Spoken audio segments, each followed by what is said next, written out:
This is VCT Pacific 2026. Earn everything. I never really thought he would get away. He talked and he talked and he talked and he talked, but he never really changed anything, except the color of his hair or the paint he was reapplying to his nails on his bed. When I slept I thought he had some kind of neon colored poison name. Run, run, baby, don't you ever look back. Run, run, baby, when you're feeling bad. Run, run, baby, run away from yourself. Run, run, baby, go and find someone else.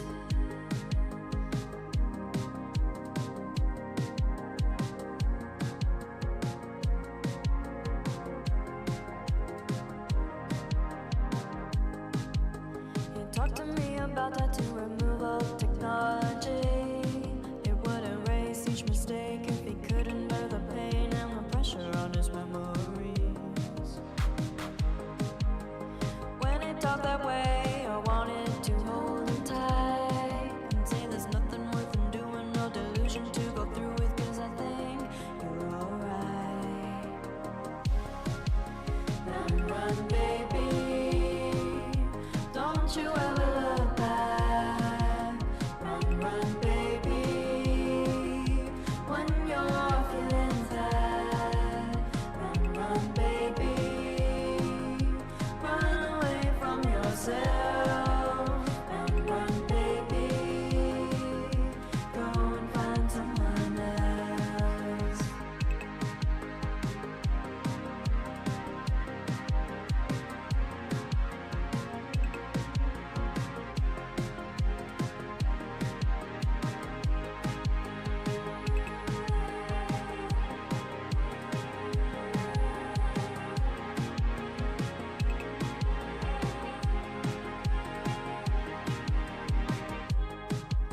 I still make breakfast for two. I make room in the bed for the place where he slept, but I threw away his bedroom shoes. He's my run, run, baby, 'cause he never.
Red Bull gives you wings.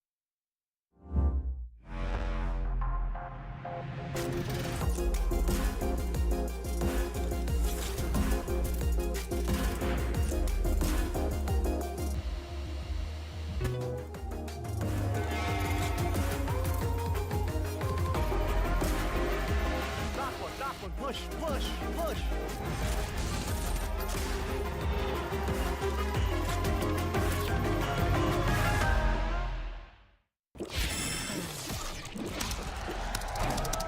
Red Bull gives you wings.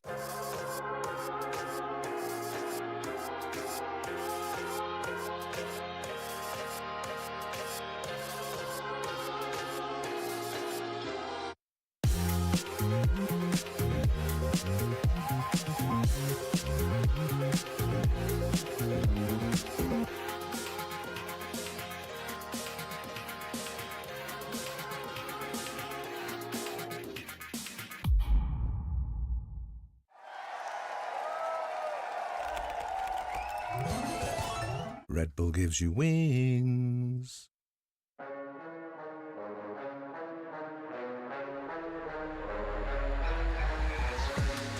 Coming through. Hermes is looking for it. Yeah, there's just no way you can plant there as Marco, he's isolated out on the site alone. Now, the re-aggression coming through from Yong, he knows he has to make a play. He does get across, he does find that kill, and he will find that plant as well, but you still need more to go right here for KRX, and there's just not enough of it going in their favor. Yong standing and delivering at the back of the site, trying his best to isolate these duels, and he might just do it! Runs out of bullets, now with the classic, he needs just one click.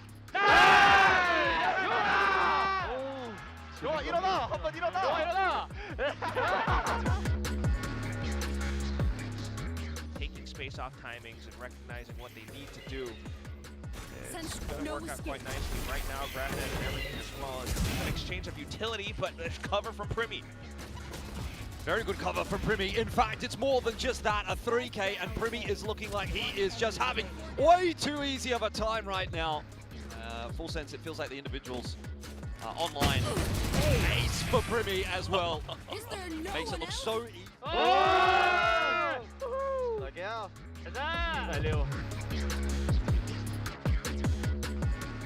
to peek into each other here.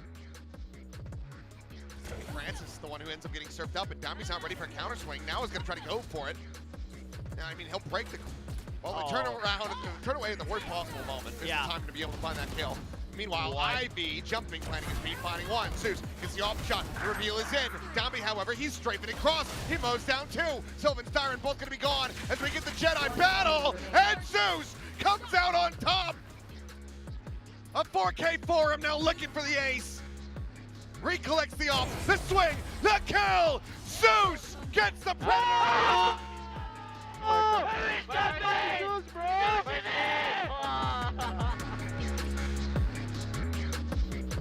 Seems to be aware. Time is of the essence though, as that rotate is starting to come across. Kadoom spots it in middle though. Shabba in all sorts of trouble on this side right now. It's the double classic duo, Monyet and Crazy Guy, that have actually blown this round wide open. But it still might not be enough. Kadoom with the ace from down.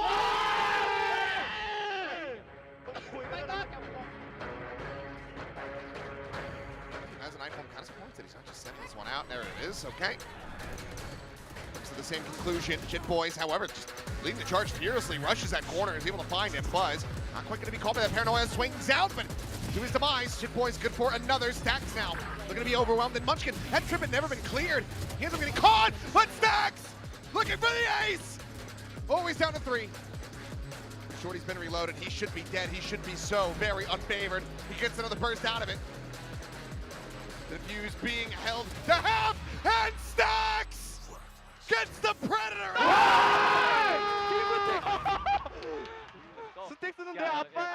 Spike still needs to cross into the side. Hold on a minute here. If they can get a plan. What a round from Rascal.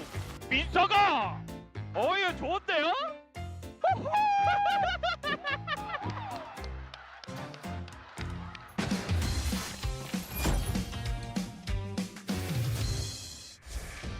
He's being taken here by Full Sense, and they are moving pretty quickly. It's going to be a B split, but are they going to check Eco? The answer is yes. Sugar Zero being collapsed upon on the side. He needs help. If the opener goes the way, Zeta Absol is rewarding XDLL for his troubles, and now it's down to the 1v1. Swing has to come through. Sephiroth, the res was worth it after all. バックから先にナイスナイスナイスこれ返しするナイス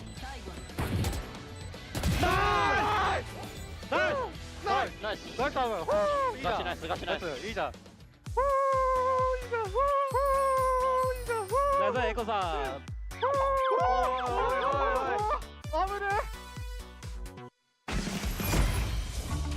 Up, down, up, down. Yeah, maybe. I'm fine with that. So now, clearing this corner, reading it. I would be shaking in my boots right now, knowing that I'm going to be pushing into this guy as he finds another. Well, yeah, trying to give himself the best possible gun, and that'll do it. 3 kills for him. Elbow two flangas. Carry elbow full, you guys. Nice. Elbow, 1 HP. Boom, boom, boom, boom, boom. Cắt đỏ ra hả? Boom, boom, boom, boom. Cắt đỏ ra hả? Those skills are juicy, no? Boom, boom, boom. Those skills are juicy, no? Yeah, bro. I'm smiling, bro, when you pick up the judge. The trip, it goes a bit deeper. 30 seconds left. Another trip. So 30 seconds. Attempt an entry into the A site. Ash has actually somehow run over Sephiroth, but Spike still needs to cross into the site. Hold on a minute here. If they can get a plan. Jit Boys has been spotted. The wall tripped. What a round from Rascal.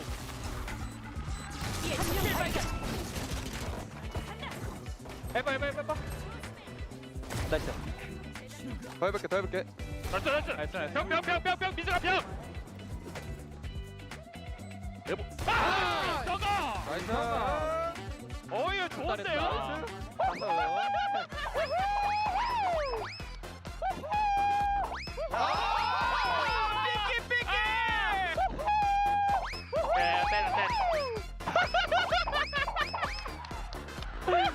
삐끼를 쳐? 아, 고맙다. 진짜 잘 이겨줬다.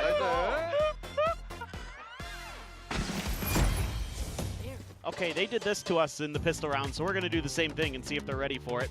Now this does end up going for them though, as Zexy going to be caught first and push back up to full HP and has to clear them out, has to get on for the defuse. Farrell just looking so very favored, but Ching always got another yes! He's into the open! He's out of bullets!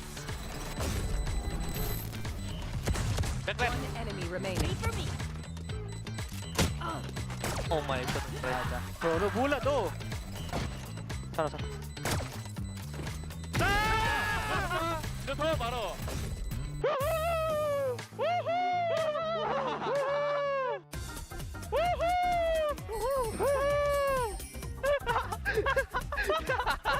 나이스. 잠시만요, 저 이어폰 빠질 거 아니에요, 형님들? 이어폰 빠졌다고? 백퍼즈 해야 돼? 아니, 괜찮아? 오케이. 자, 할게요. 셋, 너.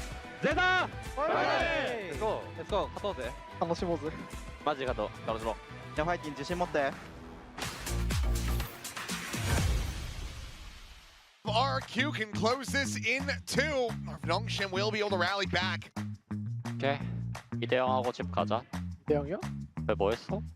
초기화해서. 이제 시작이야. 나 데스매치 하고 왔는데. 너 집에서 지금 왔나? 끝나 보다. 빠바 발살이에요. 셀리오야. 빠바 발살이요. 이름은 다니엘 셀리오. Serio, your surname. 로사리오. 다니엘 사리오. Rosario. 로사리오. 다니엘 로사리오. Like Rose. 로사리오. 다니엘 로사리오. 다니엘 로사리오.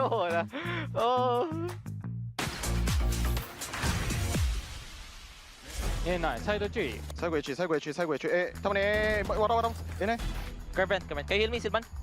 하나. 잠깐만. City, one more city. Heaven and city. 유끌이待って. Can you heaven picking? Sus. Yep. 打たないわ。手前リコンでスイングするよ。行くね。奥見てて。はい。サイト1層。Minus 80. Player standing. I'll plant that for you. サイトおると。サイトない。俺、中村、生きて。 Minus 80. Hyper. 80. 走ってる。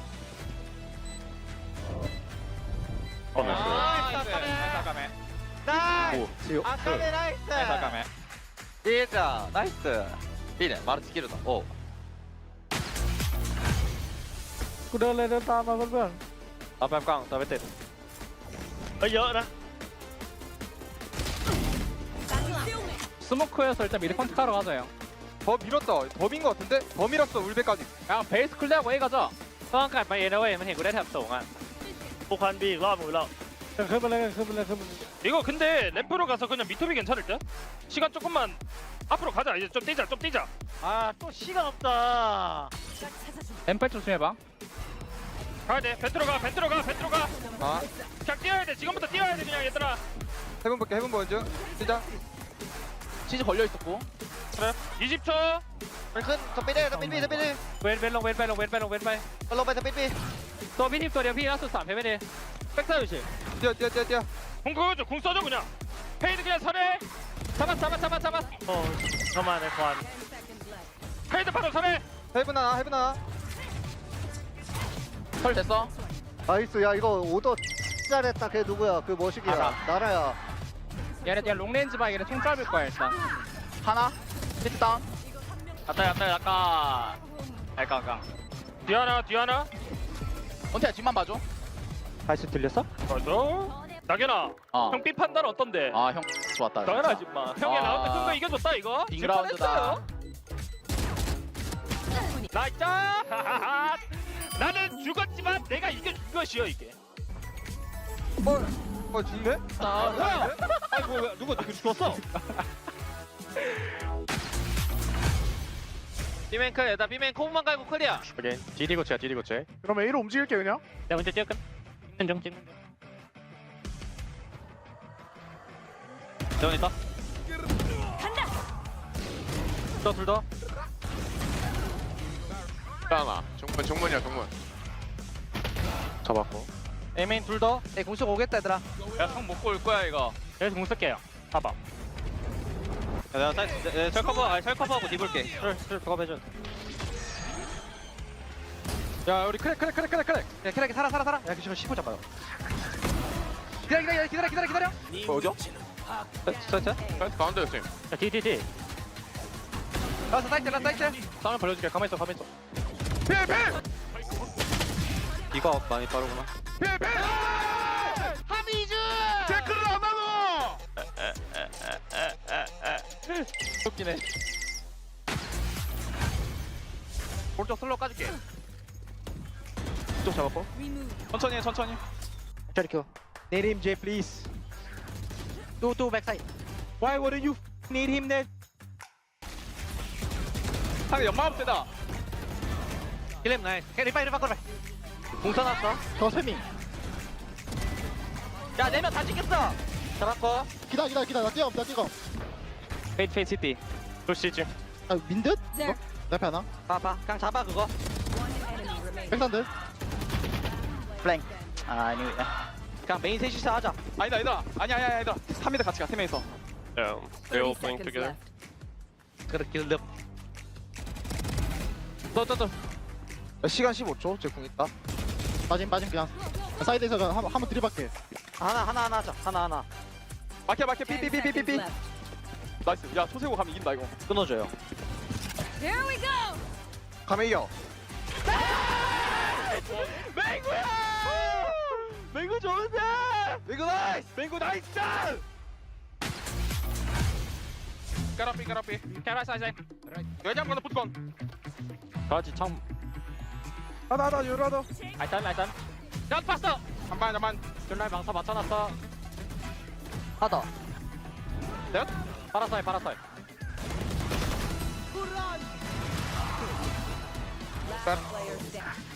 사이퍼 보자 윈도우 조심 윈도우 어민만 시스템. 침착하게. 가라지 윈도우 타이밍도 몰라. 사이트. 공익. 고시르. 어만. 두원온. 소금 밀리. 원파. 드론 갈게. 드론 있어요. I think you went window. 야, 여러 윈도우. 디폴. 들어갈게. 리코 5초. 포팅하고 있을게. 좀 기다렸다 하자. 이콘 여기 찍어야 돼 앞쪽을 정찰한다. One enemy remaining. Yep, cam.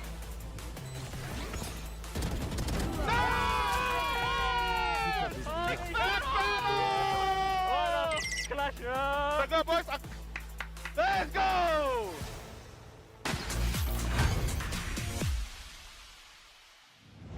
이거 조용하다 일단. 필스마크 까줄까? 아니야 아니.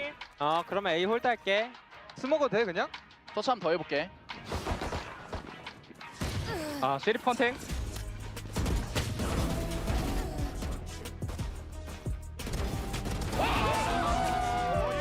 디몬스터! 뭐예요? 오 마이 갓! 무슨 일이야 이건? 킬이 들어오네?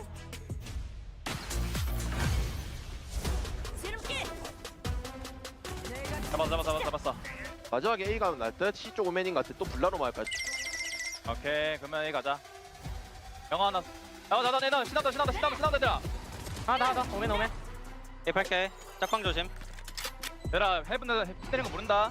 짝방 안 깨져 있지? 짝방만 안 깨져 있어. 쟤네 빌라 있는 거 조심해. 에이 야 메인. 메인들. 나이스. 얘 개피. 교체 까먹여. 빠진데 그냥 세이브. 어이. 나이스 진이야. 에이. 좋고. 아니야 옆통수 아니야? 맞아 옆동수. Did they ulti mid? 와이퍼 우리 B. Ulti B main, let's break the wall. Let's dog doors out. He's on the left, I'm gonna flash left. 뿅. Good. 나이스. Sage back heaven. Let's just go A guys. Just go. They're gonna revive the mid guy. You're gonna race mid. Spike down A. 아군이 한 명 남았습니다. Revive middle. 새 처치.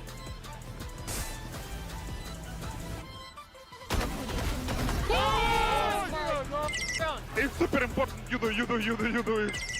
Around what we need. Get it. Nice. Let's go to Busan! Good Eats, just a taxi ride away. Tasty day. Different charm on every street. Snazzy day. A sea shining, a sea embracing. Breezy day. Taking emotions deeper and screams louder. Lively day. More days to come. Busan, every day, 재밌대.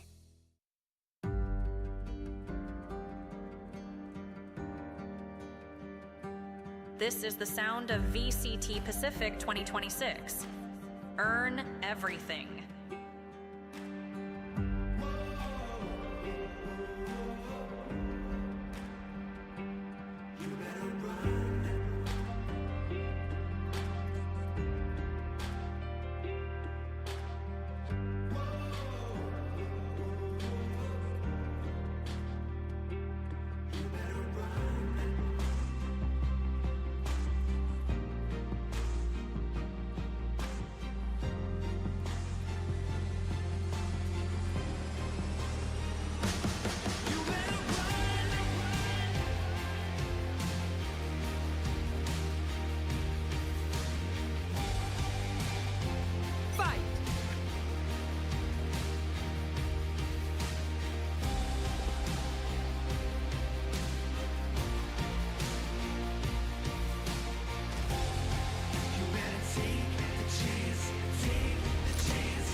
Thrifty. Take the guns.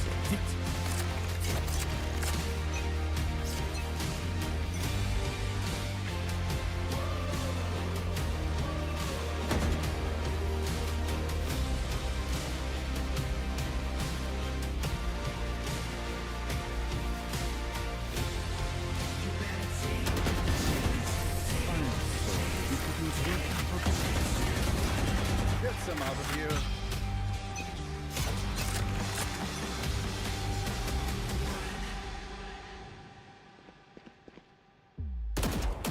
You're watching VCT Pacific 2026. Earn everything.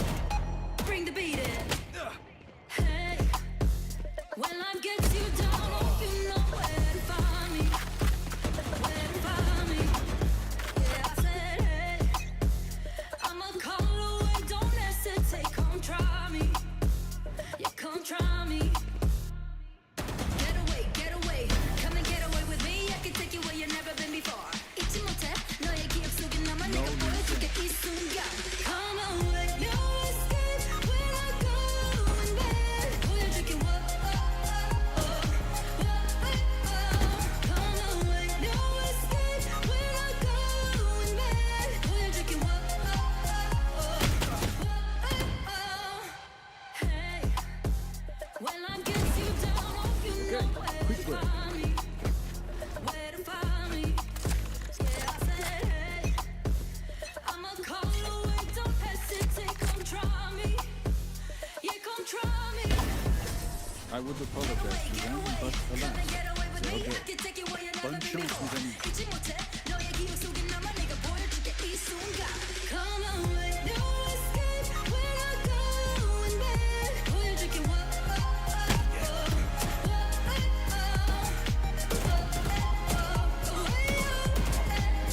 I'm your paradise. I'm your paradise. Roll the dice, don't think twice. All the right vibes every day and night. spot first. Close your eyes, feel the rush. You're where you wanna be. Let go and feel the breeze. I could be your paradise. I could be your paradise. Come away, no escape when I go in bed. We're drinking what. Come away, no escape when I go in bed. We're drinking what.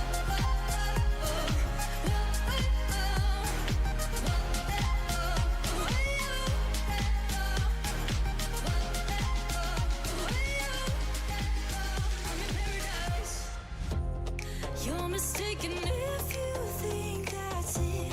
I'm only getting started. You just wait your turn, sweet chaos. I can't wait. La la la la la. You'll let my heart in pieces. No, I'm going there. Left me no good reasons. Hello, everyone, and good afternoon. We're back at VALORANT Champions Tour Pacific Stage 2. We are still in the play-ins, but it's almost over. We are going to find out today who our first qualified teams are, who are going to continue on to playoffs. I'm your host, Victoria, joined by Pelski, and on the desk with us, we have Sharper Esports coaching staff, head coach Leaf, and assistant coach MYM. Welcome. Welcome. Before we get started on anything else, MYM, I want to ask you, how, like, officially, we want your name to be pronounced MYM, right? Yes. Can you explain, like, what MYM even stands for? Originally, my name is from like Meet Your Maker. Yeah. Yeah, it's from Poland team, the Dota 2 team. Yeah. Yeah, maybe like a little bit old. Yeah. The new generation maybe don't know that. It's okay. I don't even, yeah, they, youngins, MYM's been around for a while. In fact, I want to ask about the both of you. You both used to play before you became coaches, but I think, you know, you have a little bit longer history coaching compared to Lee, so I want to know how you guys decided how these coaching roles were going to be separated, and what do you guys handle? Basically, it's like, because like Leaf stay in the VALORANT scene for a while, like belong than me. That's why like I give him less head coach role. For me, it's just like I learning from him, because I am the younger here in this scene. That's why like I let him lead. Yeah. And I keep supporting from him and also learning from him also. Oh, I see. That's quite cool. So I want to ask your opinions for both of you, both Leaf and yourself. How you find playing so far? Is it gone to expectations? Has anything caught you by surprise? And how your players are feeling as well. ตอนนี้เราอยู่ในเพลย์เราแบบรู้สึกยังไงบ้างอธิบายออกมาความรู้สึกตอนเนี้ย ก็รู้สึกว่ายังต้องโฟกัสเกมอยู่ยังเพราะว่าเรายังไม่เข้า play off อะไรเงี้ย He feeling that like right now we still have to like fully focus on the game because like we are not in the playoff yet. Yeah. Okay, and how about you? Do you feel the same way? For me, yeah, I feel the same way. We have to fully focus because like KRX is a very good team. Everyone know it. And like we have to fully focus on how to play. Yeah. I wanted to ask you guys about your inspiration. Have you been watching any of the EMEA teams, or is there any kind of team that you look towards or players that you look towards for a source of inspiration to aim for something or keep you guys going? You ask me, right? Yeah. Okay. For me, it's a Navi team. Yeah, because they build the structure allow the aiming style with combined with the strategy. And when I watch them how they show the strategy, especially on the submit map, yeah, that really surprised me. And I sometimes I want to be like that, you know. And how about for Leaf? มีทีม EMEA ทีมไหนไหมที่แบบว่ามึงแบบเป็นแรงบันดาลใจให้กับมึงในการดูอะไรเงี้ย It doesn't have to be EMEA, right? Anywhere. It could be any team, right? Yeah. EMEA is not the goal. Just saying. ผมชอบเจนจีอะตอนนี้ you say Genji เพราะว่าชอบสไตล์การเล่นของระบบทีมเขา because system that solo make it In fact, I want to ask about that. Okay, all the Korean teams are still in right now. In fact, in play-ins right now, today we got 3 Korean teams playing, including KRX. Can you guys give me your tier list of Korean teams that are in so far? So we've got Genji, T1. จัดเทียร์ลิสต์ทีมเกาหลีที่มี T1 Genji แล้วก็ KRX Non-Shim เพราะตอนนี้มันอยู่ในเพลย์หมดเลยเริ่มจาก 4 ก่อนเลย 4 ก่อนเหรอ number 4 first. Okay. This is hard. Now he's a Korean fan. Oh, okay. DI is a fraud. Okay, good thing you're facing them today. Number 3. T1. Number 3 is T1. Oh. Okay, I will ask more later. So who's? Oh, so then Nongshim would be second. Yeah. Okay, so why are you putting T1 so much? ทำไม T1 ถึงอยู่อันดับ 3 อ่ะสำหรับมึง ชอบสไตล์การเล่นหนองชิมมากกว่าแล้วก็เขายึดตัวจริง5 คนหลักนี้มานานแต่ว่า T1 เพิ่งเปลี่ยนสแต็กเข้ามาอะไรเงี้ย because the how Nongshim play he really like the how Nongshim play style and because of Nongshim never change the roster I mean change it but he keep this roster for so long compared with the T1 that right now he switch up stack in the main roster. Oh, okay. So you actually don't think it was a good switch up? เขาถามว่ามึงคิดว่าการสลับนี้มันไม่ดีหรอสำหรับ T1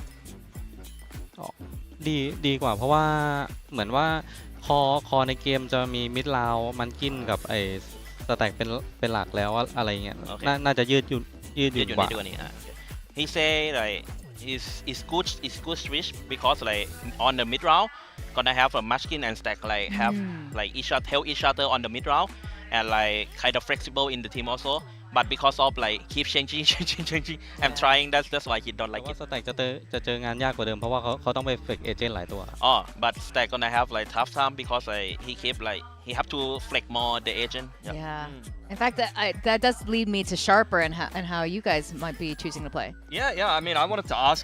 It seems like a lot of your inspiration is very structured teams and how they like to play. And in the past, I feel like Thai teams sometimes are known for being very aim heavy and maybe not having some crazy strats. What led you guys to decide on playing a bit more of a structured style? And does that align with how PTC likes to play? Would you say that the coaching staff and the players think the same?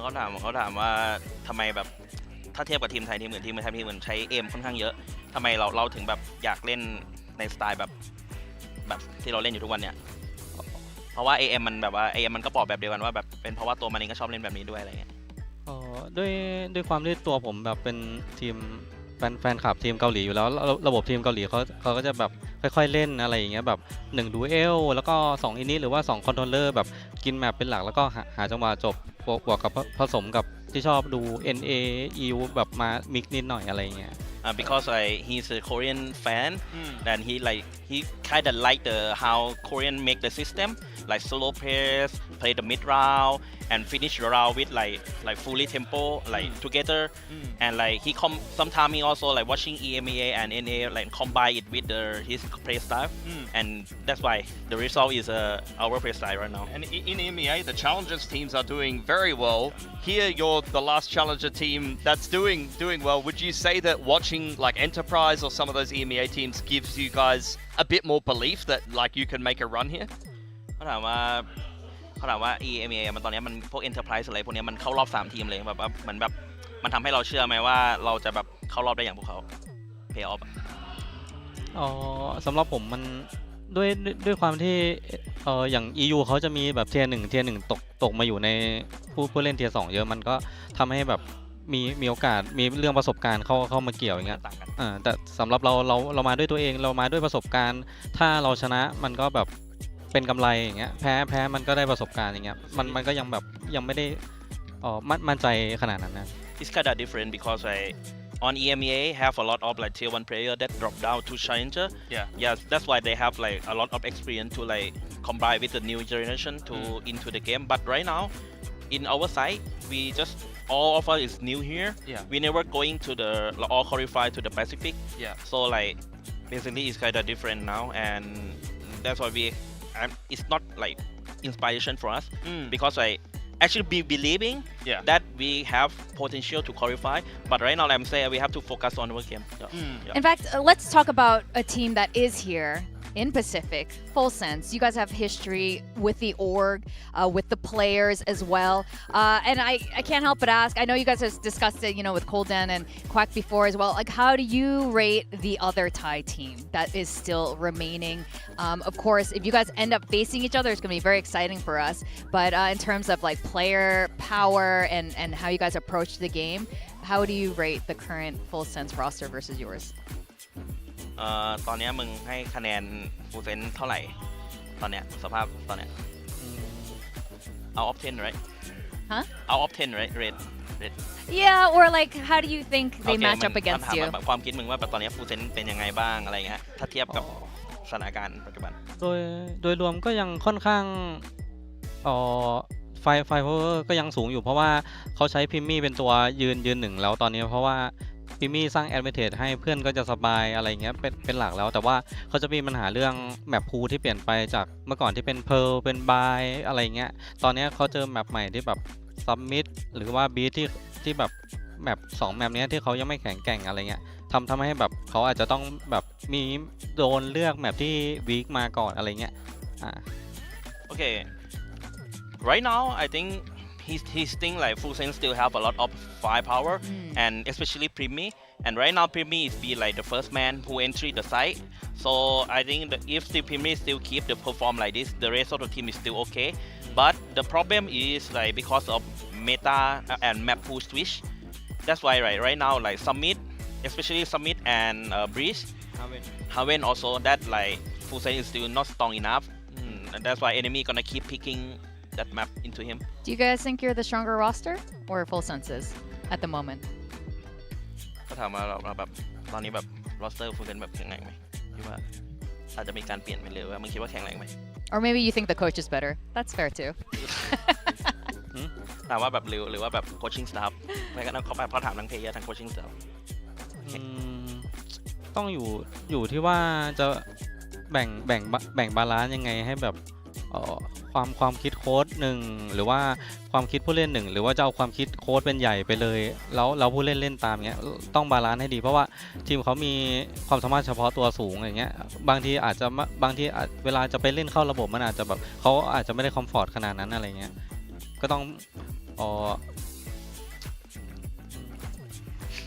บอกไม่ได้Okay, it's like they have to be like they have to balance the style because like right now sometimes like the player have like the main idea and sometimes coach have the idea and it's like kind of conflict each other and like I think from his perspective it's like maybe just let player or just head coach be the main idea and keep following it. Just follow the coaches. Okay, we don't have that much time left. I want to ask the legacy you want to leave here in Pacific. I know you came in here saying like we have nothing to lose, let's just make our mark. But what is that mark? What do you want people to know Sharper as you guys, as the players? Like what do you want people to remember? Like man, Sharper was this. ก่อนหน้านั้นกูสัมภาษณ์ไว้ว่าแบบเรามาแบบไม่มีอะไรจะเสียอยากให้พวกคนจดจำเราแบบมาร์กมันคือมันสัญลักษณ์อยากให้คนจดจำเราในฐานะอะไรในรูปแบบไหนI would love an answer from both of you. เอาของมึงก่อนเดี๋ยวกูแปลให้อยากให้เราจดจำในฐานะที่แบบเรามีความสามารถเทียบเท่าเทียร์หนึ่งแต่แค่เราแบบไม่ได้มีแบบสล็อตที่แบบเข้ามาหรือว่าแบบ พอควอลิฟายเข้ามาในเทียร์หนึ่งแล้วเราได้โชว์ของเยอะขนาดนั้นก็อยากให้โจทย์จันในฐานะแบบเราความสามารถพวกเราก็เป็นเทียร์หนึ่งได้เหมือนกันนะ Okay, he wants like everyone remember us as like we have a potential, we have an individual to be like stand up with the tier 1 team, but we lack of opportunity to be like showing up on the stage. So like he hope like everyone gonna remember us as like we also have a potential. But for me like I want everyone like remember me as a challenger who like never give up. Yep. I think you guys have already like made that mark with a couple of wins. I think a lot of people are all saying that about you. So far so good. All right. Yeah, it's looking really good. Last quick question. Termi or you guys win in a 1v1? Do you beat Termi? It's a yes or no. Yeah, yes. Today. All right. How about you? Do you beat Termi in a 1v1? มึงจะชนะเธอมีไหมในการ1-1 ในเกมหรือว่า ในเกมอ๋อมัน เธอมั่นใจไว้ ยากแต่ก็คิดว่าจะชนะ Tough but at the end gonna win. Of course. All right. Thank you guys so much for your time. I think it's time to send you down to the stage, and it looks like you're ready to KRX last, so it should be okay. Thank you so much for joining us, gentlemen. All right, Sharper Esports coaching staff there. I can see Leaf is trying to be a little bit more polite about it, which I can appreciate. You know, respect, of course, to the other Korean teams. He, you know, I think so interesting, actually, and different for these Thai squads to be looking up to the play style of the Korean teams, you know? Like you were pointing out, Pilski, this is not normally what Thai squads are known for. They're known for just going, you know, full brain dead and sending it because they have that much firepower, because they have that kind of talent to do so. Yeah, and I think that it's important to talk to the coaching staff because people need to realize that I think the system and the chemistry that Sharper has built up over the last year are the reason why they're so successful. I've seen so many Thai teams with more talent than Sharper has, with more experience than Sharper has, have woeful performances or underperform at Ascensions or other tournaments in the past. We've seen great performances from Thai teams years and years ago that didn't have a lot of talent. So I think that it's a little bit of an underrated thing to consider when you're talking about these Thai teams. Obviously, there's very talented Thai players, but there are some systems and some really good leaders in Thailand, and sometimes they haven't had the ability to show it or the opportunities to show it. Yeah, that's right. And Morgan is joining us at the desk. Were you able to hear any of that? Yeah, I heard a little bit of it. I heard that they said they could beat Termi in a 1v1. Yeah, both of them. That's the most important thing. Really, that's what it's all about. Leaf took a while. Do you think he really thinks he could beat him? Or he was just like... I don't know. I think if you really believed it, you'd be like, of course, that's a dumb question. Yeah, you're talking too much, there's a little bit of weakness. Well, MI was definitely confident about it, and they just want to be remembered here. They want to be remembered as a team that deserved to be here in the moments that they were here. And of course, all roads do lead to Busan at this point. We are getting near to the end of play-ins. 2 more days. We got tomorrow and Sunday, but today is the first day we find out the first 2 teams are qualifying to playoffs. They'll be playing Global Esports or KRX first, which is I think this kind of scary. This upper final game is GE, right? As far as I remember, we did the seeding this morning, and then T1 or Nongshim will play KRX. So kind of crazy. Yeah, that's going to be an interesting bracket. That's going to be an interesting bracket. That one's a bit mental, but we'll see how it shakes out today. We got opinions, but it's going to be fun. That's of course where you want to start, though. You lose this game, you got to drop down to that lower bracket, and that means you can only start in the lower bracket of the playoffs. It gets much harder to qualify to Busan, to champions. So all on the line today. Absolutely. Now, also on the line is Achilles' pride and ego because he's dropped out of building. That's well done. Yeah, yesterday was the end for He Achilles, picked unfortunately. Absol. It's like the biggest gamble ever to pick Absol. He just goes him or he gets...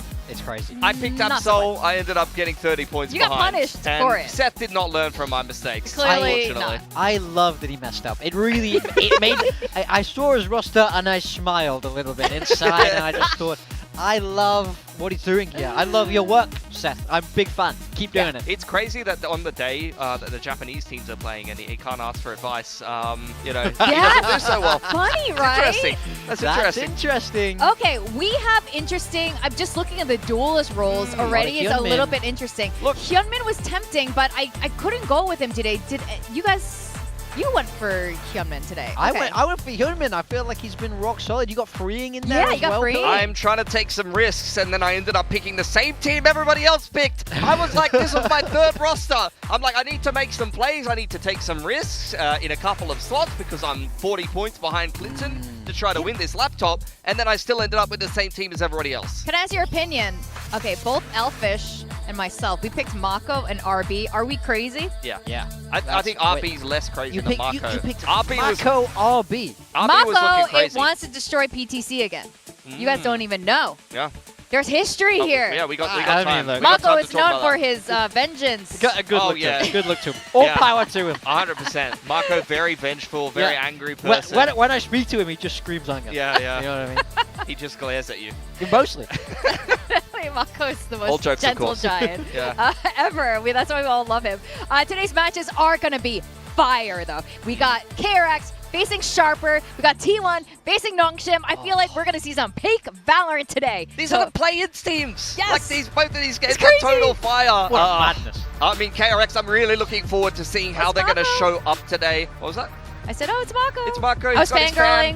fangirling. I was having a fangirl moment here. So KRX, it's interesting. The coaches were putting KRX last on their Korea team tier list. It Yeah. might not be a skill issue, though. It might be related to the roster changes. What do you guys think? I mean, I see it, right? Because the problem is they had a bad group stage. So Yeah. You can't avoid it. They won one game the whole group stage, and that was their opening one against DFM, where they cheesed the win out. But I will say, since they got to play-ins, they definitely looked a little bit more competent. You know, we saw them beating onside. We've seen them charge through this bracket against Zeta to stay alive in the uppers. I do think they've played much better, much cleaner Valorant. I think bringing Young back in makes a lot of sense. They simplified things for Young also there. So I actually think this is a team that's improving in the right direction. I think the stats say a lot, to be honest. I think you're getting a lot out of the players on this roster right now. Marco's taking a little bit of a back seat to take on the IGLing duties. You're seeing freeing on the Neon and the Chamber. Hyunmin's playing that duelist and pretty consistently putting up numbers. But the players you're getting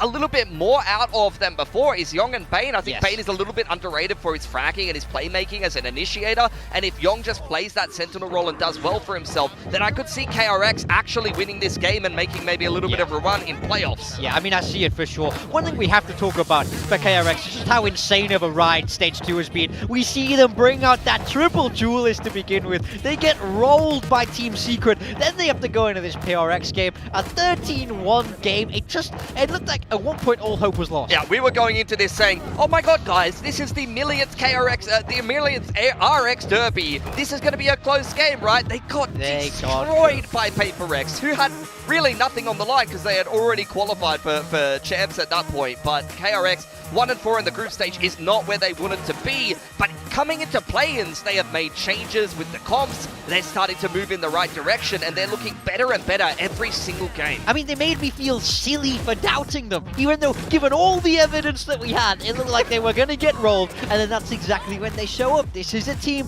that's been at the top of Pacific for a long time. It's a roster full of stack names, and of course, when the pressure is on, this is when they rise to the occasion. Play-ins has been hugely successful for them so far, so it's all about how long they can keep that momentum going. I mean, yesterday, neither one of our challengers teams ended up winning, and you can't disrespect the teams that have been here for so long. KRX has been here one of the longest, especially when they were formerly Vision Strikers. You can't what's the word? You can't doubt them. You can't dismiss your team. disrespect the history. Yes. They're going to make it. You know, they always make it, which is why we're going to bring this up. I mean, Marco and Termi, the dynamic duo that has been to every champ so far, 5 consecutive champions. They want to make it through the play-ins into the playoffs and make yet another chance for the 6th year in a row. Yeah. And I know that Termi doesn't look too excited there, but I'm sure we can AI Photoshop a smile onto his face if he makes a 6th That's his chance. default face. That's Termi's happiest face. Yeah. That's his default skin. He's just been told he's won the lottery in this photo. That's Termi when he got the triple duelist again. But I think, look, cast your mind back to Paris even. It didn't look like they were going to be there. Yes. All it needed was talent to beat RRQ, and they wouldn't have even been at the event, but they got third. They're so good at making it happen at the end of the year. Exactly the point where you start to believe it's over is exactly when they bounce back. We've seen that already in play-ins, and I think if they make that run to champs, we know that they'll be good enough to go deep into that tournament. Yeah, absolutely. In fact, let's see how they're feeling. Bella had a little chat with them earlier, so let's see what they had to say.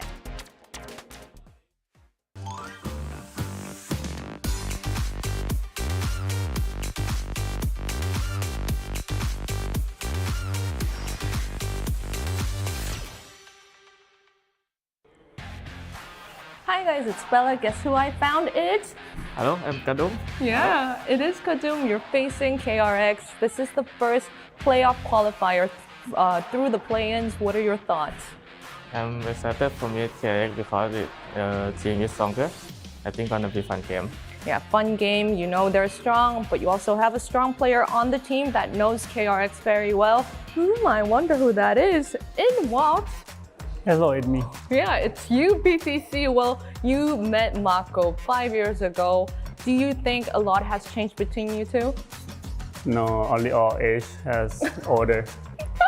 Only your age has changed, right? I know you're big on the ceremonies as well. Do you have something in store for us? Something for us to look out for? Let's see on the stage. I'll see you on the stage. Maybe you could show them who's the captain, who is running this game. Okay? Yep. All right. Well, how do you say good luck again? โชคดีครับ Okay, โชคดีครับ Kadum and PTC. Thank you. Bye-bye. You know, usually it's hard to get a translator for the Thai teams. It looks like they all speak a little bit of English, which is cool. Niz, you know, PTC has called him one of the vibes guy here on the team, but it looks like they all got vibes. There's something about the challengers teams coming in and really just giving it all they got, really enjoying every moment, and this is one team that embodies that. Now, PTC, little bit of history with Vision Strikers at least, not all of them, just Termi and Mako there, and they do want to continue on their win streak that they've been on so far. Yeah, it's been a nice little play-ins run for them so far, and a wonderful 2-0 to stay alive in this upper bracket. I think this is the only Challengers team that we've really seen live up to what was promised, where everybody was high on them coming into it. We liked their play style, we liked how dominant they were able to be in SEA, which is a very tough league, and they made it work.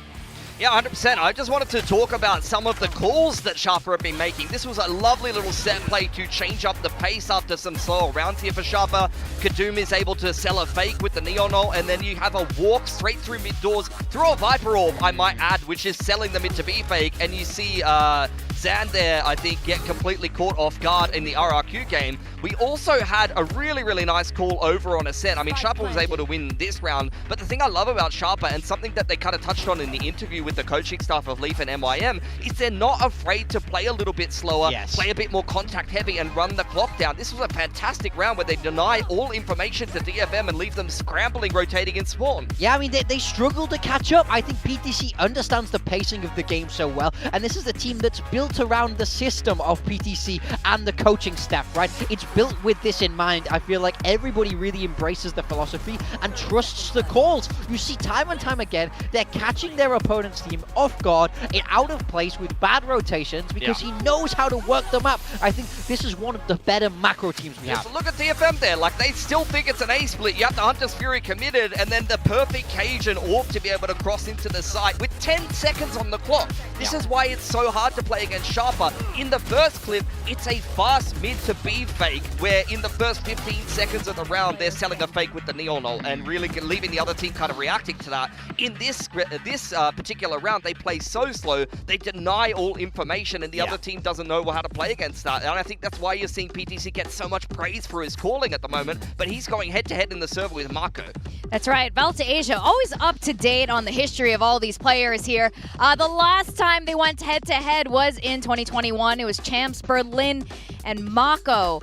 As you guys so aptly put it, destroyed PTC's team back then. It was a 2-0. Yeah, okay, a little bit. It was a 2-0. A little bit. He's looking to flip that script today, but it was in groups. These are both legacy players. They've been around such a long time. They've been in the scene. They've been such integral parts of their own nation's Valorant history and journey, and it's so fantastic that we get to see them clash here on a Pacific stage once again. Yeah, 100% last stage at Pacific here, so let's see what we're going to get. It is going to be a skirmish. Glows in the skirmish against Psychopath. So Psychopath, we had a little bit of a chat to the coaching staff before the interview. This is their analyst / manager, and it's actually a player. Thai players are so good at this. They all re-alias. We've seen Sephiroth re-alias. We see a million Thai players re-alias. This is actually Poo One Tap. So this is a player that has some competitive experience, has played with some of the Thai players in Full Sense and some of the big name Thai players in the past. And that's why he's so good in the skirmish, guys. This is not just another guy. This is a guy that has played Valorant before. I can see why he changed his name when you pronounce it like that. I mean, I thought that's what his name was, no? Like Winnie the Pooh. Pooh One Tap. Yeah, I like Psychopath more. That's not how it's pronounced, but okay. I don't know, but It I is like kind of. Psychopath more. It's a bit safer to say. Psychopath? But I do think that you're totally right. Where it's crazy where even the manager was a pro player at one point. That's how sharp this country is when it comes to FPS history. And so, I mean, I will see how well he can get it done here today against Glow on the other side, who's, you know, he's not a bad player in his own right. No, definitely not. He used to compete. He used to be an IGL of some of these Korean teams in the past, but doesn't seem like things have been too easy for him. And look, it's still close in the skirmish, 4-3 right now. It does say it's Termy in the skirmish. God, I wish that was the case. Glow has won some of his skirmishes. Yeah, he's pretty sharp. He beat Alex, right? It was Alex that he beat? I can't Because Termy remember. wouldn't I know Alex loses a skirmish lot of him. them. That's all I know. There you go, Psychopath. 5-3 versus Glow. Sharper will get a slight edge in terms of the veto, so that'll be an interesting one. I think Sharper so far have been pretty rigid about what they're banning, and that will continue. Lotus is the ban here, and KRX will select Haven first. So Haven's been a map that's been pretty solid for KRX recently. I like their win against Zeta that they got. Over on the side of Sharper, though, they did beat RRQ on this map, so they haven't showed any weakness in Pacific just yet. Yeah, and then Sharper picking Ascent for we haven't seen KRX's Ascent this stage yet, so that's a little bit of an unknown. But in both Haven and Sunset, we saw them embrace that Yoru Neon style a little bit more. So I do think that's quite a good fit for them. I want to see Hyunmin, you know, getting those scoped weapons out. He's been so fantastic there in the past. It's still a little bit of adjustment because, you know, it was flashback on that role from before. So I'm very curious how this will go. But Haven was great for them against Zeta Division. Yeah, absolutely. I do want to talk about predictions here. This, just like yesterday, second match was really hard for me to predict. I did end up going for KRX because, again, can't disrespect the guys who've just been here for so long. Sharper is experienced as well, but I think there is something about KRX just surviving all the time and making it to champs. I mean, I'm surprised as many of us picked Sharper as we did. I think they're a great team building momentum, sort of with nothing to lose. That's why I'm going for them, but I could see KRX taking this as well. I think Sharper's a great team. To be honest, I predicted against them twice in favor of the Pacific team, and I was wrong both times. I thought both RRQ and TFM would beat them off the back of some good momentum. So KRX has got some good momentum here too. Let's see if Sharper can win again. Bias? Bias, a little bit biased. A little bit biased. He's a little biased for the Thai teams. All right, we're going to center the stage. Welcome Sharper versus KRX. Let's see what's going to happen.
Today's matchup. It's a big day here in VCT Pacific. It's play-ins, and we are about to find out the first team that is going to continue on into playoffs. We got KRX facing Sharper today. The winner of this match will be facing Global Esports next. It doesn't get easier after this, but it is so important to get out of the darn play-ins. I mean, whichever team wins is going to be feeling fantastic, building that momentum. For KRX, they had a very rocky start to this group stage. We've seen them experiment, try a bunch of different things, but I think they've clicked now. We've seen what's working for them, and now they're looking better than ever in play-ins. Yeah, Sharper also 2-0 so far in the play-ins. They'd love to go through to the playoffs as the last Challengers teams remaining here in Pacific flawlessly to keep up that strong momentum and beat Termi in a head-to-head here. I mean, we heard from the coaching staff of Sharper that they have been inspired by some of the old guard Korean teams here in Pacific. God, it would be great for them to beat one. Yeah, I'm sure it would mean a lot to them right now when you are, you know, the more satisfying thing is beating your friends, and even more than that are your heroes. So I think this is going to be huge for them. There's a lot of history between these two teams, whether it's in VALORANT or in other games. And for sure, I think it's going to be so interesting to see all their experience come to a head now. Now, PTC, the coaches as well, the legacy they want to leave is to be remembered on this stage for their, you know, raw firepower, the strats that they bring in, and of course, Thai VALORANT. So far, so good for this team. I mean, I'll tell you what, if you want to be remembered, knocking KRX down to the lower bracket, potentially making them miss out on their first ever champions is a damn good way to do it. Move yourself onto the playoffs. We know that they're good enough to make it happen, but for me, it's all about execution today. KRX are not an easy opponent. They're not going to give you ground. They're going to bring that fight to you, so I need to see that macro that we talked about really come to shine here for them. Yeah, I mean, KRX in the groups might have been an easy opponent, but they are playing their way into better and better form every single game of this play-ins, and I think if they go through 3-0 here into that game against GE, it's going to be a completely different play-ins team compared to the groups in the playoffs, and I think that they'd be primed again for another run straight into champs. Yeah, I mean, for me, I think whoever wins this game, moving out of play-ins, you move into those playoffs with such a big advantage, knowing that you've played through a difficult bracket, knowing that you're building momentum, you're so familiar with the reps on the stage now that you're going to have to face a team that's coming in cold. I think both these teams feeling fantastic for their future if they get this one done. And the consequence of losing this game, by the way, is that you don't go into the upper bracket at the playoffs at a minimum. Other than that, you go into an elimination game in the lower bracket. So that's very, very scary stuff. You want to make your life nice and easy and just win this game here. It is crazy rough in terms of the comps here. Yeah, no changes for KRX there. I mean, I think the biggest thing is Hyunmin is sticking with this. Yoru, while freeing, is on that Neon. It's a role that we're seeing Hyunmin have to grow into a little bit. That was Flashback's territory, but I think he had a decent showing with it last time. Look for him to get those scoped weapons rolling. Yeah, I think that Hyunmin has been up and down on the Yoru. It was definitely freeing who dragged KRX kicking and screaming through that third map against Zeta Division on Haven. So he's really the standout for me on KRX for this map. For Sharper, they haven't made any changes. This is one of the maps where PTC takes an active role in the team, switching off the Viper onto the Yoru as a bit of a playmaker. His op was a little bit shaky last time around though, so I'm looking for him to get more comfortable on the Yoru. The same thing can be said for Hyunmin. I think the Yoru could be the focus here. Oh, definitely. I think whatever it is today is going to be a really exciting day. And I do know Paper Thin has absolutely had it with Achilleos, with the old man jokes, and also Achilleos' really bad build diff roster. So, Quack, can you tell me where Paper Thin hit his body? Where Paper Thin hit his body? His body, yeah. What's that mean? Look, I'm not telling. That's a secret. Okay, well, I guess we'll find out. Oh, something stinks here. I mean, jokes aside. I mean, yeah, Achilleos is gone. We won't have to deal with this filthy, cheating, build div habits anymore. But you're on the top right now, I believe. How does it feel to be on top of Achilleos? Feels great. I'm just vibing, man. I've literally been vibe picking my build div, which has gone great for that. Horrible for my regular predictions, like who's going to win each match. So, like, my vibes are good in one way, so I'm going to stick with that because there's an actual prize at the end of that tunnel. Okay, yeah, we're going to keep on with the vibes because today's vibes are definitely going to be pretty high all around. KRX versus Sharper, our best performing challengers team yet. Yeah, I think hands down our best challengers team. It's not even a question. Like, they're so good in so many different ways. Their macro in particular has been super impressive. You know, showing that experience that PTC brings to this team and the way that they've been calm, cool, and collected as well. Like those nerves and some of the other things that have been getting to some of our Ascension teams have not affected Sharper really thus far. Yeah, of course, we can't forget about KRX's growth arc as well, as mentioned by the desk previously. But back onto this map, Vito, as well, I do feel as though Haven is going to have to be a pretty important pickup for both teams. And, you know, just kicking things off as well, having this Yoru Neon almost mirror matchup, bar the Cypher and the KJ, is going to be quite interesting to say the least. Definitely, a lot of it still comes down to Sharper with how they intend to play on their attacking side. Heavy lean towards A this time. I really like that you mentioned the Sentinels, because it's something I'm really thinking about, especially when we switch halves. But we'll get to that once Sharper goes on their defender side. I think it's a little bit tougher for them with the Killjoy versus the Cypher, actually, especially in the Neon meta. But we'll see. They played really well so far, and their defender side against RRQ was very good on this map. So I'm not, you know, shaking a stick at it. That was the main thing against RRQ, but this time around, just full on through, no nonsense, just trying to break their way in, but instantly Turtle Smoke set up by Mako. You got Freeing watching the sides, but he gets gunned down by a Pinya on the Sheriff. Young hiding inside of Smokes. Heard footsteps out towards Graffiti, and that's going to be comms towards Mako. Pop Flash top of heaven. Young just looks for more shots as Hyunmin tries to waterfall down. There's no chance for Laz to survive. Pistol goes to KRX. KRX just had a pretty good read on this from the get-go. They had a lot of players over on that A side leaning that direction anyway. They're able to make a meal of it. Sharper had a pretty good moment in the middle there where they maybe could have turned this around, but never able to identify Mako in that tucked-in position in the back corner. And that causes a whole bunch of problems. You can see him scooting through the side there. And then he remains undetected until it's far too late for Niz. There's a good, I mean, the thing I will say about Sharper, they had a nice swing around this box. Laz did a good job wide swinging while his teammate was following through. So, you know, again, some good teamwork stuff there. But the better macro from Mako and KRX is going to be what makes that round tick. Yeah, it's the team play, huh? It is. Just does feel kind of chaotic in fights sometimes, and especially if Sharper doesn't really get their chance to play their pace. I agree, and I think that's something that I would like to see more teams be better at punishing. It's tough because you think back to the way DFM tried to play them sometimes, especially on Breeze, where they were just so ready for like some of their push-outs and things like that. So if you want to change the tempo with these double duos comps and things like that, it can be rather tough, actually, because PTC usually kind of has a good idea of when and where you're going to want to do it. I'm out of here. Yeah. Of course, now on the Yoru as well, it's going to be a different kind of calling system. Still on the pistol, though, at the very least, just trying to get their waltz in through the C site, but they'll meet big obstacles in the form of Hyunmin, Young, Bane now, and of course just Mako to finish things off with a Spectre. Minimal damage sustained.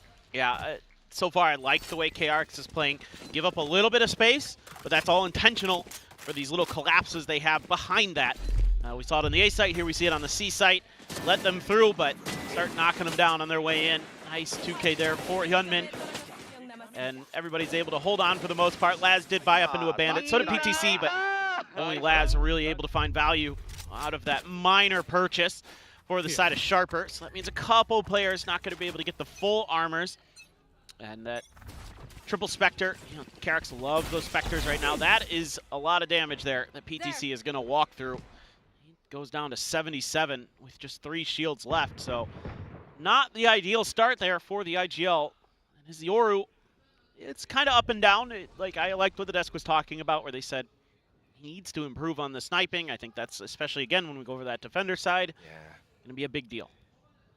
Last time that he played this against RQ, yeah, I believe actually Kadum did a little bit better on the ops, more so than PTC, but enemy tag. At least on the attacking side right now, just looking for different ways to approach the sites. You mentioned space earlier on, Clinton, and Go, go, go. I mean, if KRX just continues to let them in and play a lot of these turtle positions, and the trades aren't there for Sharper, it makes things incredibly tough. So slowing things down a lot this time around. Yeah, and this is Sharper just looking for KRX to show something different than what they've given so far. And, you know, looking for that aggressive push out. Instead, you know, KRX has done a really nice job here hedging their bets. They should be able to do some damage, but that's a quick clear 30 onto the seconds clone. Oh, free. Holds it down, fast lane, but instantly with the trades. PTC, though, with the attempt to lurk through middle, and now Bane gets the shutdown at the mouth of A-Long as well. Just an absolute shutdown, and no chance for Sharper to break through. KRX pick up bonus. And that's a ton of guns picked up. The economy here for KRX going to be absolutely thriving. Hey, you only lose one player there, you scoop up 3 rifles at least. That's crazy good work. And I love the confidence here from Freeing with the delayed push with only 56 HP.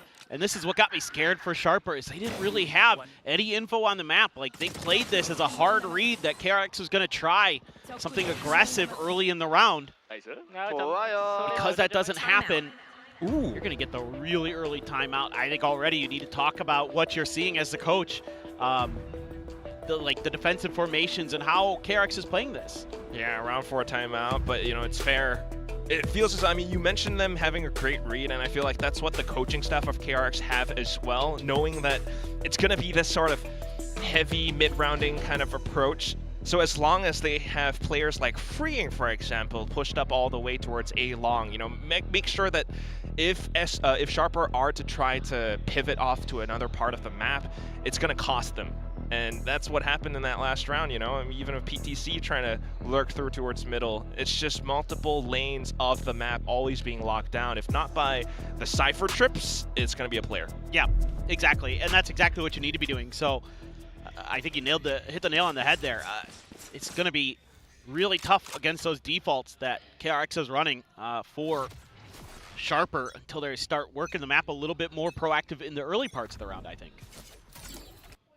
That's it. They are still going to try with triple stingers this time around. We'll listen in towards Sharper and see how they want to piece this map together. I'm out of here. ลองแท็บลองแท็บกูโดนเฮ้ยเรารอตายอยู่กูแท็กแล้ววางกลับไปบอลหลังบอลไม่บอลหลังบอลไซเฟอร์ไม้กูแท็กไปนี่เรารู้ดินี่ก็ตายคุยโลอยู่3-2 พี่ยังได้ทีเฮ้ยมันมีควันเล่นข้างนอกได้นะมีปืนกันปะวางให้ล่วงตุ๋ยได้ป่ะตุ๋ยเล่นบอมเลยหลังบอมได้นะหลังบอมได้นะเพราะว่าทีบอมได้นะโอ้ไม่เป็นไรเปิดที่กูจะแง้มได้เลยเอาเดี๋ยว2 ตัวพี่ต่อยตึงใกล้เอารอนะ Player standing. ขวาเอารอหลอกเลย Oh, it's a damn good try with the stingers. They got the spike down as well, but the shock dart did quite a bit of damage. Yeah, it's a really nice attempt here. Again, changing the pace. You can see the coach wanted to call for something a little bit different in this round. Just slamming in through there, getting the identification off of the Sova util to open this up. Even though Hyunmin's able to punch back, still only the trades initially, even a man advantage for Sharper. But that shock dart was the great equalizer there. And already you're seeing a change up in the positioning for the Cypher util. Look at where Young is going to be placing that trip. He wants it as a little bit earlier of identification if they are going to make those garage hits. Freeing going to be able to dodge the dart. Just to hold the line down towards A as well. I mean, that's a very big core part of Sharper's default. So it's going to be difficult for PTC if he's trying to find a way out of this position unless he goes with the gate crash, which is not in play right now. Yeah, he hasn't set it up, so he's kind of sticking around here. Now he will. Okay.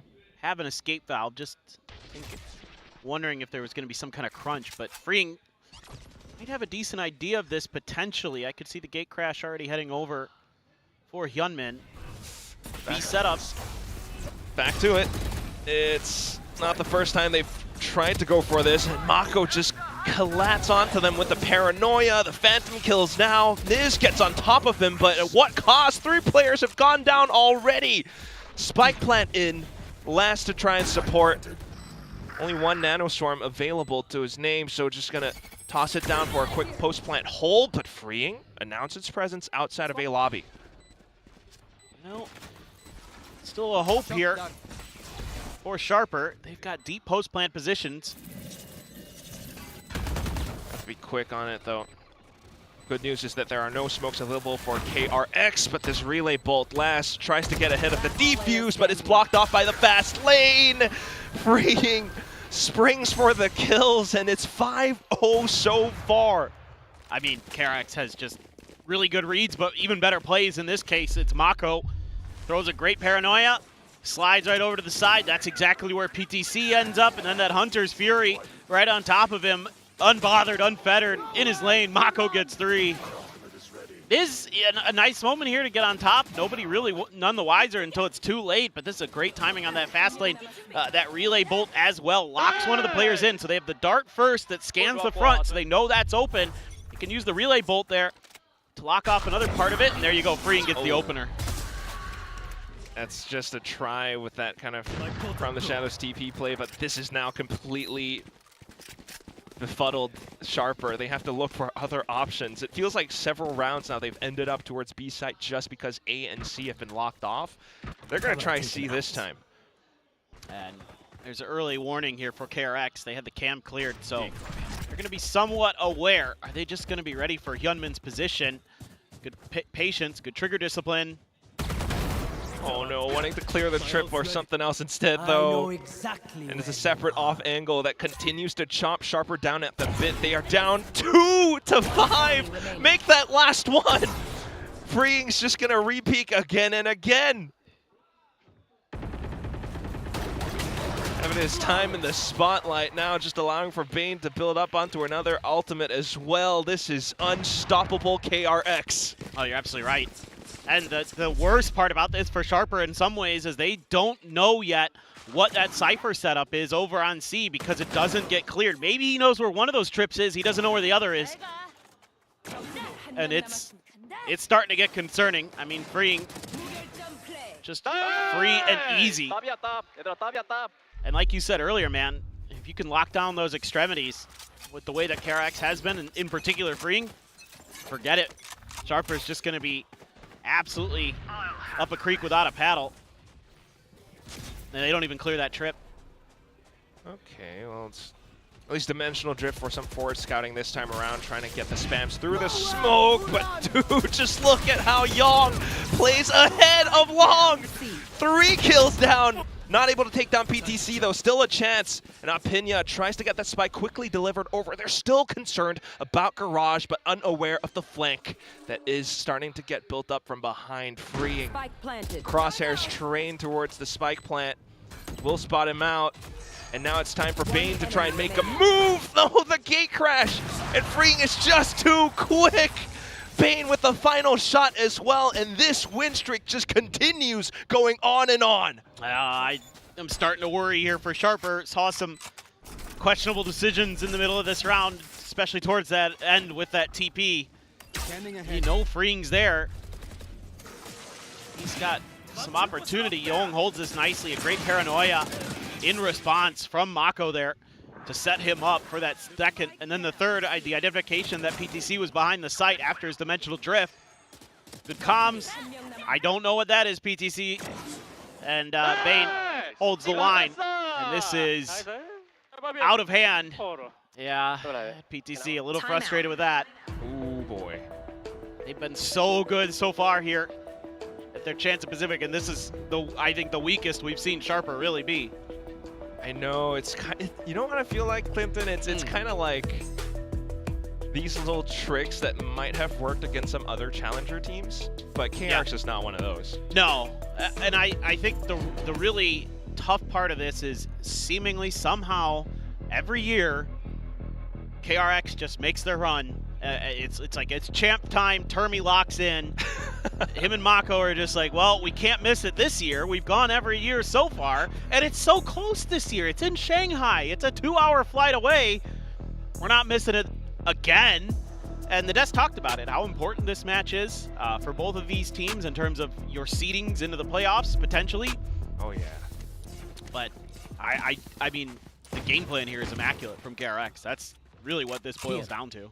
Yeah, right now it definitely is. I kind of just like that it's also a bit more like we're coming full circle to not just, 2023, the start of VCT Pacific as a whole, but we're going way back to like Full Sense versus Vision Strikers. Yeah, dude. Old school. We're going way back in time. 2021. Mako's still hungry for his first like international trophy lift. And you even have some of the old like Termy versus MYM stuff. Oh, You know what yeah, I mean? dude. Like you can get real deep in esports history in this match. That is for sure. Kadoom gonna have the hero rifle, one away from an overdrive. I'd like to see him, if he gets that overdrive, just if he has the opportunity, drop the rifle. Back finding mission. Gunman, oh boy, that's so much. That's so much info. I was gonna say, I don't think he saw a Pinya. I think he walked right by him. Greeted for a little bit more. He wanted to get towards the back of spawn. Had the gate crash, but well, that's gone now. So little reprieve for Sharper. We'll see if they can amount this to something else. Smart to check with the jiggle though, but still the flick from Freeing. What the hell was that? 30 seconds left. You almost feel bad for Kadoom there.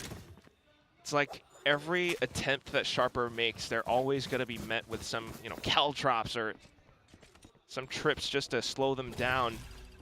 So back to the 4v4. They might have rifles now, but they're running out of time, trying to get pinched on. They will be able to get the gate crash towards the back of sight, but Yong still being able to anchor down. At least the trade is available, and the spike comes in.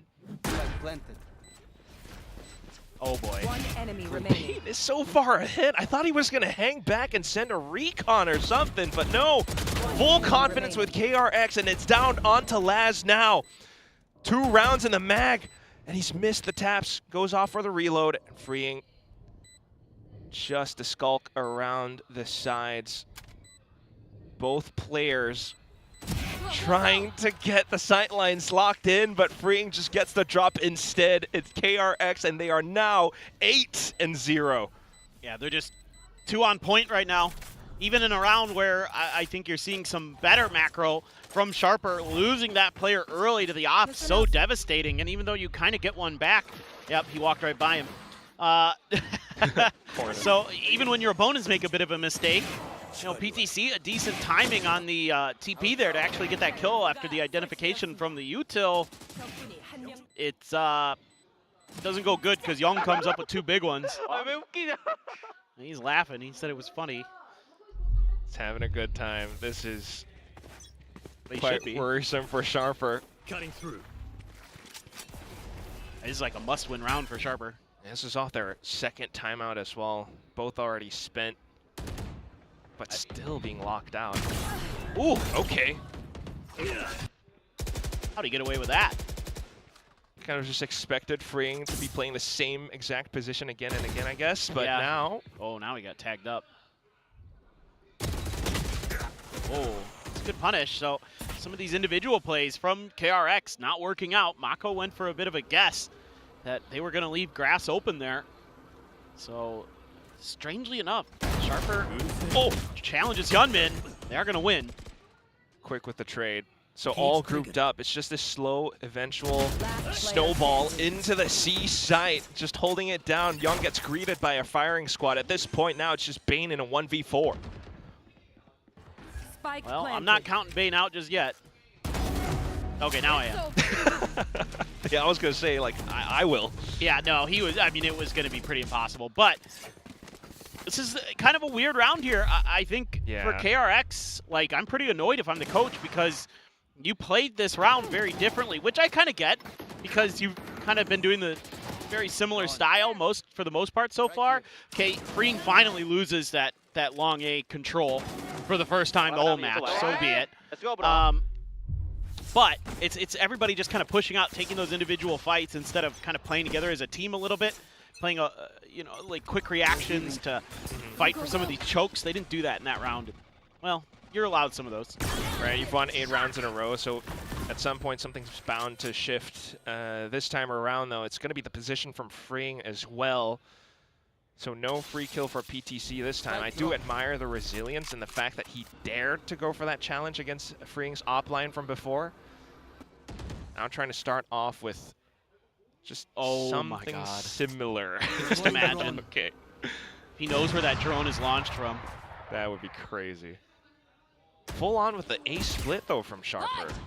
So hell-bent on breaking it through into the A site. They know that they will be able to bypass some of the op lines. Now with the overdrive taking down Bane, but instantly refilling in with Mako. Still though, out of the progression smoke, PTC, he's gotten the sidelines against Freeing.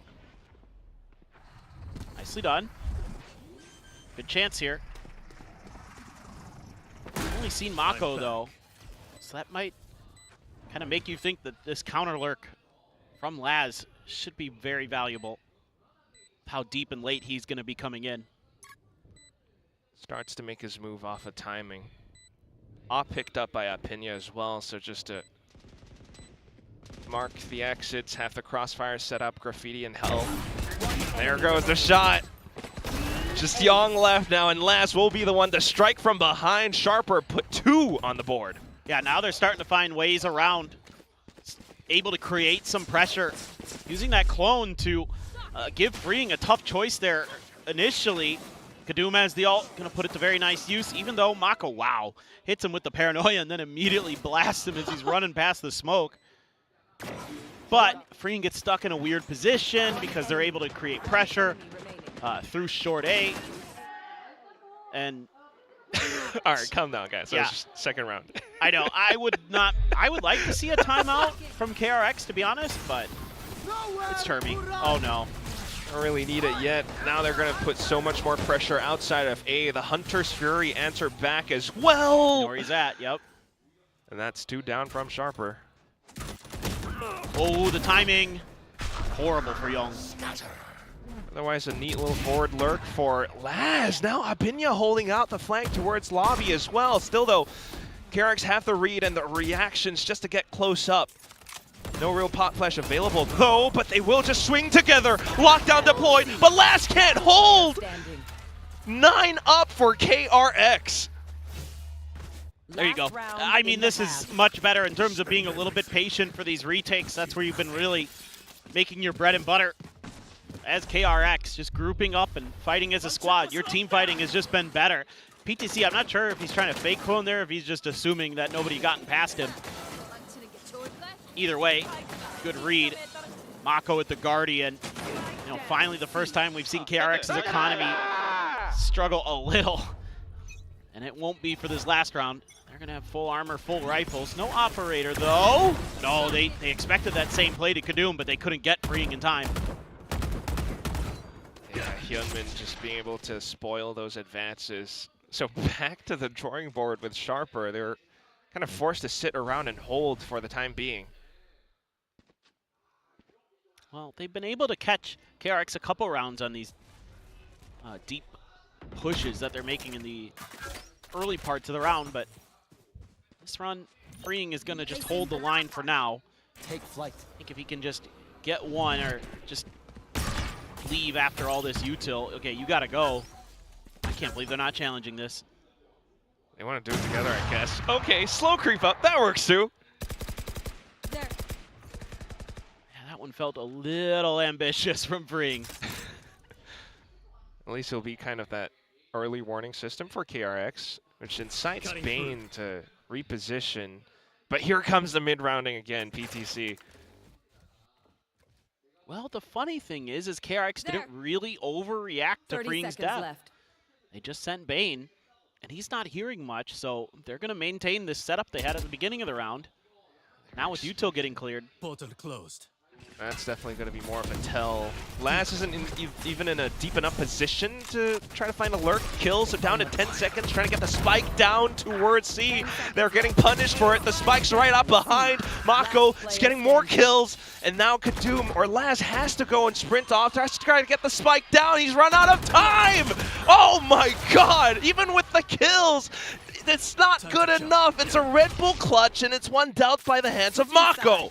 Yep, it's so smart from Mako to just get out of there. He knew the time was going to be a problem. I knew there was another player somewhere else on the map. Oh boy, this one's tough. Great flash here from Hyunmin. But a good fight back. It's just this round just takes so damn long. The round just over before PTC can connect. Halftime. Incredible. What a start here for KRX. No kidding. You know, it also feels like they're anticipating a lot of these plays or mid-round pivots, and that has to be something that, if not for Bane or Mako as like kind of the new official IGL, it's something from the coaching staff for sure. And as like a coach, watching your team, watching the game plan work out exactly how you want it to, you know that John Hamm meme where he's in the club and he's like listening to music? I feel like that's what's going on with KRX. Yeah, for sure. They're like, chilling. So satisfying. Yeah, no, I totally agree. I think you have to be really happy with your game plan here as KRX with the execution of your players. I mean, a couple rounds where I don't like what I saw in terms of them trying to change things. You know, again, if it ain't broke, don't fix it. I do get why you do end up doing that, because you assume your opponent's going to make adjustments, especially when you're going up against an IGL like PTC. But they still managed to make it work off some individual brilliance in a couple of these rounds, and everybody had their moments on the side of KRX. Just now, I do worry about Sharper on this defender side. The Killjoy, I don't think nearly as impactful against the Neon as a Cypher, so I think it makes this defender side harder. Now, I would have assumed that against RRQ as well, but they played pretty well, so let's see if they've got something to say about this. It is a Neon Yoru, so still wondering about it for now, but it's just an attempt for PTC to try to get himself inserted upwards. Young's going to shut that down. Phenomenal awareness there by the youngster. That was tough to read. And then now for the whole team to start that slow scale, and this is where we get to see there's no real way for Sharper to kind of delay the Neon. In fact, it's just a fake. It's a bit of a reconnaissance mission, and then now they're trying to get themselves elsewhere over onto B site. Young already full upwards, but Laz able to block off Garage for now. Oh, Niz. He got lit up there. Yeah, significant damage. A bit of support from Laz close by. He's trying to find the right timing, but Young gets the fourth. And now online for an ace. The trip right outside, blocking up Pinya. They know he's there now. Mako tucked right underneath. Bane will pick up the alt point too, and as soon as Apinya pops off over the top of window, there down he goes. Oh my god. Well, should be a force buy, you would think, out of Sharper into this round, but my word, Young, what a round here. Just ready for PTC to go on a walkabout. Now, good work here from Kadoom. That's a tough one to read, because that's as the rest of KRX is pulling back to try to make their loop back towards their spawn.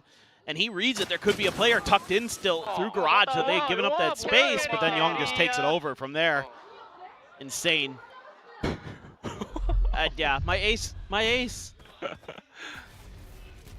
Still though. 4 humongous kills. There's, I guess this is kind of a force, you know, Sheriff's Light Shields, it's all they could afford, man. Couple Spectres in there. So it's a little scary. Out of I think there's a decent chance. But KRX may be wanting to use some of that ranged weapon advantage that they're going to have. So I think Long is going to be, you know, whether that be C or A would be kind of your ideal landing spot. You know, there's quite a bit of space at the front of site. Now if you can clear back, you could try to push through. And use the dart to do that. Laz gonna stick close by. This is really nice work from KRX, being really thoughtful. Even though Sharper is in a good position to potentially punish this, just have to see. Oh, and they were gonna mark Garage as well. It's so difficult for Kadoom or Laz to get a move. Spike planted. Did they hear Laz? They're pinging that out. One of the more common positions. PTC gonna try to create some pressure though, at least. Yeah, he just sent the fake clone. That's just a free read for Young. He's trying to send out the paranoias now. Hyunmin will whip a couple of Marshall shots, but here comes Mako here to support. Guardian, a classic to trade back. Still not much else. The guns are all pretty much lost. PTC has to shoot the team out of this situation. Smoke set up around the spike. It's desperate, but it could work. The shock dart clears it. Bucky picked up by Young, and this shuts that down. Bing gets the final shot. Always a contingency plan right at the end. KRX will claim map point. This is extremely well drawn up and thought out by KRX. Even though Sharper had a pretty good ante to this, again, I like the idea here. You've got some Guardians, you've got a Marshal, you've got a Vandal. That means you have a range advantage over anything that isn't the Sheriffs. Oh, Bane, that's the second Shock Dart kill he's gotten, and both have been incredibly important for KRX. Really nice work from him. And the way he opened up that site too, drone into the recon, cleared a bunch of space. It's standard, always, but good. Always when just Sharper's about to clutch, you know? That's exactly it. Those are two of the best Shock Darts you'll see. And now they've got a free C site. Straight through. Just a gate crash to clear all that space off of the recon as well from Bane. Now he's just firing blind shots just in case. Sharper have rotated by, but you gotta watch out for Young as well.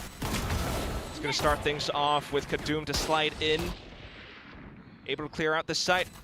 Everyone's backed off though from KRX. Just marking the positions, waiting for them to waltz into their crosshairs. Let go all the rounds. Oh, here comes Young.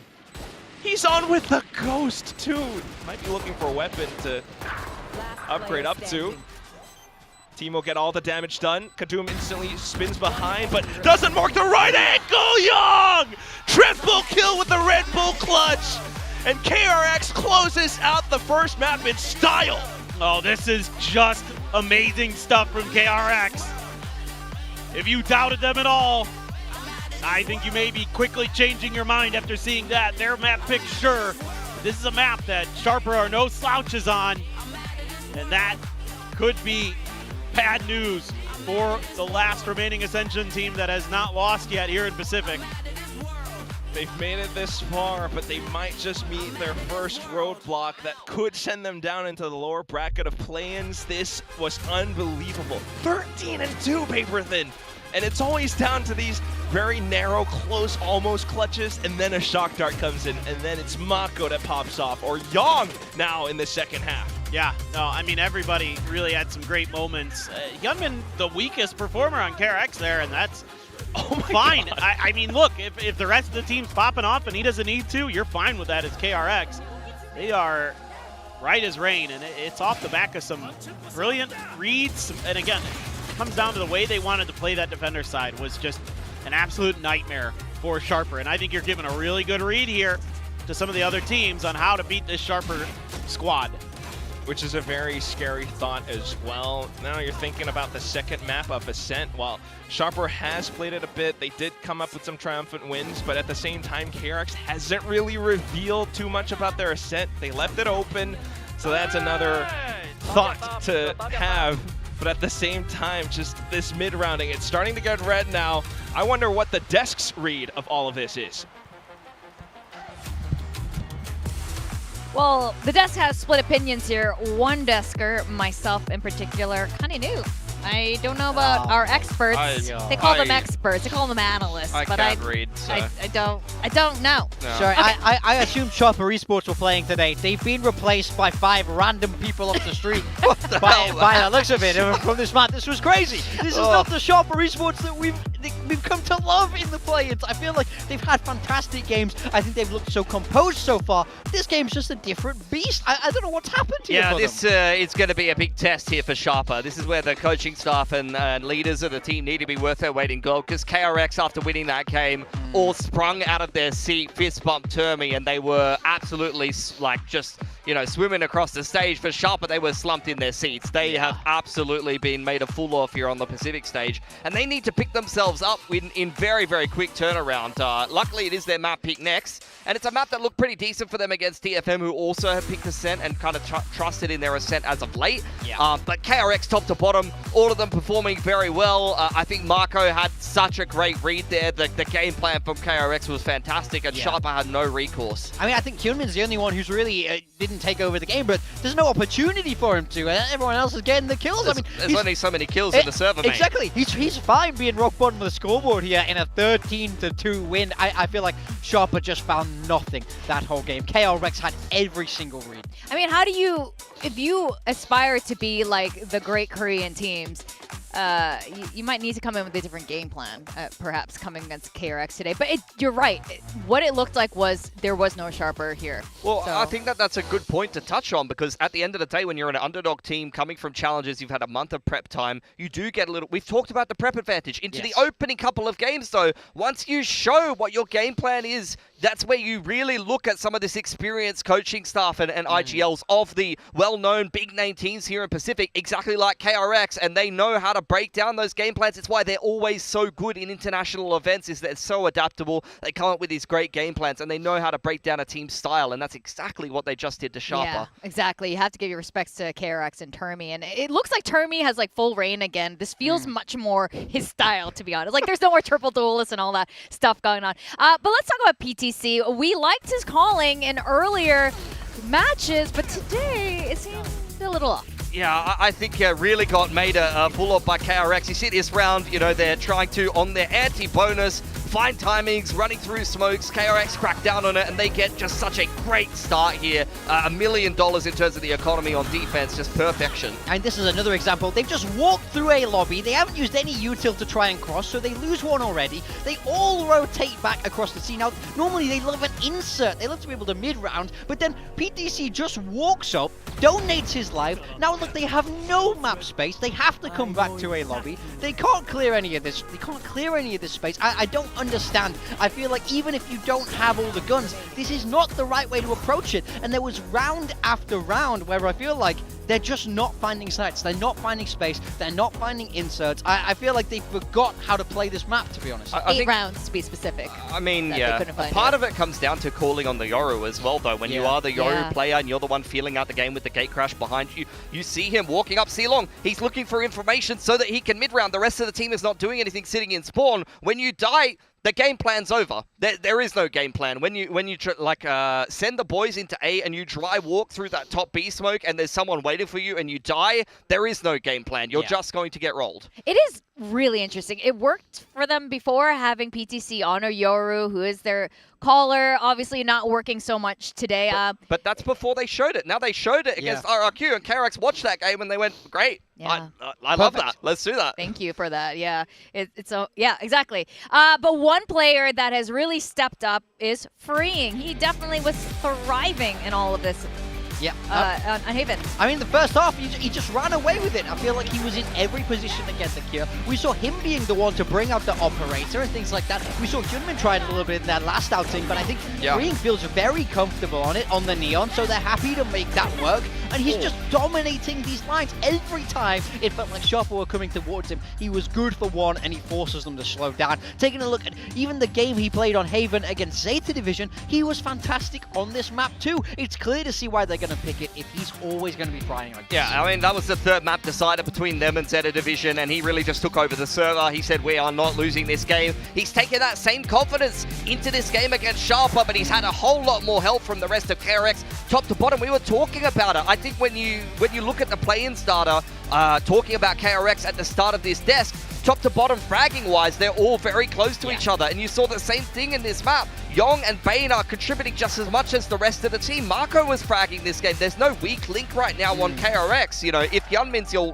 weakest fragger and you're rolling the other team, that is a scary-looking KRX that we were talking about. Concerns about musical chairs with the roster. Who's their fifth player? Oh, this new player they're bringing in is not really performing. It seems like they're starting to crack that formula, and they're looking scarier and scarier as they play more and more games here in play-ins. Yeah, this is very promising for KRX. And again, if they make it to champs again, I think this is a really good trajectory for the team. Now, Ascent is going to be the second map. You guys have pointed out we haven't seen much of it from KRX in Stage 2. Not at all. I mean, when we saw this with some players previously, it was Jet Waylay, but that was a long time ago at this point. Nothing for them here in Stage 2. So, Chopper picking this in a way, you don't really know what you're going to get, but I did like their Ascent. They were playing that Sage. You guys know how I feel about the Sage. Big Sage fan! So, I liked what they were doing there. The only thing that scares me is this is a map you've already shown. We just saw what happened in Haven, where Termi just looked at, he downloaded you there. He had you fully red. So I'm a little bit scared that that could happen again here.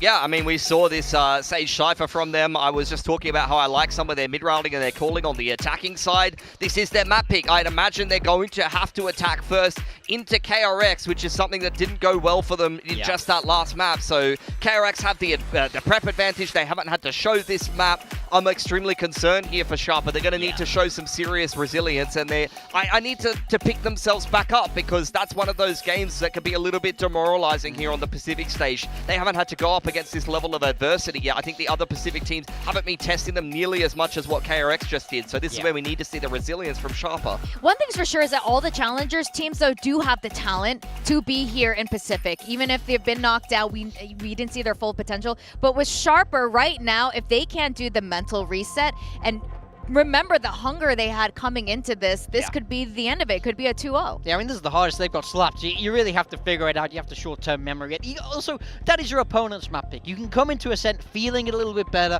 knowing that you've chosen this, knowing that you have a little bit more of a niche comp with that Sage. I think they piloted it very, very well. And even if KRX can prepare for it, it's also something they'll have a lot of reps against. Yeah. So I think there's still room to catch them off guard there. Yeah, and I think Ascent is not a map that I've associated with KRX for quite a long time. You know, so the fact that this has been left in the veto and it's not something that they have reps on, maybe they will be a little bit rusty. It's up to Sharper to take advantage of that. Now, you know, had a little bias coming into this today. I mean, I picked against them. Like I said, I picked against them against RRQ. I picked against them against DFM. But, they passed the test both You picked times. them here to curse them. Maybe. How Maybe are I'm you the feeling? problem. Yeah, but how are you feeling now? Horrible. Especially with this. I'm very concerned. Yeah. This comp.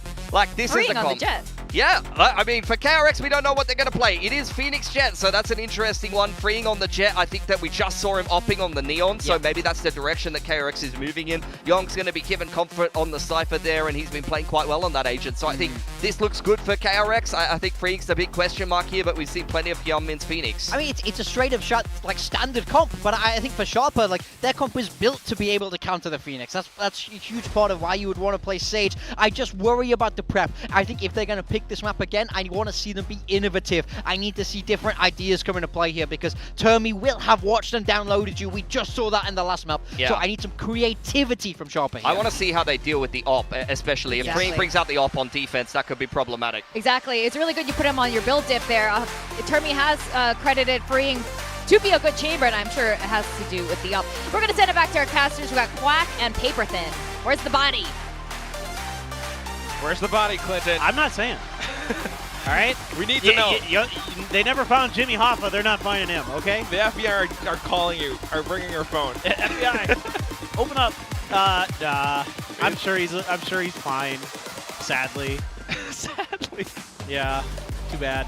I have big concerns here for Sharper, especially, like, this is gonna sound weird, but this is kind of a must-win pistol for Sharper because of what the desk was just talking about. What I've been thinking about is Freeing, even though it's his first time ever on Jet, like you pointed out to me, which I was shocked by coming into this.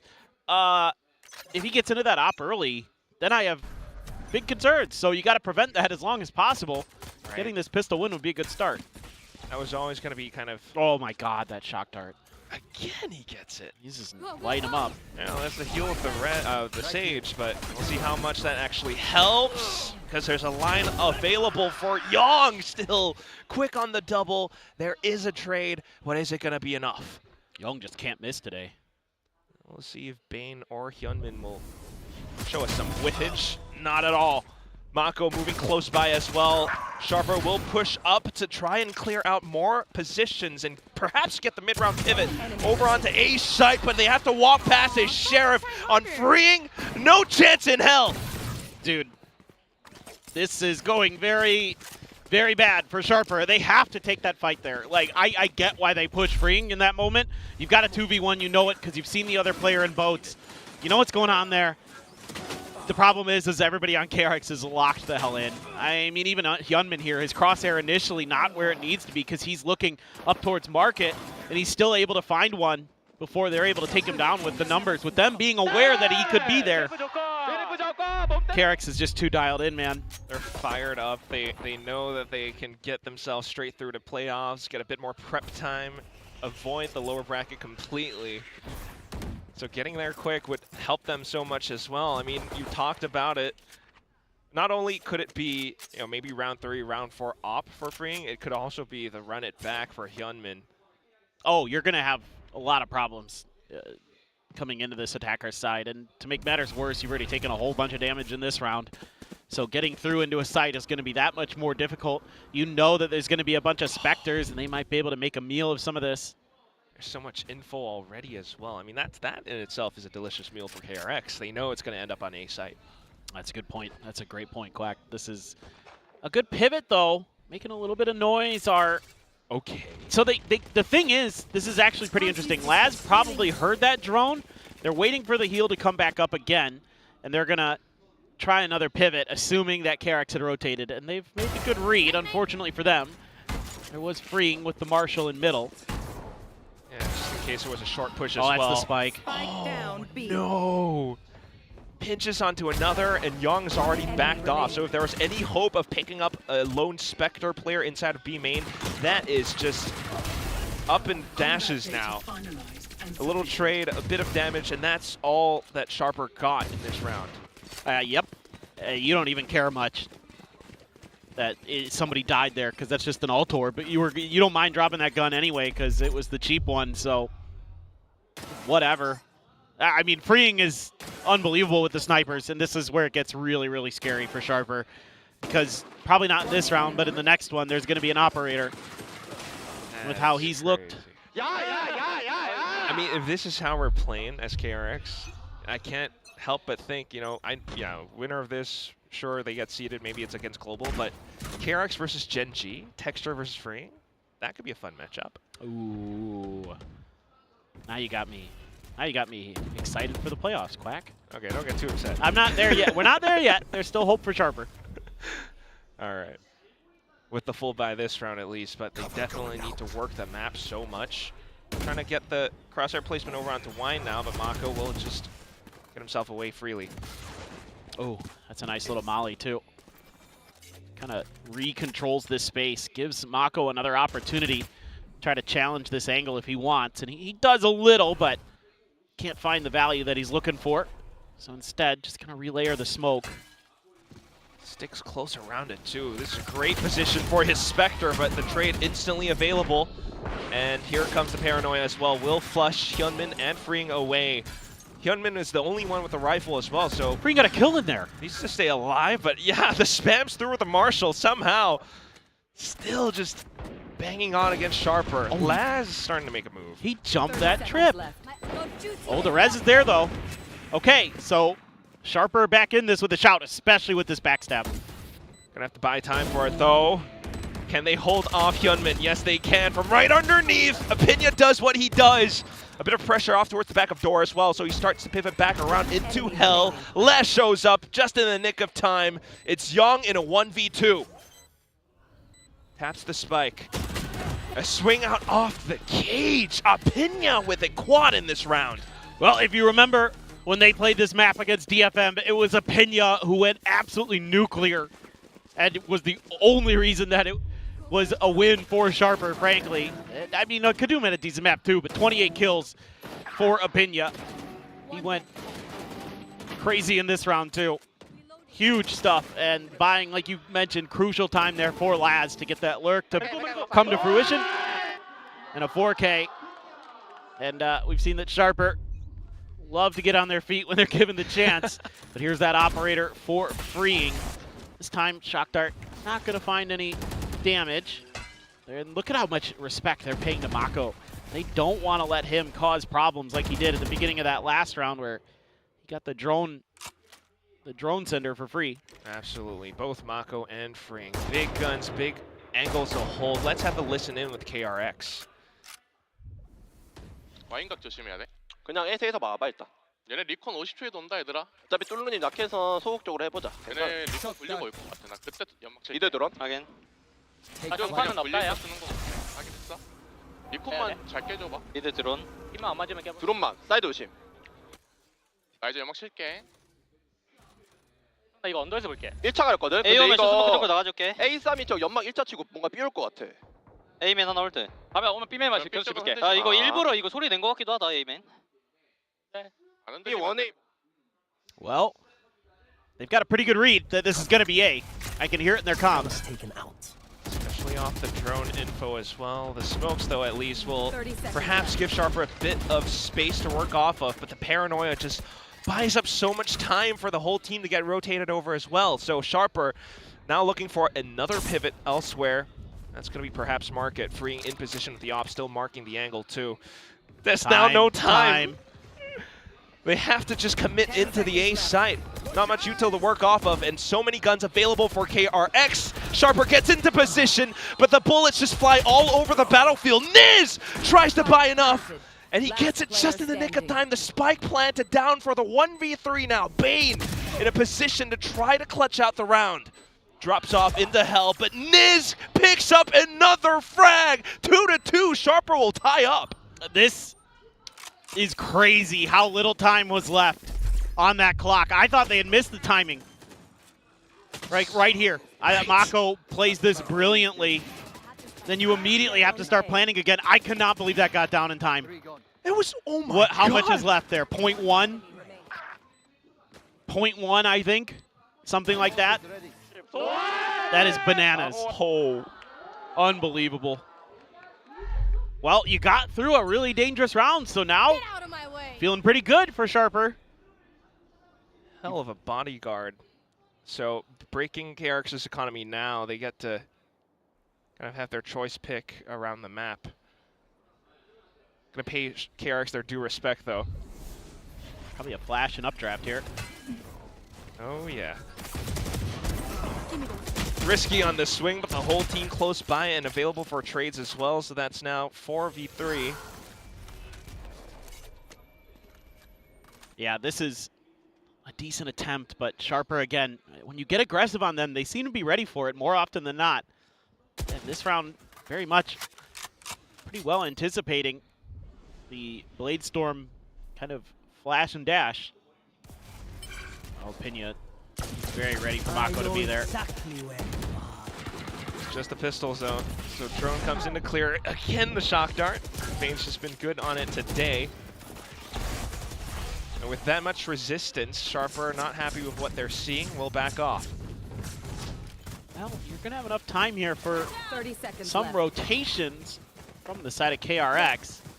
You're not going to be able to scoop up that gun, though, from PTC's body just yet. Revealing area. Either way, still walking into a two-player reinforced side. Bane finds a bit of damage, still buys some time away from the spike plant. It always comes down so close to the wire, both hiding inside of Boathouse. Kadoom with so much work to do. Will swing, pulls out the shorty. It does just enough damage, but there's no time for the plant any longer.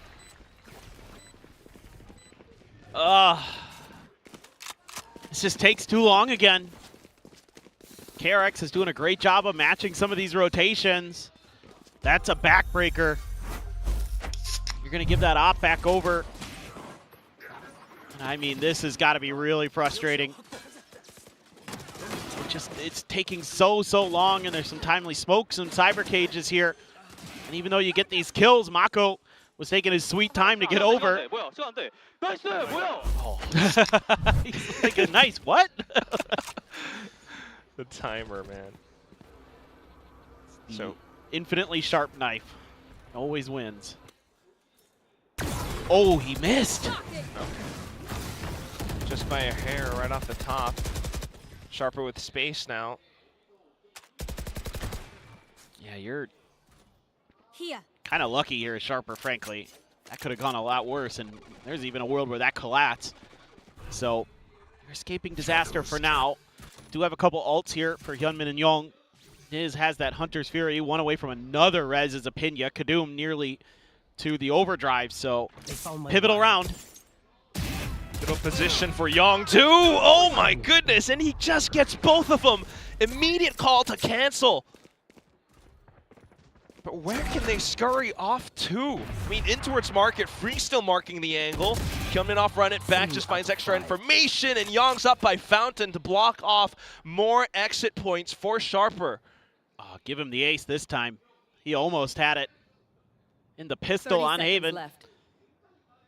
He has been outrageous today. I think this has to be a save at this point for Sharper. Yeah, ever hungry to kind of keep his spot on the KRX team, but at the same time, there's just not much else that Sharper can do. It kind of feels like this is... 10 seconds left. You know, the desk was talking about maybe there might be a bit of ring rust for KRX, but I feel like that previous round just perfectly encapsulates the duality or the dichotomy of the two teams as well. Just the fact that KRX, they haven't shown their ascent, so they'll come into this with their own composition, hence the operator and freeing on the jet.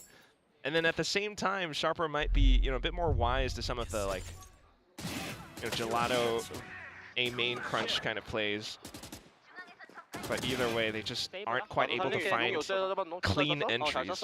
Yeah, it's a really good job again by KRX being sort of contained. Like, I like to call it anti-execute, where you're not even letting them get to the spike plant in the first place. Like, I like it when teams play that way from time to time, because it can be really frustrating as an opponent, because you're anticipating that they're, especially in a double duelist meta, that either the teams are going to be really aggressive at the flanks and trying to push base, trying to get information that way. And you came for the clutches. Well, you've gotten a good show so far today, if you're a KRX fan especially. But then also, like, a lot of teams will just play like retake heavy, right? Like, where they're just like, okay, like, if we can't, you know, find that value early, then we'll just fall back and, you know, play for retake. Argue, but yeah. Exactly. Sometimes DFM does this too, but this is like kind of that middle ground that we're seeing from KRX here in a lot of their better rounds today. Right, they always lock off extremities of the map. If not, they will still leave themselves options available. They are reading the rotations very quickly. That round with the boathouse play on just pistols too. They're so patient too. I mean, you got to give KRX a ton of credit where they don't really give up much easily. So let's see. Still able to buy into this. A ton of ult for Sharper. Looking for that drone. This is risky. Well, he gets the one. Spike down mid. And it's the res too. That's huge, actually. That's probably the best find you could have. Other than maybe Kadoom. Trade right back. Progression smoke. Able to get the pinch on to Hyunmin, but Bane trades on top of trades, and KRX just stay on top of every single position except for A main this time. Well, it is there. Should be able to clear the shock to at least create a question mark here. Oh, no, it doesn't. Oh, it missed because of the angle. Second try. That one's got it. Okay, well, at least you did get it. But by that point, you know, just the second shock dart, that's enough time for Yong to get on his line. You don't have much other info here as KRX. All the other info gathering util's been used. The shock dart a little bit telling, so they're kind of hedging their bets again. 1 and 2 30 seconds left. onto this A site. Marking the smoke. The camera pretty much confirms it by this point. Position over generator by Mako. Down And it's just enough damage against Kadoom as well. The overdrive not able to find value. A triple kill to put KRX with 5. Yeah, this is really good stuff from KRX, again, in terms of having layers to their mid presence. Even though it's a quick trade onto freeing and Hyunmin goes down a little too easily, that's okay, because you've got the players there to back it up. And again, finding that res, taking that out of the equation early makes this round a lot more assailable, and you get the overdrive out of Sharper too. This is, that's a painful one. There's no other way to put it. I guess the good news is you still have a couple ults here as Sharper. And you got the run it back out of Hyunmin a little bit ago, and okay. Yeah, Bane though, not too. Hey, whoops. Praised him too much. Happens to the best of us. I'm sorry, Bane. Forgive me. Yeah, he's gonna maybe get a Hunter's Fury here. We'll see. But now it's more of a default from KRX and just an outlaw, which will find the one tap on everybody. Oh, the timing. Oh. Inevitably. Crossing not smoked was always unsafe, but you know that's the cost of Sharper always trying to spend their smoke sometimes as well. Now they've marked Niz.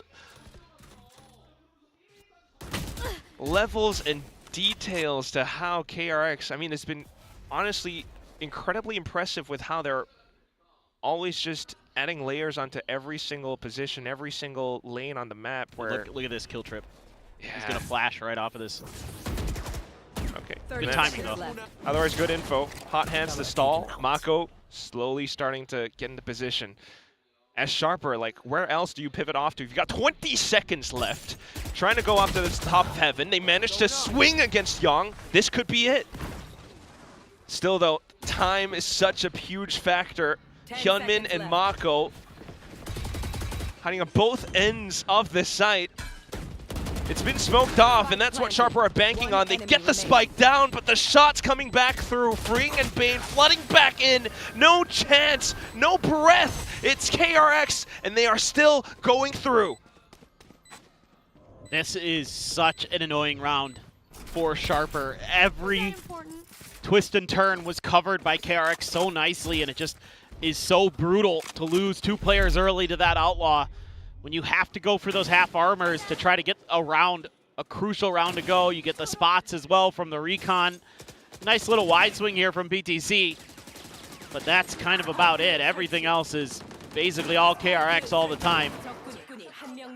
They're so patient. They have every angle covered for this retake. They're literally coming from everywhere. It has to be like...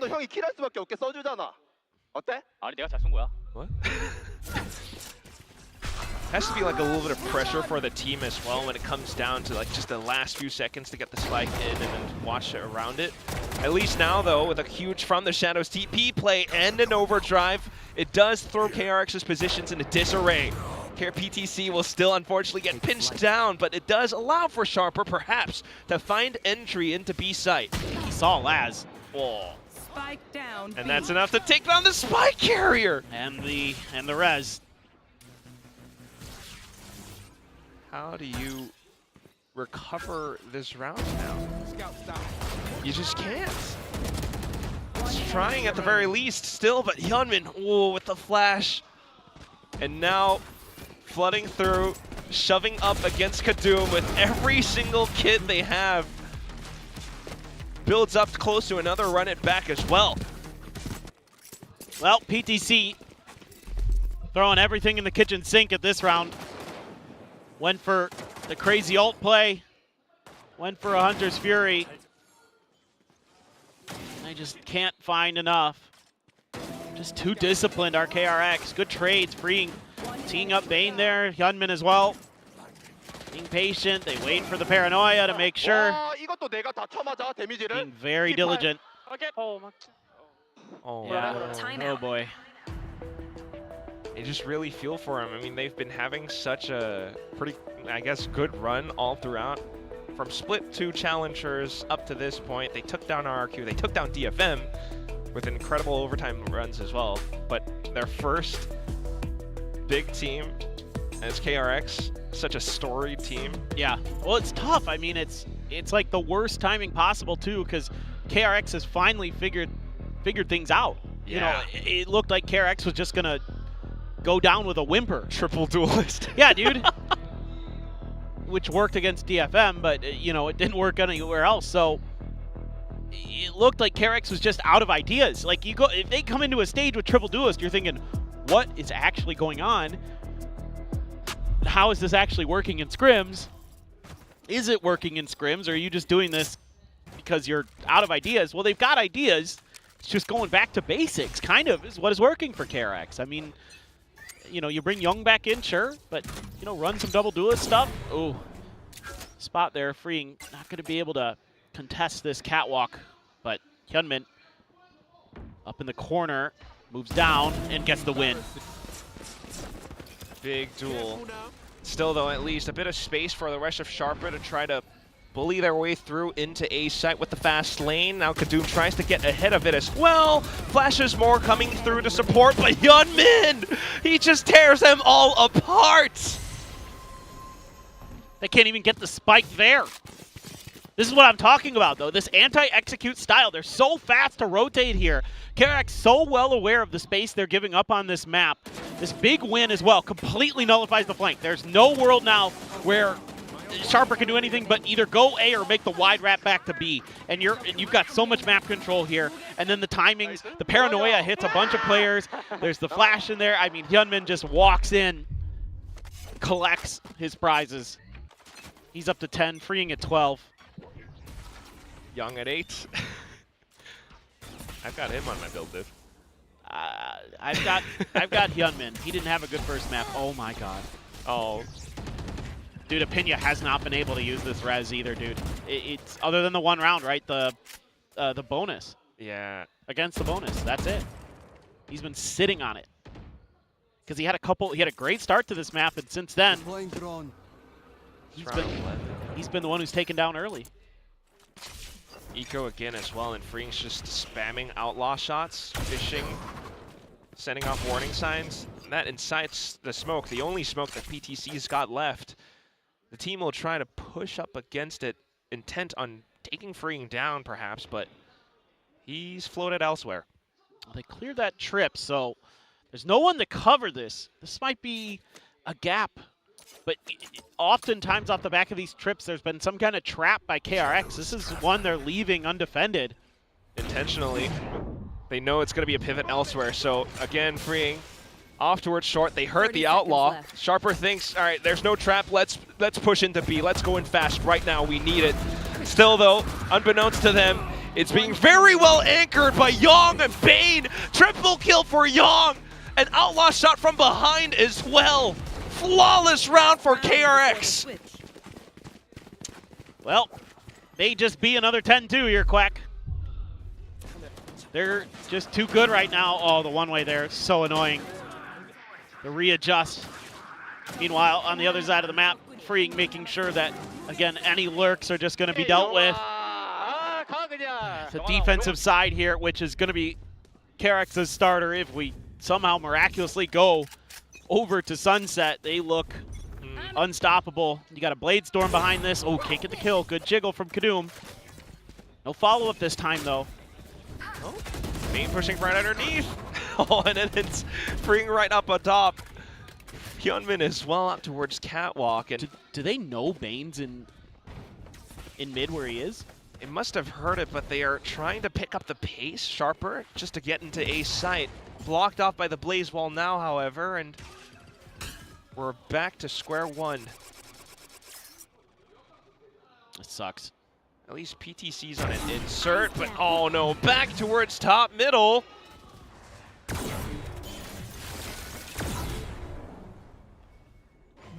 Oh, they're lucky they didn't lose another. That's about all you've got going for you right now. They're going to try the res, maybe? Oh, you can't, because Young is there! Oh, he's pushed up B main! Everyone from KRX playing far forward positions now. They know they have a chance to close this out right quick. 10-2 is the prize at the end of this first half. And PTC is the only obstacle trying to slow them down. 30 seconds. TP for info. Holds back with the angle, but at what cost? He's down to 30 HP. Oh, with another swing, Young just pushes up. It's 10-2 again. Wow. I mean, again, credit to KRX here. They're just locked in today. They're all over the map. They're doing such a good job of covering their gaps. You're able to reinsert the operator in deep towards mid when you're able to thwart the attack over at A. It's just layers upon layers. This is some of the best prep we've seen from KRX in quite some time. It's just so much. Preps, reads, quick rotations. Yeah, in this last round, it's kind of like, you have to imagine the one outing, well, the couple of outings where they played the triple duelist kind of lends to the aggression or the free flowness of the whole team to be able to work off of each other like that as well. Yeah, I think there's still some things they learned from that experiment that can be adapted into whatever you do, right? Like the communication style, being able to quickly communicate and like play off of each other very well, have some good team fire, team fights, that kind of thing. 100%. Bane pushes right underneath the smoke, and then you got the Blade Storm right up above. That's crazy. Yeah, they've got good, kind of combo plays. There was, the good conditioning there, setting up a lot of traps off the trips. that had to be considered, and therefore there were rotates that came through from the side of Sharper that didn't have to, you know what I mean? Yeah. But they did because of what they had been seeing previously. It was all these little things that KRX was doing. Precisely. I mean, if this keeps up, it just feels like KRX is going to have such a good time. They're adapting to teams. They're possibly going to make a deeper run inside of playoffs even. I mean, One Pixel, you know, Boaster might not be there, but Pacific's got you. Yum Yum is hungry for it. Bane right now starting things off with an opening shot in towards middle. Sharper are just throwing caution to the wind, pushing all the way outside of B main. That's crazy that that works. Because KRX was kind of ready for it. They even get the opening kill. Laz gonna try to punish. Goes for the rotate, but he made some noise. Now KRX with that trip there as well. Not feeling like they can necessarily cross that easily. This is a must-win pistol. Just to try and survive. Young expects it though. Stays crouched, only a dink. It's gonna be Mako, the last remaining player. Will hit them all with this paranoia, but still wallbang through by Niz. That's a Sharper pistol now. 1 out of 4 today. A lot of work to do. And this one, frankly, felt like I thought for a moment here that actually KRX might be able to outdo this, but some really nice shots with the Sheriff from Niz. Able to shut down those players on Catwalk. And he ends up with the 4K. Not going to stand up yet. Yeah, but they're keeping their spirits high. Yes. The one play that KRX would not expect. Yeah, a tiles crunch on a pistol, you don't see that every day. There's ahead of the smoke now as well, so a lot of information garnered. Well, they don't like what they see. They're not going to clear that trip. But Sharper's still pretty convinced that this could be A. Are they going to get a timing before KRX crosses from that cat angle? Not quite. But they do only see the Cypher, so that still isn't telling them much. Doesn't matter. They're still going to keep pushing. They've got too much space. Now you just got to slam into B here as KRX and hope this works. Curveball up and over. Paranoia, nice. Great layer. Oh my god. Gets close enough, picks up the Guardian. Oh boy. Are we gonna get thriftied? We just picked up, Chopper just picked up pistol. They might, Quack. Oh no. Still have a lot of util though. Paranoia, relay bolt, couple slows. Should be strong enough for a pretty decent retake at the very least. They will just do their due diligence for now, but Bane is one that we're keeping our eyes on. Sagewall will block that off, reveals the location, then the whole team can freely rush all the way up past lane in towards the back of Boathouse, where more bullets will connect. Last player spotted. Easy shot, easy defuse as well. Not too bad off the retake. It took some significant losses still, but they managed to put another round up. Yeah, this could have gone a lot worse. A lot worse. And this is just some really nifty shooting by PTC. Man, that is fast. Got to give credit where credit's due. That was pretty good from him and Laz. Doing a nice job. And they hang on. What looked like it might be a lot scarier than it was. Young only able to afford a Guardian here, though. So pretty pivotal round. If you can get this bonus to go as Sharper, maybe we begin to believe. I'm gonna hold my breath. We start to think about beginning to believe. How about that? Yep. Well, they are going to try to push out, and there's no control over this. That high-low is really annoying. Ooh. Coming through. Yeah, we'll definitely give off a bit of information now. Whole team pivoting over on towards market. Questions still being asked, though, so PTC alongside Opinia will still stick close by on towards A. Throw the Guardian off the map. Don't want them to be able to pick that up. Smart. Drones passing by each other again. Got the spot. Ooh. Oh, PTC spots him out instead. So really slowing down the pace, and you start to see a bit more of those individual 1v1s. PTC wins those, and it hurts KRX's chances of trying to eke out this round. 30 seconds left. They just made a ton of noise. And with B main already under Sharper's control, they're quite happy to just sit and tuck themselves around, play around the crossfire. Just a bit of tag damage with that Bulldog for the Sheriffs to finish off the job. BTC as well, back over on towards middle, and they will indeed, Paper Thin, pick up the bonus. Yep. Okay. Whew. Should be winning the next, and then you're going to be 4 rounds down. Then we start considering this. They're doing a really nice job here, taking some control of some of the space. I would not mind a timeout here early from Termi at all. Hasn't needed to take one yet in this series, and I think it's a good idea to start talking about how you're going to control mid a little bit. I think you need to be a little bit more patient at the beginning of the round. Have players set up, either pushing Cat early or watching Cat from top mid or from the tile zone, that kind of stuff. But that's not for this round. That's for the next round. Yeah. Fair enough, but right now, right off the get-go, it's just a full rush from KRX into A site. They've been slowed down by the trips that Sharper has set up. Let's listen in to the Thai squad. กล้องอยู่วายได้อยู่วายได้กล้องดูกลางกล้องที่พี่วิวใช้อะไม่เคลียร์นะกูจะวอลบีเลยเหรอกล้องไม่เคลียร์นะระวังนะเพราะเห็นข้ามมันเป็นวายได้ต้องหยุดวายแล้วกูไปเลยนะว่าเรากลางเนี่ยเหรอช็อตลงไปถ้าวายผมมาแล้วหุบเลยว่าถ้าวายผมอะหุบไปเลยได้ปะกูชิดขวาเอ้ยกูดูว่าถ้าวอลบีแตกขวาไม่น่าบีตัวปัดเลยปะถ้าบีคือไซเฟอร์อย่าเพิ่งยังมันแค่ฟันพอกลับมาสปิดบีกูวิ่งทันเพื่อนสู้ไปเลยตรงนั้นควันเลยได้พี่ควันได้ปะควันเอ้ยกูมีวันเวให้อีกอะโดนมาว่ะตัวไหน Well, there really hasn't been much that's gone on. They've been chilling.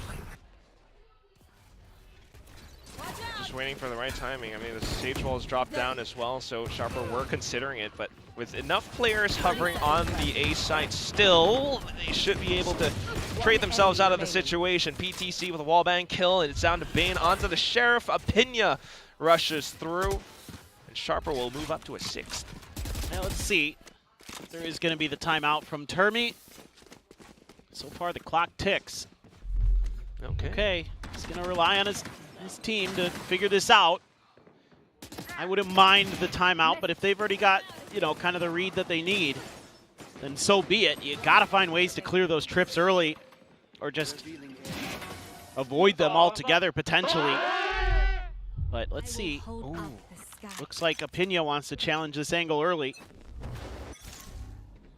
That does kind of slow them down. I thought he was going to go for the curveball there. Actually, the hot hands give them a little bit of breathing room over at long A. Allow them to scale forward as well. And sights the wall, which they instantly break down, and that's more of Sharper's utility, or stall utility, that they're chipping away at. This is going to be tough to read as KRX, actually. You're assuming that with how deep that wall was, that they're trying to play for some kind of recontestation of that space, but they actually had abandoned the site momentarily. Now they're back to it. That it might be wine as well, huh? But I think the same could be said for Sharper, though. I mean, it was a quick clear, that wall, so it's tough. Exactly. Like, not much noise elsewhere, and if KRX are actually able to do the right amount of scouting, like perhaps towards B, get the whole pivot over. Take flight. Still, I don't like how much of mid you've given up as KRX. It's so frustrating. There you go. That's what he was looking for. Yeah, they were kind of met with a lot of players, you know, pushing up catwalk and stuff like that from previous rounds on Sharper, so you can understand why KRX might want to avoid it. Now spotting just the one Sova. Wow. They will dip in towards the A side off the Blaze wall. Flashes all around as well, but PTC has tucked himself into a neat little corner. The swing out from Young, though. Kadum will finish off the job, down to 10 seconds just for KRX to try to get the spike down, but they knew that they had to take down Kadum in hell. They couldn't quite do it. The round's already done. Sharper continue to put more rounds up. Yep, this is too easy to read as Sharper. So much map control here. There's got to be a timeout. There has to be. The clock is not moving, and I assume. I mean, not a bad execute in some ways, but you don't clear heaven. Kadoom uses that fast lane to drop down and clear hell. Then he gets 2 more, and that's it. That's round done. So, big concerns here. I think this attacker's side a little too simplistic for KRX, who's looked so good so far, but now you're only 3 rounds away from tying this up from what looked like it could be pretty easy cleanup. Now comes into, you're on an eco again, and then you gotta win that next round. Yeah, and Sharper could change up their setups as well. What is this? Wait, His we're showing car, I cars now? think? Yeah. All right, what a flex. But there must be something going on. I heard the Korean casters talking about cars earlier, and I don't know what's going on. Some meme? It must be, dude. But either way, I mean, yeah, it's not only just KRX being broke, but it's also the fact that there is a slight inkling of something from KRX. I'll sell my car if KRX loses today is what it said. That's insane. I didn't get to read it in time. Well, you know, hey, look, if they win, then you're happy. If they lose, you get money for selling your car. Okay. It's a win-win. Sweet ride, though. Yeah, it is a nice ride. But yeah, I mean, Revealing area. KRX were starting to play around, you know, the kind of early utility that Sharper would tend to put out and try and stall. So we're back with the early hot hands. Bit of pressure just to try to force Sharper to think about A main. Got the actual squad and you know, the spike carrier closer towards B, and they'll avoid the drone for now. Yeah, they do clear the cam, but again, there's layers because of the double sentinel that you're going to have to be diligent about breaking through. Suppose that's what Bane will be charged with. Yeah, he's, I think, aware that the trip is there. Or maybe they think it's over on B. I'm not sure. They're going to line up for the B hit. Just wait for the wall to drop? Could be. Has a bit more to go. Oh, they're going to knife it down. Kind of wish they had done this sooner. Yeah. Just a round or 2 ago, but by this point now, Sharper, with their equipment, should look good to stall and get some rotations in, but they're still concerned about A site, so not really moving just yet. 30 seconds left, though. Or 20, I should say. And KRX begin their assault. Sharper from the shadows TP with PTC in towards Boathouse. KRX running out of time. And they will just throw bodies at the solution. Oh god, they're actually doing it though! Kills found! Spike plant! Young to lurk, but not quite finding the shot yet. Oh, who's quicker to reload? Kadoom with the up pulled out. Hunter's Fury to try to catch on to him now, but it's the overdrive popped. Kadoom wants blood. Swings in, slides around the corners, notes that they're pretty much all inside of Boathouse, but if he swings close by, his head is lethal! It's down to last, and he finds 1, 2 taps, a third! Sharper clutch out the round, it comes down so close, but they managed to get it done! Whoa boy, that was absolutely wild. Looked like for a moment, KRX was gonna find their footing and find a potential knockout blow. Just somehow, some way, it's a fight back from Laz. Kadoom here. Oh man. I mean, him and they both got to reload. He's frankly lucky he hits that shot almost. That was tough. That second. Disgusting. Absolutely ridiculous. Oh boy. Not out of the woods yet? Yeah, no, you are not. Ooh, that's a great start, though. Damn. Apinya, no util sent his way this time, so he can challenge that angle. There was no hot hands from Hyunmin. Now you start to really worry as KRX. Immediately walls off his wall. Kadoom's close by towards short, so could at some point possibly walk out towards catwalk, but no mid control. KRX gets free reign. Cage trigger. Instant moves and maneuvers on towards the B site. Niz and Laz, they had the info, but they couldn't quite react. Just sharp plays from freeing. First jet. Those were pretty nasty. I want to see that from his perspective. Spike Oh planted. yeah, we'll need that. 3v4 though, do you go for this? Oh yeah. Plenty of money. You have a res too, so if you can clear front sight. See, KRX knows it. Hence the flashes and playing up front. Quick with the res in, but oh, it's a little bit too shallow. There's no coverage around it, so just players baited out into the open, getting gunned down by KRX. Young in position and continuing to swing around his cage. It's death blows dealt towards BTC and perhaps to the whole team as well, up 11-8 now. Well, took, oh, he just read the, that's kind of what I was wondering. The animation. Oh, okay, here we go. This is it. This one right here. Woo! He clipped the top. Kind of worked out for him. Yeah, this is great read, though, from KRX, knowing where those players were that were resable and using that to punish Sharper. That's a big ult that gets wasted in that round, too. Now, you're going to have plenty of money as the side of Sharper. So you still have the op, still have some rifles, still have enough for a buy next round, basically. Scanning ahead. For the most part. But you got to get there. Okay, this is a different approach now. Oh, if Young swings this. It's just a patience battle. Cage. Whoa! Takes down the round it back, but instantly KRX just continue to push through. The spams through with a Phantom, does a bit of chip damage, tags him down slow enough. Kadum with a shot, last close by and an off angle, sprays and prays, lights him up and knocks KRX down. Okay. Pretty good read there. The fact that Kadum's able to get out of this, even with the run it back, I mean, he shuts it down so quick. Huge. I think maybe KRX just taking a little too long on that. They were hoping that Kadum would swing a little bit earlier, so they should have either waited. Like, they couldn't have picked the worst time in some ways.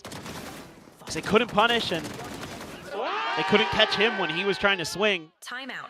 So another timeout from Termi.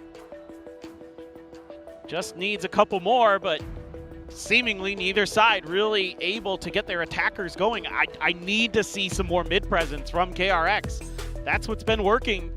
And I don't know why you just go into these set executes again. Especially on the B site, man. The ciphers just make it so freaking hard. Yeah, the trips, the cages. And as you mentioned, I mean, round 19 was the one where they actually got all that free space to push all the way up, freeing off the Blade Storm. Yep. Exactly, Quack. Got to do some more of that. And another thing is the Phoenix is really good at taking control of tree, so I'd like to see that kind of put into consideration here as well. I think you should be talking to Yunmin about finding ways to work through that. It can be a little tough, but something's got to give. Yeah, The Sharper sure. is streaking. Get some mid control. You could just try to sell a fake with the curveball presence over on the tree and then actually end up back on towards B, something like that. Exactly. Anything. Sharper now getting a little bit too courageous though. Hyunmin immediately with a shutdown against the op. This is good. You're showing presence in mid at the very least. You're making them have to consider some other parts of the map here. They are going to try to put some pressure onto Young. And yep, they will succeed. They do get the neural theft out of that. Thought about the wall, but KRX inside it to push a little bit quicker and faster. Gets shut down by Niz, so straight on through for a 3v4 in the post plant. KRX looks to get the spike down, but unsure as to how they might hold around it. Hunter's Free popped through. Paranoia as well. Sharper aims to fast flood back in, deny any chance at getting the spike down. They wall off main, which means time for Bane to try to chip away, just to walk back through. Slow orb as well. Everyone's in position, listening for taps or footsteps, which might give away KRX's positioning. 30 seconds left. Instead, however, KRX, they tuck right underneath. Well, they're trapped. They have to wait for Mako Smokes to come back up. Trying to buy time for it with the curveball too. Yep. So a bit of a stalemate for the time being, but here comes the smoke now. 10 seconds. Can Bane get it down just in time? He B-hops across, but out into the open. and it's an open line for Apinya and Niz. Sharper closing in on this gap. It's down to 1 round between the teams. Well, Sharper is doing a great job. This is a good punish from the side of KRX, but then another nice punish on the other side of the map. Just kind of nullifies anything that KRX tried to create. Hyunmin knows that he needs to create space there for Bane to get in to get the plant. There's nothing else he can do, and Sharper knows it. Gotta be a little more creative, but Sharper, I mean, yes, it was an eco-ish round for KRX, but only a Guardian for Bane. We're starting to look like map 3. Very possible. That's an interesting dart. It's the top of wine up there. Drone. At least there's no one Right here. around from Sharper either way, but the main presence now made known. At least this round, KRX will have that mid control that you were looking for earlier, Paperton. Yeah, and this is again more of what I want to see is this Phoenix going through short A, using your util to clear that out. Well, they got entry in the A site with this exact same approach from before, so trying to do it a little bit quicker this time around. Instant with the trip breaks. No one's close around tree. This took so long. Shadows traveling. Should start to give KRX a bit of an idea as to where Sharper may be positioned, but that's the problem. Sharper had 3 players now on the side because it took that much time. Jumping in with the shorty now, Kadoom looks to spring offwards on the right side of Jenny. It's just Young left. No trades found. And Kadoom will pop off, tying up the score 11-11. Make a wish. Well, if your wish is overtime, I don't know that you're going to get it because I think Sharper might just win this map. I mean, it takes so long. There's just no comfort here for KRX. And even though Hyunmin's able to find a couple big kills, wow. This is even better. This right here. What is that? Did he scope in? I can't tell. I don't think he did. It looks like he didn't. Quick scope, quick scope. Sure. Back to the Sheriffs now. And you're absolutely right. I mean, if there is that one hope for overtime on KRX, it would have to be a heroic round on the next one. Yep. I mean, you've only got Sheriffs. Granted, they almost won a round like this earlier. No blades for freeing this time. Ooh. Deeper trip means that shock does not clear. So nice change of setup. That's going to be a lot easier for Sharper to read this, and it's a great timing too, because right as they're rotating, they're going to be able to just play contain. And wall towards B main alleviates some pressure for Sharper as well, so they're just focused on the one choke off towards Pizza now. I was going to say, they're going to have to flash this. I think they're trying to bait a response. They heard that player crossing up by spawn. They're just not going to get it. They're like looking for somebody to get over aggro, but Sharper is not that team. I know you might think a lot of Thai teams are going to play like that, but Sharper ain't it. Left. Oh, back over towards tree now. PTC with a little bit of whiffles, but he will get to at the end of it. Laz, the next one up to the task. And with Kadoom onto overdrive as well, they just want to secure 12. Sharper banking down into this one hold on the A site. A plant around generator inside of his own smoke. Mako gets it done. The shock dart though, oh, it's beautiful. It's a double kill. Bane, how do you like a taste of that? I'm sure he doesn't, but it's pretty nasty. Well, maybe we're just going over to Sunset. Did not think that an 11-1 half was on the cards, but here we are. Unbelievable. Yeah, I mean, they're just... Oh, that's got to feel good. Right as Mako's trying to get out of there. After the previous map of Haven, yeah. Yeah, no doubt. Here we go. Run it back available now for Hyunmin.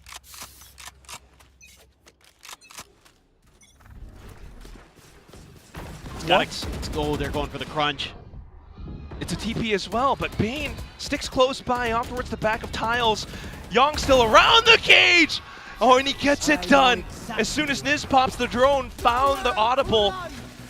And the only one left around close by enough is PTC. Spams desperately into the smokes, gets tagged by Hunter's Fury.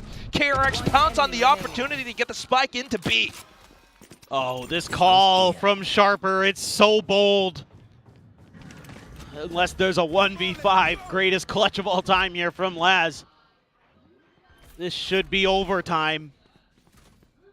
Oh, they go for the crunch again. The first and the last round of the half.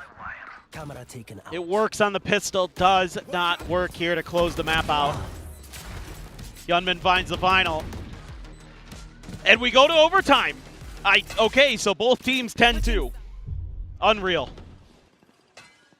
It's crazy that Sharper are able to match KRX on the defense like this as well, but going down the strat books, like this is what they pull out in the final one. They think it can kind of catch KRX by surprise, but it doesn't. I mean, KRX, you know, they played Tiles Crunch quite a bit themselves back in the day. Yeah, oh, they're familiar with that strat, no doubt. I'd love to just see them run a Tiles Crunch right off the rip. I think that'd be hilarious. Right now? Yeah, like right now. I mean, I think it's a bad idea, but it'd be funny. Oh, okay, then. Oh, and so what we're going to get is Glass Cannon off. It's worked out quite well for Freeing so far today. So Sharper will be wise to try and avoid it as well.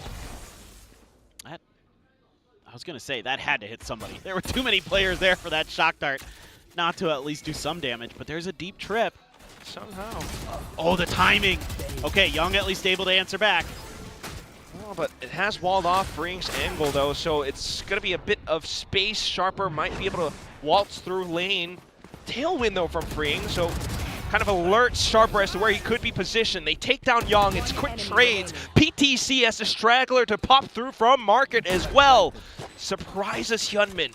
3v1 against Mako.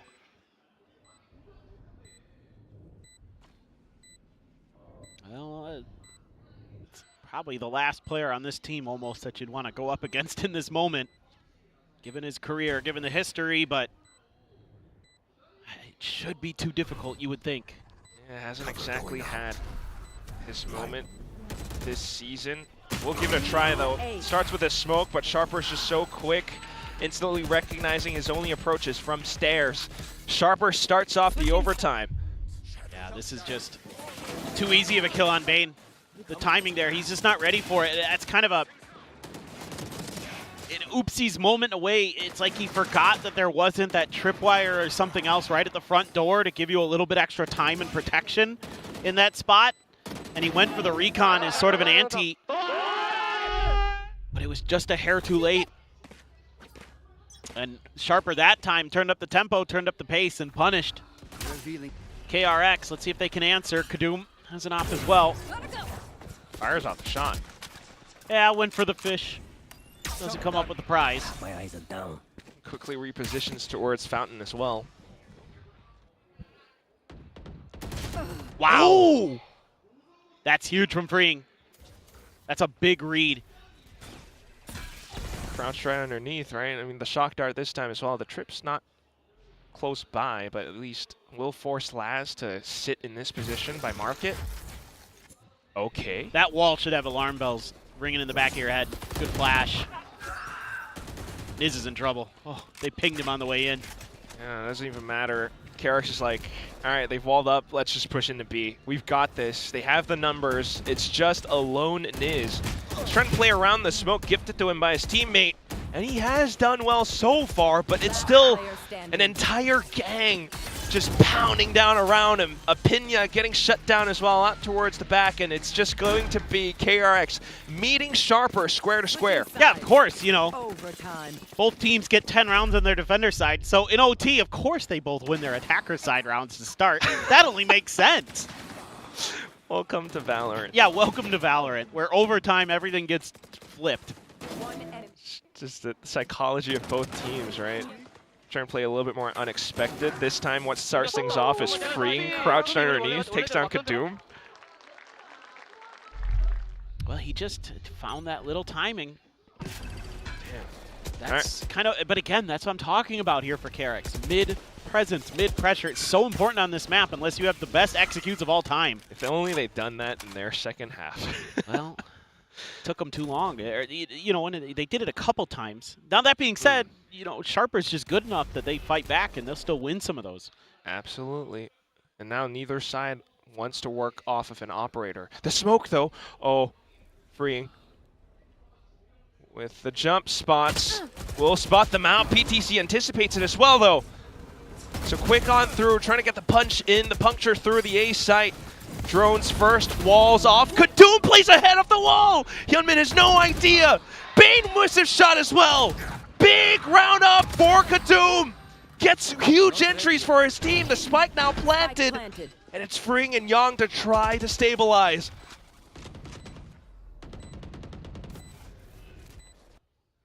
Two v4 though, and it's separate angles with a Sharper that's all holed up, bunkered up inside of Hell, as well as Wine. First shot goes through, then the trades to follow. Sharper once again will kick off with the attacking side round on overtime 2. Now this is a super creative round from Sharper. That wall absolutely fools the hell out of KRX. You can see Hyunmin's like, oh, I made it out. Uh-oh, no, I didn't. And then Bane, I mean, he's watching for it, just can't win it. And then Mako's like, surely they'll hold that. There's two of them there. Nope, because he's got to worry about the front of the door as well. Huge, huge play. Timeout, I assume Termi. But it could be, sometimes. Could be. Okay, it is Termi. I was going to say, sometimes there are some coaches who like to call the timeouts to try to close OT. I don't usually like to see that, so good to see it's Termi. Just trying to keep the life extended. Perhaps close it out 2-0.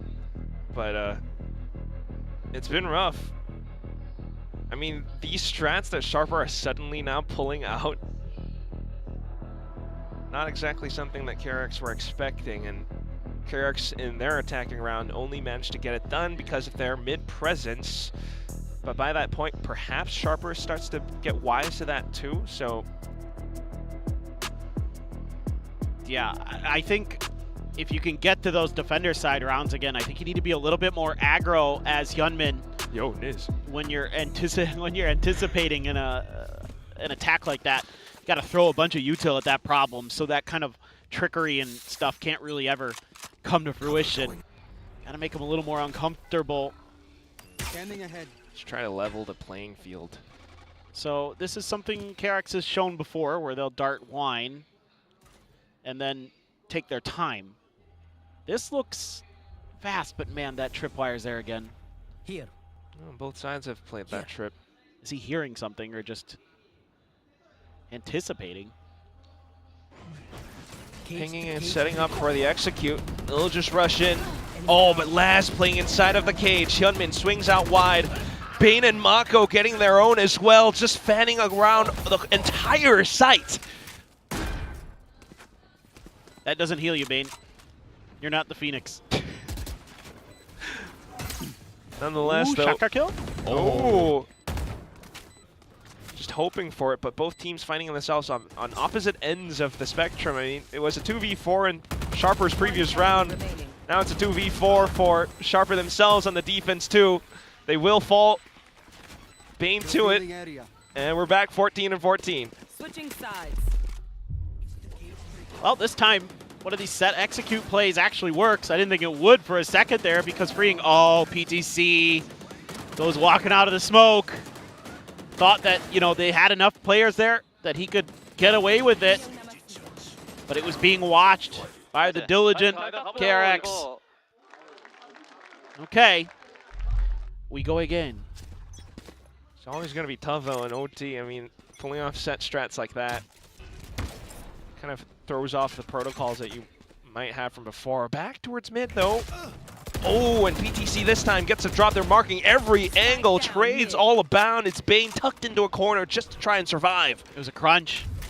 It's a good idea. Oh, my God. What? Low HP. He swings out. Gets the shot onto Kadoom! Niz and PTC will trade right back, and it's down onto freeing left. from the shadows into A site. Well, this is kind of a problem, though, because if he goes down, there's a lot of time before Niz gets there. It's just how quick can Freeing suss this out.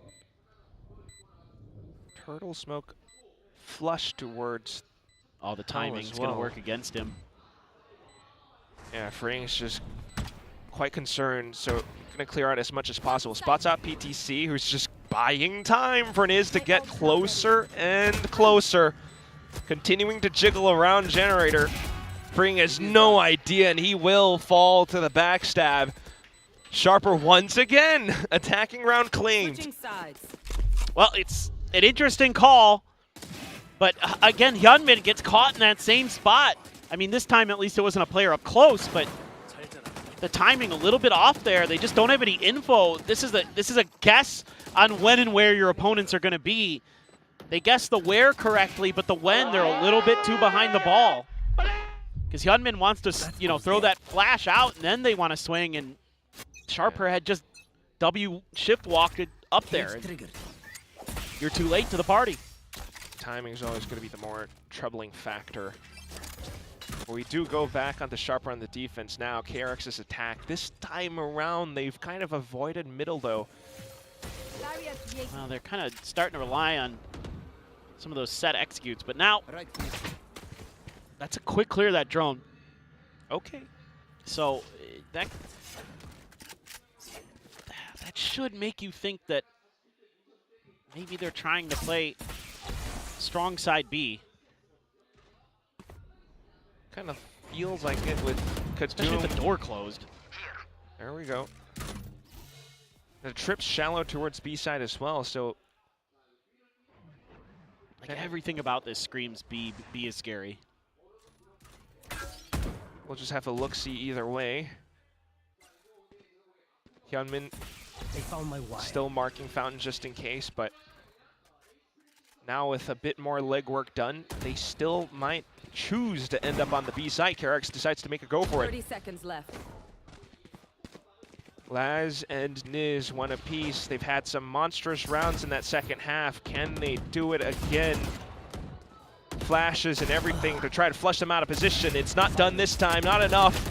KRX looking for the trade. They will find it, but it's down to 10 seconds now, and Kadum and Apinya have arrived. The cavalry is here just to try to close this one and send us to a third map. Hyunmin with the spike plant looks to clutch it out. Here's the tap. Swings around looking for a wall bang, but will not be able to find it. Sharper, it's looked tedious at times, but they finally get it done. 16-14. Well, that was a hell of an overtime. I mean, literally felt like it could go either way. Some of those rounds come down to the finer details. In that round in particular, Hyunmin beefed one of his flashes on that entry, and that cost them time, it cost them players. But you got to give Sharper a ton of credit. They were unfettered by that horrible first half, and they threw it right back into KRX's face. What tenacity this Thai team has. I know. Could have closed it out as well, but then like KRX pulls off just an incredible hold against Sharper's attempt at a Tiles crunch. I mean, this feels incredibly poetic from both sides, and the fact that it goes into this much of an OT as well. Just a win out on the attacking rounds too. Oh, dude. Yeah, it was only attacker's side until that very last round. That was crazy. After abysmal attacking halves for both teams, they somehow, some way, I mean, Freeing and Hyunmin did a great job in the fragging department, but I still felt like Hyunmin not comfortable on the Phoenix on this map with the util. Didn't look as good as we've seen him on some of the other maps. I thought he kind of had some moments where he could have let loose with some util to, you know, make things a little more challenging for Sharper. That being said, Apinya continues to be really good on that Sage. Loved some of those walls. Yeah, it just slows him down so much. We're going to toss it back to the desk to try to talk this through.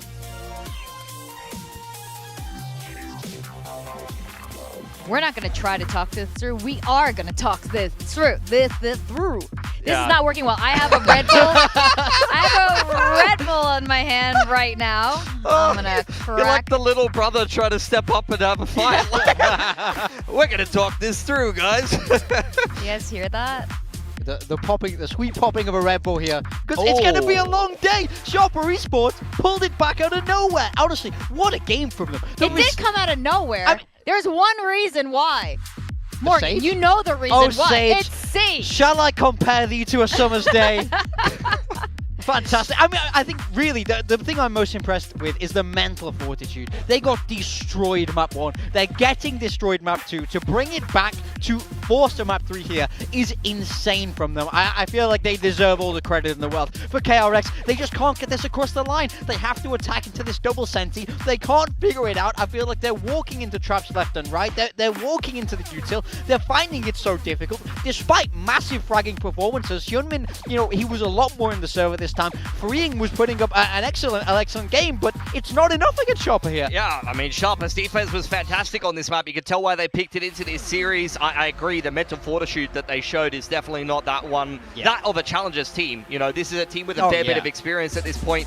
It was crazy. I thought the dichotomy of the defensive rounds being run in regulation and then the offensive rounds being won in overtime there, Victoria. Would you agree? Absolutely. It was an absolute brawl, especially in the second half as we went into overtime. And it's almost like, what's the point of a map 1 sometimes? They got rolled in map 1, but this always happens in Pacific. It kind of doesn't mean anything because, you know, these kind of things happen going to overtime. We're going to map 3 right now. And what flavor is that? This is peach flavored. It is so good. Wow. We can't get this flavor in Singapore. So here in Korea, this is amazing. Dan the Penguin and me are Dan's too young for that. Yo!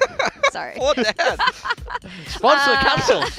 But it's going to be a long day because Sharper is locked in. We could hear them screaming just now. If you could hear what they were saying, they'd probably find a couple bot.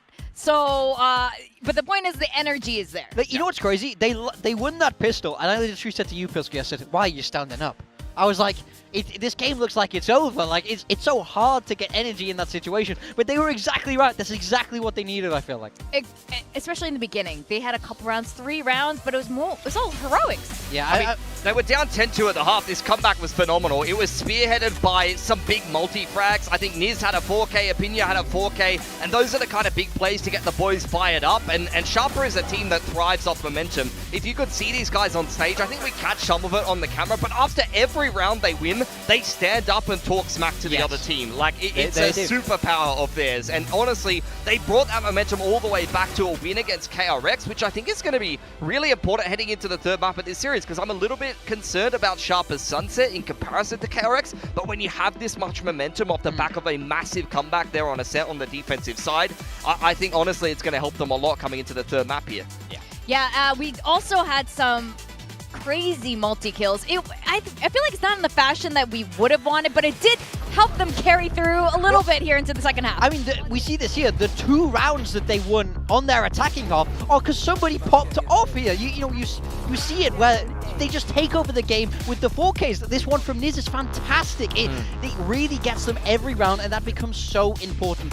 It's clear the flow of the game isn't going for them. It's hard to attack into this map, in this kind of compositional matchup. So these times you could steal away the rounds are just insanely important. Oh, and this clutch. It's nuts. Oh, those are sick. And we know that Thai players are good for it. That clutch, that last clutch right there, I think was a little bit of a game changer there where things started to change in terms of the mental. Yes, this is why I think Sharper are a really scary team. They have solid game plans. They knew that their defense was strong. But then you add onto that the individual ability to steal away rounds, have these big pop-off moments. It means you become so hard to beat, and I think they really showed that here. I mean, it's just a classic Thai aimers clip. Honestly, if you just took Thailand and you rinsed it out, what Laz just did is what would come out, honestly. Like, just ridiculous talent just flowing out of all of these players. I've said it for so many years, even pre-VALORANT. Like, honestly, Thailand has just got such sharp FPS players that the talent is ridiculous. Poo one tap. They started off at a really good start here. AKA Psychopath. Psychopath, AKA yeah. a million other things. Sephiroth, AKA Furious, AKA this, AKA that. Guys, stop changing your names! Sorry. Anyway. It keeps it kind of fresh for us. Keeps you guessing, like, who's this player? He's got 2 different Do I already know pages. him? Like, he literally didn't tell anybody. He just decided to change his name, and then they've just changed. They've had to make a whole nother page for If the guy. YM did tell us, I think we might have not known. We're like, oh, shoot, really? Is They that just him? leave the scene, they come back. I'm a different person. I'm not that guy. I'm an analyst now. I've reset my entire history in VCT. All right, Sunset is going to be the last map. I'm a little bit worried now because Sharper looked much better near the end of that ascent, but they aren't great on Sunset. No, as we've seen so far. They've been 0-2 on Sunset. They changed from the Phoenix comp, they got 13-1 on, to the Sage comp, which was a little bit better, to be fair, but still a loss against TFM. For KRX, a lot of these reps that we've seen have been when they were playing earlier with Flicker, so you can cut out at least half that sample size. They were playing triple duelists and this and that. Recently, we've seen them with the Yo. It's been a little bit inconsistent, I would say, but the most recent loss was to Zeta. They got a win against Onside, and that Zeta loss was in all 24 rounds. That's an 11-13, and we all kind of hold Zeta in high regard for their Sunset. Exactly. So I think that KRX, in terms of the maps and the overall statistics, you favor KRX in the 3-map series over Sharper, given the way that the Vito's going. In terms of momentum, though, and the fact that Sharper just ground out that Ascent win after being down in a massive deficit, you probably favor Sharper to take this series. I mean, I think I agree with you, to be honest. I don't think Sunset is a map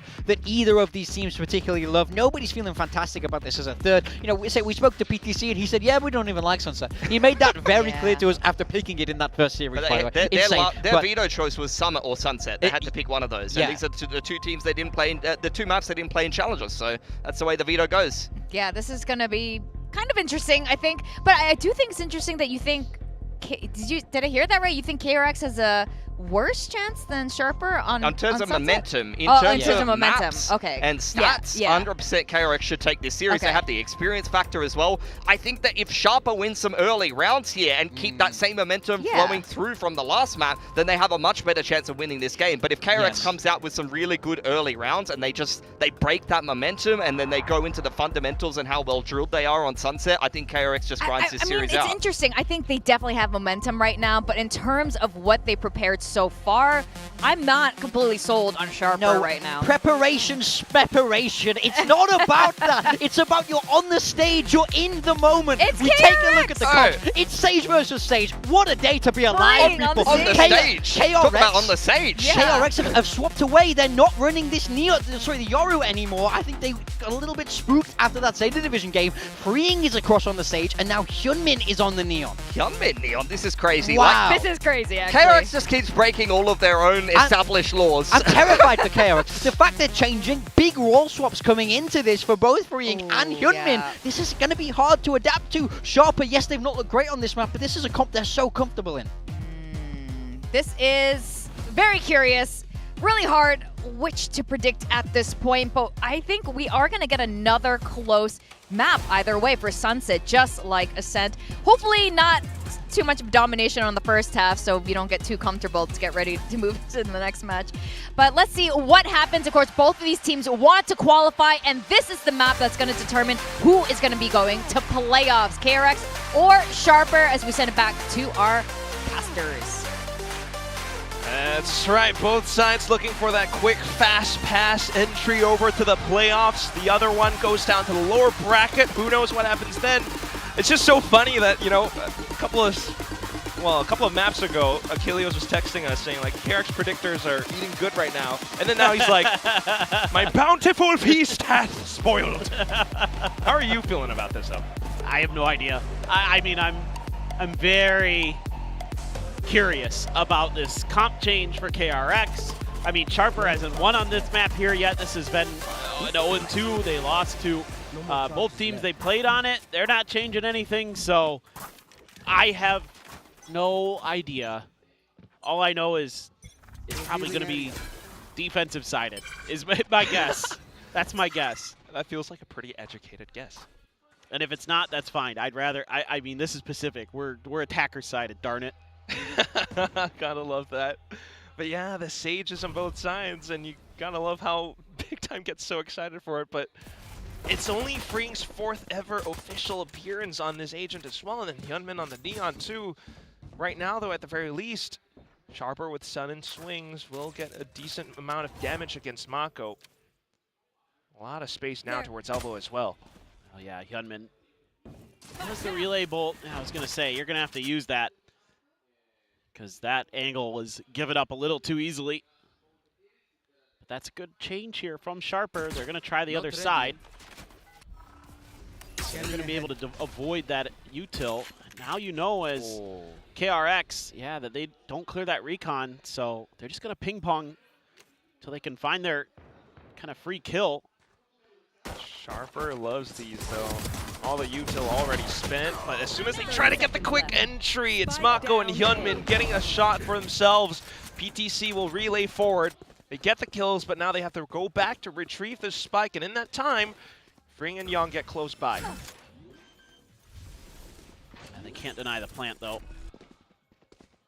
Which they wish they could. Well, just toss a slow orb around generator just to try to keep them tucked in, but it does not deter Niz from peeking out wide from Elbow. Fantastic shots on the Sheriff to net Sharper, their second pistol in this entire series. Oh, they're starting to bring it together. I thought for a moment here that KRX had a chance to shut this down. Great job by Mako slotting in behind Hyunmin, but oh, Bane trying to hide, trying to get into that smoke and got caught right as he was doing it. So another bad timing for the initiator of KRX. It's pistol, they're standing up. Dude, they're hyped up. Like the desk was just talking about, the momentum's on their side, and they are going to try to ride that like a tidal wave. Well, that's tidal wave. Wow. You get me. Achilles doesn't? No, he does, but he doesn't appreciate it. All right. That's the problem. You hear that, Seth? Anyway. He just can't see my genius for what it is. No, it's terrible. I know. That's why I do it. Oh, God. Well, both sides now staring each other down as well. Off towards B. It's a similar approach from KRX. It's just a pistol, so they'll keep themselves contained in close range, trying to look for right clicks. Hyunmin finds one through the smoke. Oh my God, and another! Oh my God, okay, they get the gun juggled out of there. And the relay bolts, but they get completely blinded up. They can't shoot what they can't see! Guns picked up now for KRX. No shot this is happening. 30 seconds That left. was wild. What a timing there. The smoke was perfect. And then they can just spam it through. The gun barrel gave it away. Can Laz do anything about this? I mean, this should be undoable. This should be done. It's just a Sheriff. 10 seconds left. He's desperate, though. We'll just try to go for it anyway. Maybe get an extra ult point, but nothing was found. What a round by KRX. It was a shot in the dark, but it paid off. Well, they hide. Oh, and that's a bandit, too, there, and it connects onto the head of a Pinya. Oh, my God, dude. That's why you spam smokes. I'd like to send a support ticket to Riot Games. With this pistol. Let's go. That was a round. I mean, but again, it's that gun barrel that gives it away for Sharper. So they're going to be on to what is not quite an complete eco. It's a hero rifle for Laz. But it's scary for the side of Sharper. I mean, like, things have gotten out of control already in a way. Feeling great winning that pistol. Now you're maybe going to lose players. Yep, Hyunmin, good for the slide. He's going for the overdrive. Hello? Hello?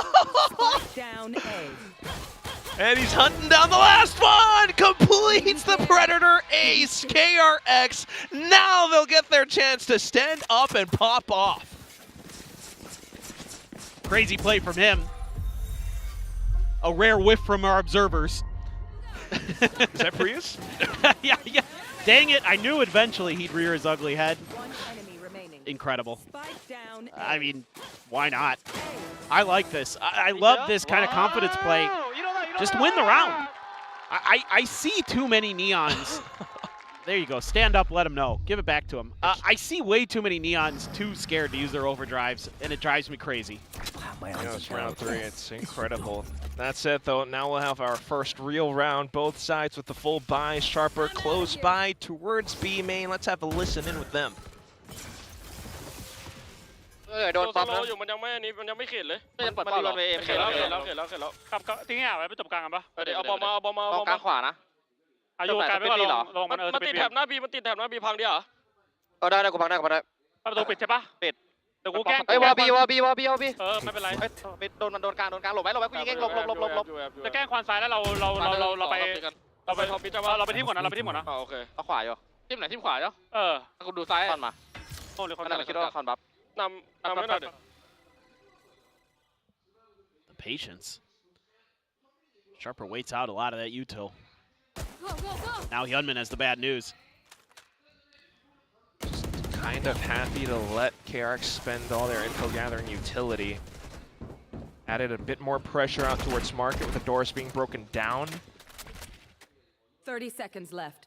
Wall off Boba, so trying to look for that entry into sight. Last with the lurk finally shows off his location. But still though, up around the site itself. It's a Cades, it's a shock dart. It's a poke from KRX just to try to throw off their positioning, but the spike gets planted nonetheless. It's gonna take Mako forever to get back over. He has so much to clear on the map. PTC's marking middle as well. Oh, and Laz off the one panel dropped. Will be able to find the first kill. PTC to swing off onto the next. Young now starting to make his approach, but the spike is ticking away ever so slightly, so time to call it quits. KRX will make it a save instead. Yeah, this is really good stuff from Sharper, toying with the info gathering util of KRX. Just showing only the Cypher in mid to the drone doesn't give you much as KRX. You have no idea what that means because it could just be a lurk. There could be a setup behind it. The door's not broken until they're ready to make their move. And then Hyunmin thinking that he's going to have a moment to get over for the rotation, but that space had been scaled through. And again, as well, the recon dart was waited out by Sharper before they pushed through with numbers. Just a really good work of the map there up mid. Beautiful round from PTC and company. Made it so difficult for KRX to read what was going on. So they're going to look at what they're doing. They're like, we can't have that happen again.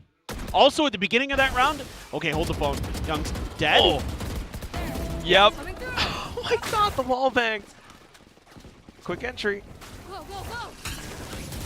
Quick flood back in from KRX too, though. I mean, thanks to that positioning by middle, so it might have been an adjustment from the previous round, but now they're not expecting PTC right into the corner. 2 shots found, a trade from Niz. It's Mako left, and he's tucked tail and turned away. Okay, so now maybe I have a short chance to talk about this. There was something interesting at the very beginning of the previous round, round 4, when we did the listen-in. Young faked his trip. Hold on, Mako can win the fight. Okay, so he's going to keep the gun for now. But it was kind of neat because it baited out a shock dart from Sharper because they were close enough that they could hear it being placed, and he immediately called it back as the shock dart was coming out. Kind of a neat little piece of tech that we didn't get to talk about because we were listening to the comms, but something that I think fans at home should take note of because it was kind of a neat little play, even though it didn't amount to anything. We'll just kind of appreciate it, but it does at least draw out Niz's position or where the whole team might be, because Sharper, right now at the very least, tending to just work with each other shoulder to shoulder, creeping into sites. Because one of the issues that they faced, on Ascent or maybe even on Haven was always, they get picked off, the op players freeing as a Jet, not wanting to lose numbers advantage to any more of these plays any longer. They will stick close. Timeout, early called by Termi now. Yeah, I think this is absolutely a good time to call a timeout. Would have liked to seen these sooner, frankly, on Ascent. So, trying to get in there, trying to get them situated. it's tough because it's been really different looks that Sharper's throwing at you. I mean, part of the concern in a way, you could talk about the fact that as KRX, you're going to have a lot more info on this map for anti and things like that, like some stuff you can try, like you're stealing their comp essentially as well. But two of the other things that can work against you there is because you're using their comp, they know what's going on. And two, it's kind of one of those things where like teams sometimes kind of slowly but surely figure out what's wrong and start correcting that and start getting a better read on how to play the map and how to play the comp. And that could be what's going on right now for Sharper. Well, probably is. Could be. I mean, they've been put through quite a bit for all the 3 series that they're running through in this play-ins. Takes them a bit of time, but when they finally get there, oh boy. KRX, though. I think he was supposed to land on that wall. Yep. That was supposed to be a timing setup. A little bit awkward for now, but at least Sharper isn't really close by enough to make anything happen around it either. Oh, there we go. You could see down into there. If only that had worked a little faster, maybe. Still gets a little damage. Shadows. So, at the end of the day, not too bad, but the smoke... He's playing ahead of it as well. Sharper, though, wise to it.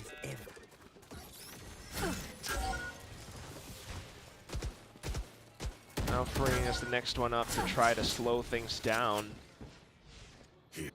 May not happen, though. PTC up into elbow. Stays tucked away as well. He wants his team to try to bait out the intention and originally. Gunman tries to clear the corner, but caught red-handed instead. Spike down A. Hit by a flash this time now, and the trades are not available for KRX. The round flashed past. It's just Young, and he has no choice but to save. It's just crazy how good Sharper is at stopping like aggressive plays.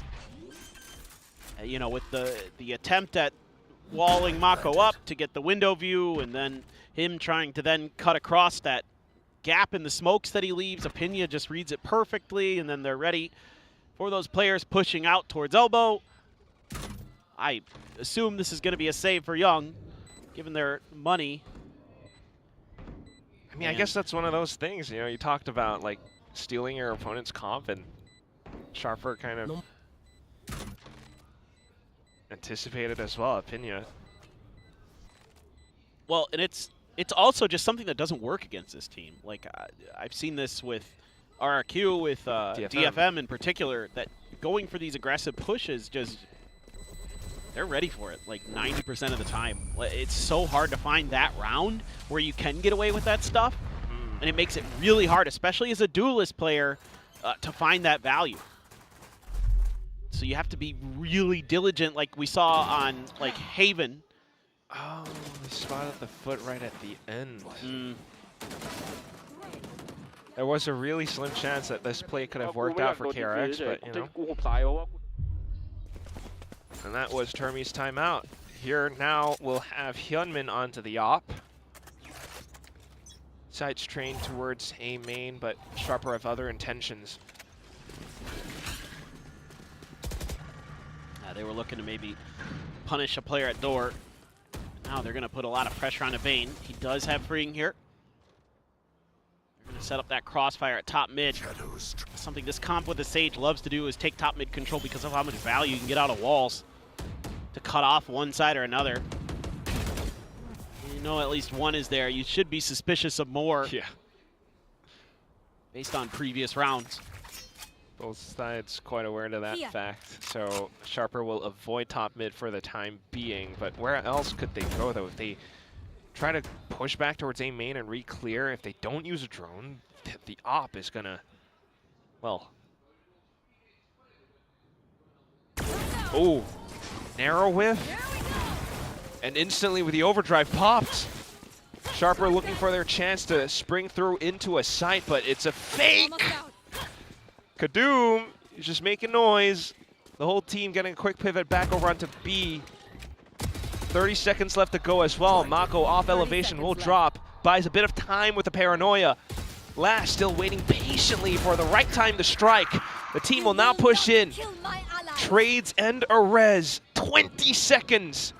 Sharper still trying to go bound for bound over onto site. Young, Bane getting their shots in. Bane sneaking right from underneath. He gets the first one down, but the spike gets planted nonetheless.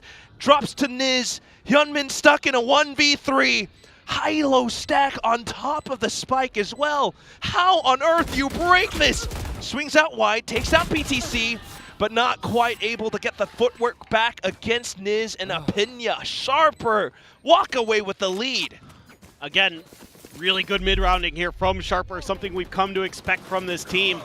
But what's even better is the fact that PTC is going to stick around over in market right here because he knows that the Sage is going to want to go for the res. Beautiful from the IGL. Doesn't give up that map space and reads the play beautifully. Very, very nice.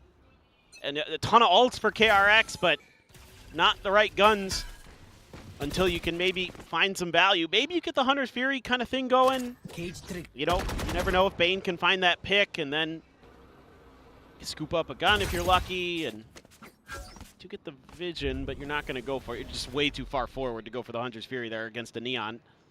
Yeah, probably not, and they're playing quite safe and passive as well. We'll find a trade, though, at the very least. Mako Bane now trying to get a pinch on towards whatever Sharper players may be around a main. So that's going to be the Outlaw picked up. Freeing gets one up from top mid. Right here. They're just finding their moments. Going for those quick shots, and they're hitting them. We did have a round 2 Thrifty from KRX as well. Now I'd like to see some ults come into play for KRX if they might not even need to. Well, they're just trying to play the angles. Mako bang on with the shot against Niz. Oh, he gets a third! Spike down! Apinya fighting desperately just to try to stay alive. Will be able to fend off the 2 incoming advances initially. Gets the reload, 30 seconds, knows he has to get the spike still. Young with a weapon picked up from, I believe, PTC's corpse. Starts to make his move. Hears the noise, but considers concealing his approach. It's a 2v1 after all. The res comes in, the slow. Apinya is stuck! He can't move, he hunkers down. Holds off for the counter swing, but not quite able to get it done at the end. Mako, what an incredible round. Yeah, that's crazy good stuff, and it's something that KRX needed desperately. Okay, the trade there, fine, whatever, but that, oh, the instant headshot and then the repeak. Beautiful. This from Mako, oh, so good. So good. It's been quite a while since we've seen Mako light up the kill feed. And he's IGLing. Yeah. Gotta give him a little bit of leeway. An immediate timeout though. That's only 1 round dropped. And for some reason, the Sharper coaching staff is like, actually. I wonder if it's something that they've kind of witnessed from the positions that KRX may be holding, like freeing off towards top and middle, like you mentioned before. It's worked pretty well at blocking off Sharper's attempt at, you know, kind of like you were talking about, right? Walling off one spot, pivoting across to another.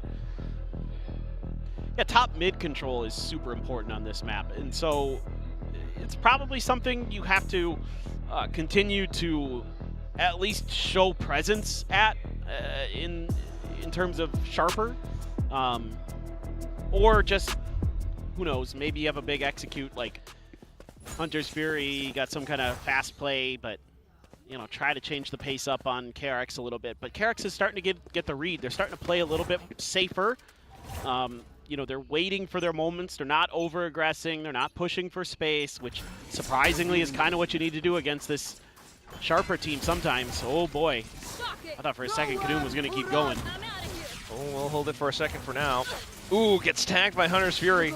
Forced to spend the slide just to get out of dodge, and all that time, it's a quick shove up towards top middle as well. Freeing's not close by, so it's Mako unfortunately getting punished for it. Bane trying to trail backwards, but the trio from Sharper just continues to push and push. Catching on to Hyunmin now, and that's an open A site. The round might actually be done, too. I think you ought to be saving here as KRX. No res, no nothing. Great timeout. Exactly what they needed to do, right? Like, cause a little bit of chaos at the front of A main, and then use that to propel themselves up through top mid. Very, very well thought out. That's a great timeout from a coach. Just Bring gotta love and admire the fact that it's like both teams pulling out all the stops as well. Just because this is for qualification to playoffs. KRX were close to it, but now trailing behind.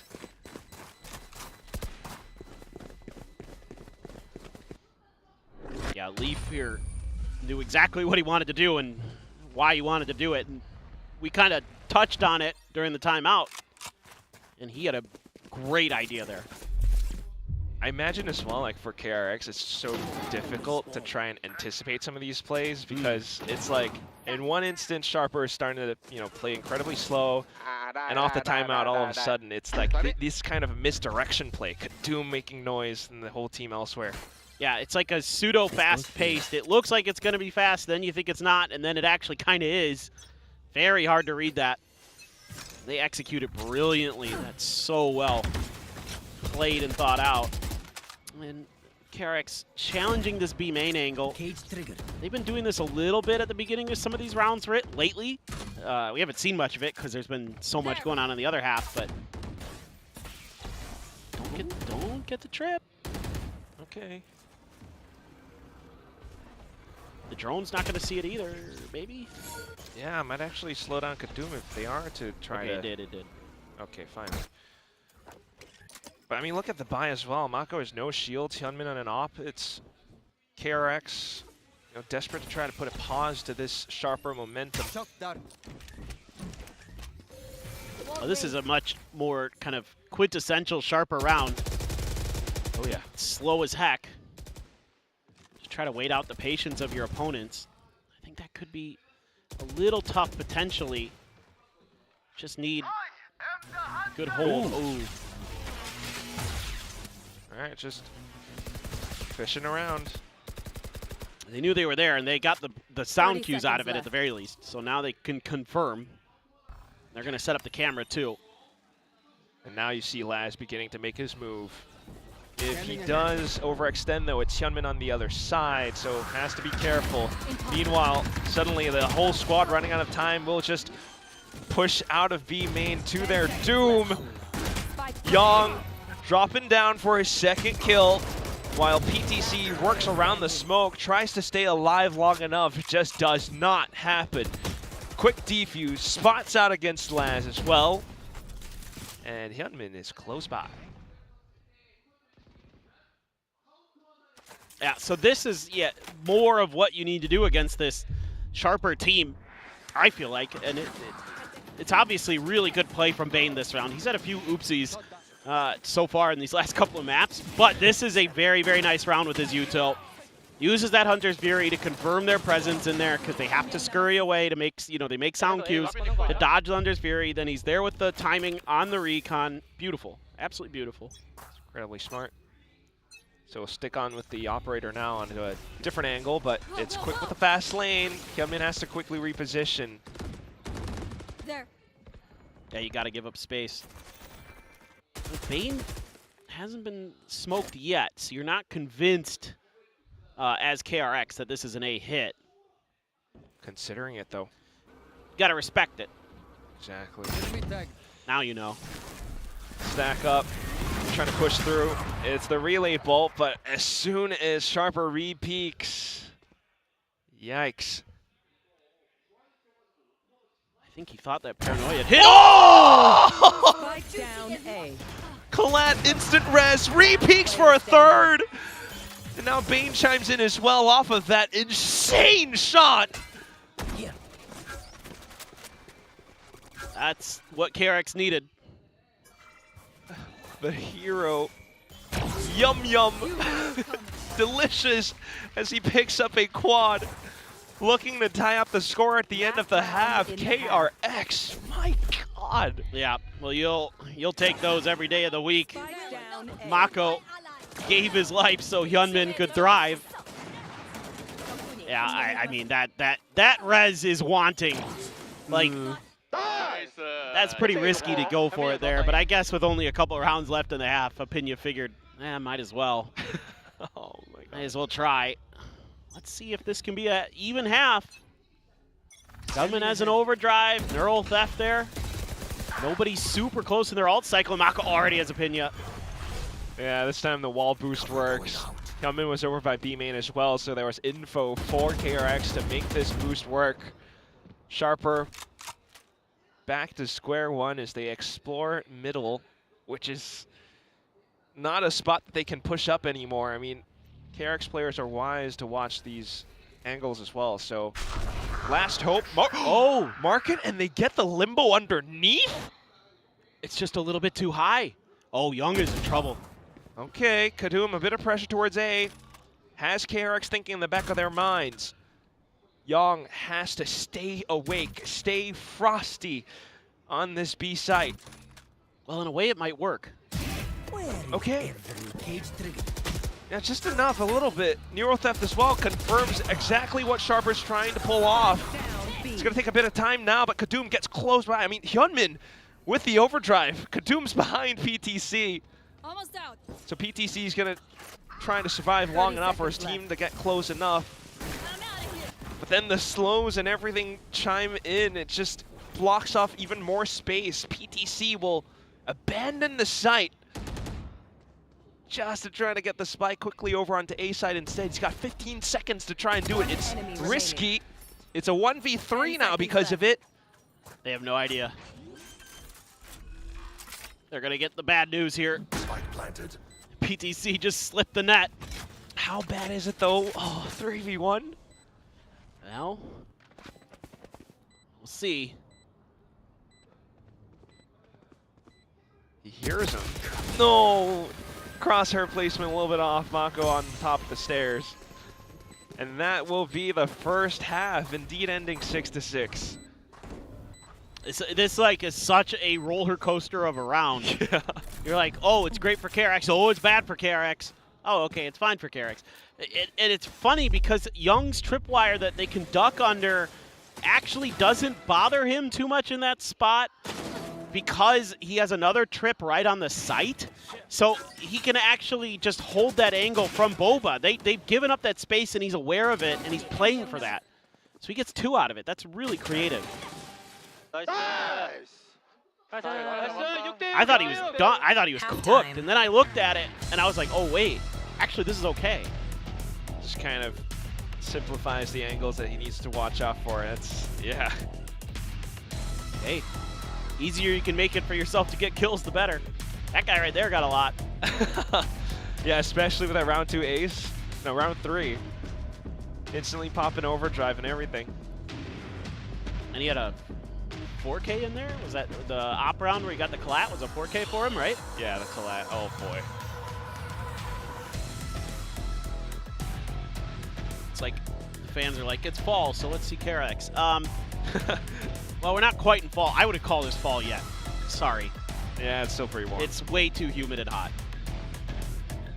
But, no, we will indeed see KRX. It just comes back to the same exact story.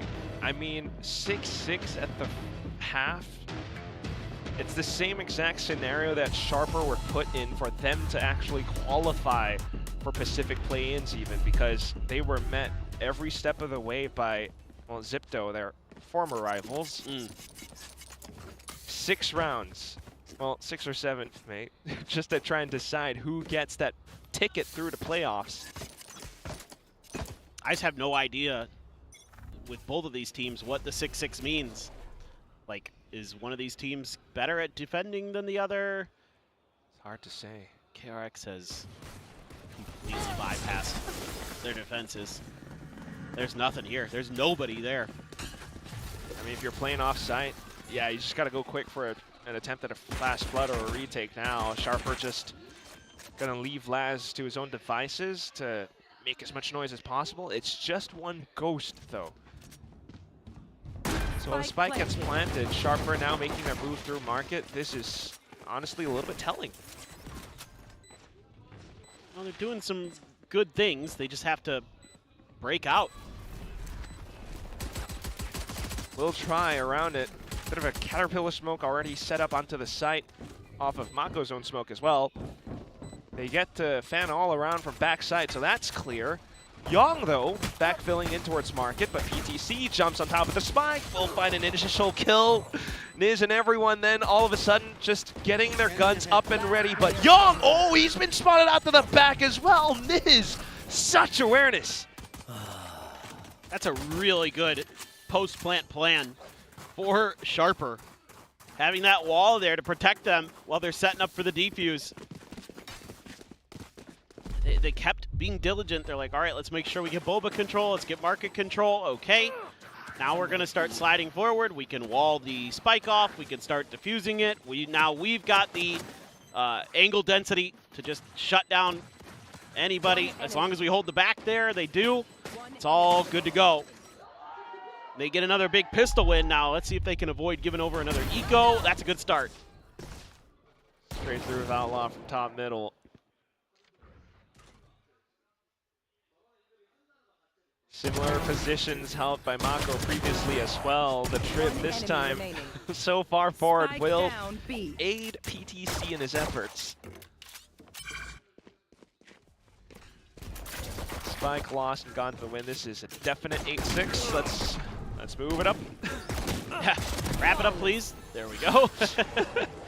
Pinya gets there in the long run. 8-6. No eco given over. Wow, yeah.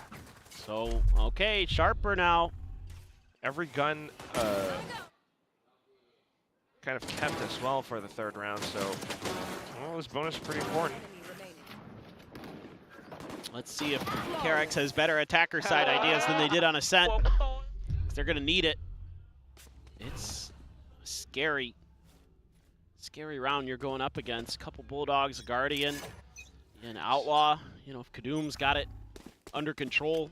I mean, this isn't an elimination game, but the thought of KRX having them play through the muddy lower bracket of play-ins, possibly against onside or hard to imagine. Yeah, hard to imagine, especially after how good they looked on Haven. And then that first half of Ascent, I was like, oh, this is done. But no, it's like a completely different team. Dr. Jekyll, Mr. Hyde in here. I mean, they are changing up their comps to try to match their opponents. Hyunmin is doing pretty well so far as the Neon, but it's the strats. They've done quite a bit of legwork so far, but otherwise position and angle is still being held by Sharper. The Outlaw has been sourced. Bane gets hit by it, though. Can get healed. So still A-OK, and it kind of looks like both teams will eventually still go for that mid to market B push. Oh, a little bit from top mid as well. They trying to beat Sharper to the punch with the Sage Wall. So 3 players from Sharper now contained inside of sight, all marking their angles, but Laz sprays and collects up to a double. Buys just enough time, but Free gets ahead of the rotation as well. What a tap. Nasty. That was huge, because if they lose another gun, would have been very scary. Still have a Pinya, who has been a monster at times. No real util to help him out this time around, though, so just has to play for the shots, but not quite able to fend off a double swing. If they try something, There's no bonus. Still a lot of damage done here by Sharper. Even though Niz is just, they just gave up Boba, and they're like, well, if they come back there, whatever. Let's try and do as much damage we can at the market and the B main entrance. Whoa! Yeah. Ridiculous. 하빈이 3초 픽 나이스. So, you know, not bad, but you can see the money, the economic damage was there. You know, being down to the Bulldog. Still, though, I mean, some of the pacier hits have started to throw Sharper off their scent. Kadum goes peeking around this time, so with that damage done, let's have a listen into KRX and see how they can recover. 세이지야 지금. 해방 먹어. 다 건들 수 있어 내가 봤을 때 이거.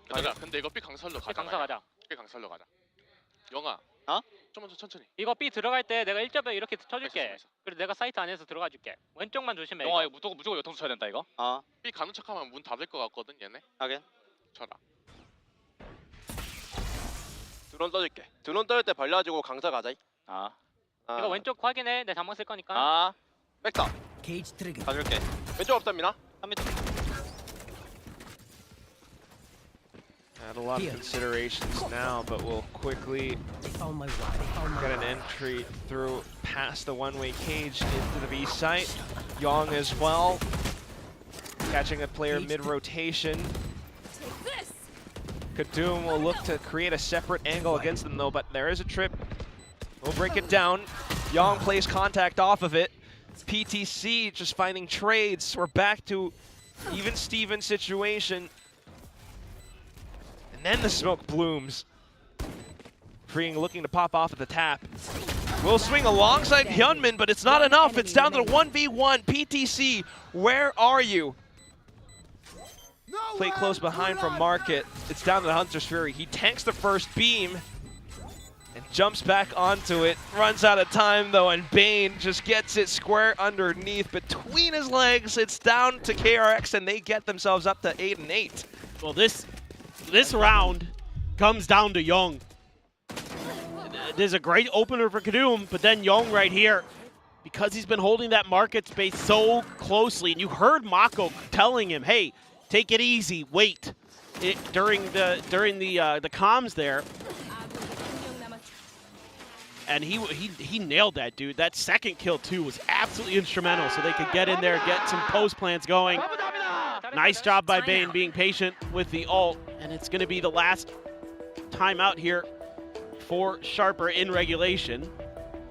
Of course, there could be overtime. Given how today has been going, I would not be shocked. Yeah. I mean, it was even a little bit whimsical at times over on Haven, but now it's starting to feel like the situation is pretty tense. Economy not great for Sharper on the next round. KRX could absolutely walk away with the lead here. Oh yeah. I mean, it should be them going up now. You know, it's going to have to be an eco for Sharper. It's also just really neat to hear like that kind of leadership from Mako. Oh yeah. He's got it in him. Reluctantly, I feel like at times, but he's got it. Yeah, the first year where he was like put in the IGL role was, you know, a little bit hesitant, but now it's all right. You know, he's got a good sense of the game. Obviously, I mean, he's been playing since day one, and he's really just got to lean into it. Just got to find that confidence in himself. Thought for a second there, maybe Young was gonna duke it out with Laz and that Guardian, but it seemed like either side took any damage, so nothing doing there. It's just a really patient approach from both teams. Nobody wants to overcommit in this one. You know, Young wouldn't mind getting a kill and just ripping the neural theft. There he goes. Not quite able to get the next though. There's two there. Probably feeling pretty good that A's relatively lightly defended, or at worst there's two. Instead, they're going to be going back. I mean, are they going to be ready for PTC? Yeah. But he doesn't keep scaling, so I think they might have some awareness. This is fascinating. I mean, perhaps aware of a potential shotgun Bucky, and they would be right. PTC now holding the angle. The gun gets dropped. So for all of those efforts from before, now it's Niz onto the Guardian to try to fend this off. Left. Nope, does not care about the dart. Oh my god. Exactly Rez back in, but no real gun available. And well, no, he's picked up the other one. Searches up Inya close by, tries to wall it off. Not quite in time though. So it's just the guns now. Niz starting to fend off, go ham. He's gotten 4 so far. 5 or 6, what's the real ace? He pops off with the Hunter's Fury to try to buy time or fish around for a location. Kadoom onto the Bucky now. Support much needed. Close range with these guns as well could help out so much. He gets the 5th, but it's down to Kadoom. Has the rifle, but Freeing's playing for time, playing for Spike. Kadoom, oh, that was so risky. Hope for a classic shot, but it's still not enough. KRX, for all the damage they sustained in this round, they still walk away with a win. I was hoping for the 6K ace there from Niz, just to say we were here. Mako's so aware of the map. There were pings there as well, so KRX pretty much thinking this through, but this wall to me was so weird for a second, because I was like, Opinia, what's going on here, man? Like, you're kind of walling yourself out there, bro. Are you trying to ride that? No. I wonder if he's like trying to get the spike planter propped up. Maybe, but also I think just, whoa. Okay. Nice shot from Kadoom. But also I think just making it a little confusing for the opponents, because they're like, oh, why'd they do that? Yeah. It's because Niz can see over it. Incredible how that worked out, but now it's KRX trying to beat Sharper to the punch. It's not happening though. Kadoom, 2 op shots so far, and he still has a lot of assistance around the B site. KRX might have dug themselves a hole too deep here in the market. Yeah, just great play from Kadoom. Just right where he needs to be. Both of those op shots hit. Slows down KRX. Everyone hiding. Yeah, he did the theft as well. Yeah, just use the neural theft just in case. There. And now Young in the corner. I don't know if he has any smokes there. Should just go down to an easy game of numbers. Neither Young nor Mako has any smoke left. A little whiffed shot, but it's a-okay. Sharper just starting to circle around the sites, circle around their prey. What? Young, Mako, we did not catch that on the POV. Oh my God. I thought this was done. I think the observer did too. I thought, okay, Sharper's tying it up. Oh boy. You drop the 3v5. Kadoom just can't hit another one. There's even a paranoia there for him. Young to the slow. Unreal. Absolutely unreal from the Young gun. Oh, he's telling them to sit down. Well, they're older than you, Young.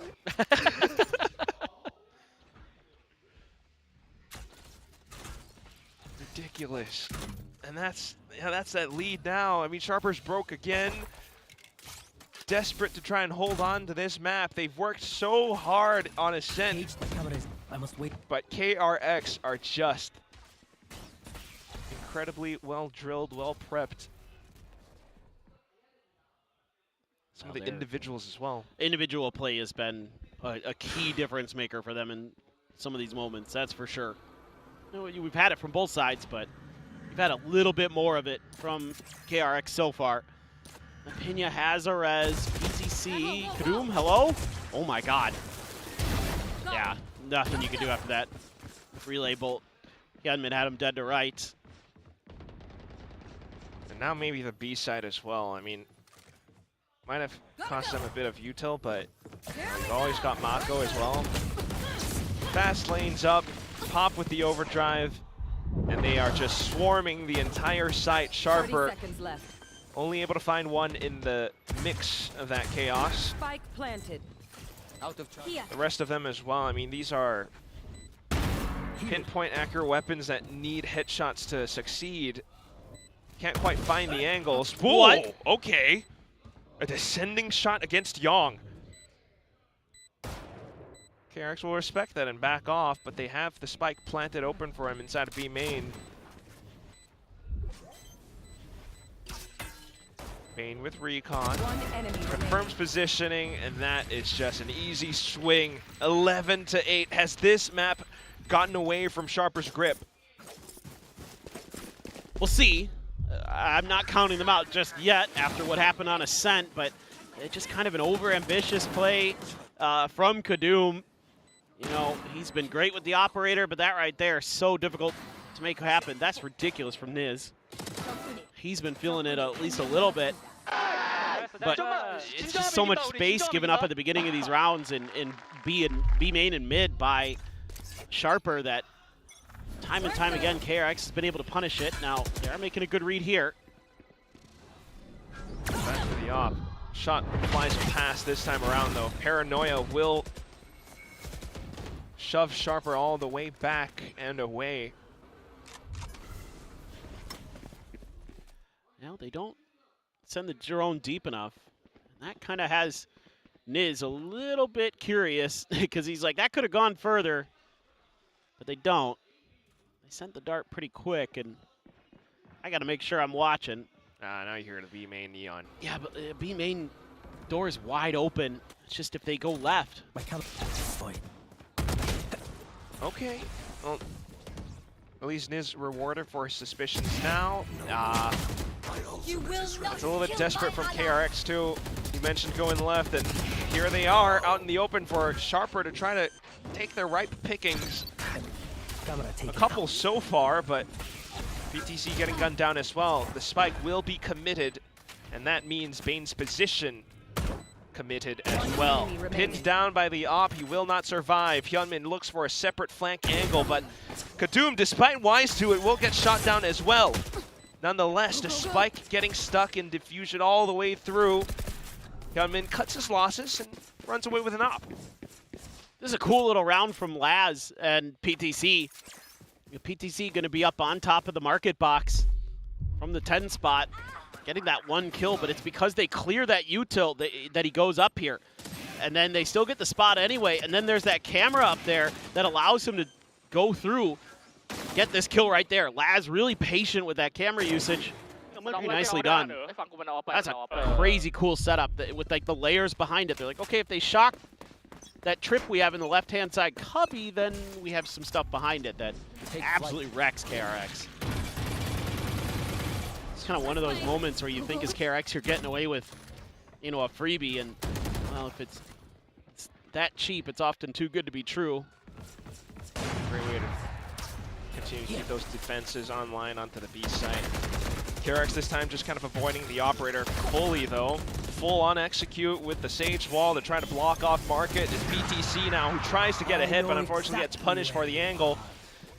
And then the crossfires get set up. KRX incredibly quick, but there is a Sage Wall and a res as well.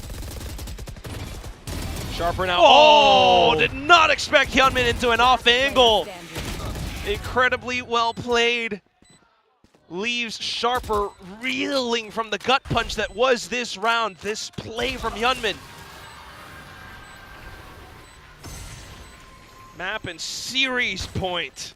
Match point. Okay, 3 in a row where KRX moves on to the playoffs, and Sharper's gonna have to play either onside or full sense. Disgusting. Man, Niz still in here with a shout, but it's just not enough. Just too many angles covered and not enough of them flustered by any util or anything like that. So KRX immediately finds an answer. If it does go down to either onside or full sense, I mean, either a Challengers team or full sense, and Vic had that interview with Coach Leaf and MYM from before. Clearly Sharper have some thoughts about full sense, so this is just a feast for all the VCT Pacific fans everywhere anyways. But we'll see if Sharper's able to hang on. A sudden TikTok wall with the op. Nothing seen so far, though. My camera is destroyed. I've seen a couple of these from KRX. They're trying a few unorthodox setups, call them. This could be tough, though. It's quite a crossfire. Saw this kind of work on the pistol round. Yeah, but otherwise now just to regroup their efforts in towards B. They break the trips. Getting that reveal onto Kadum was huge. That made this way more difficult for Sharper to hold. Still trying to play around sight, though. Right here. And there's no other rotation or anything elsewhere from Sharper. This could be really bad if things go south, and they just might. No shot connecting for Kadum. It's Niz with a desperate Hunter's Fury. Does get a tag. 15 seconds as well. Mako now sitting in Young. sight. And in all that time, as you mentioned, Paper Thin, Young creeping up from behind. Sharper has zero clue.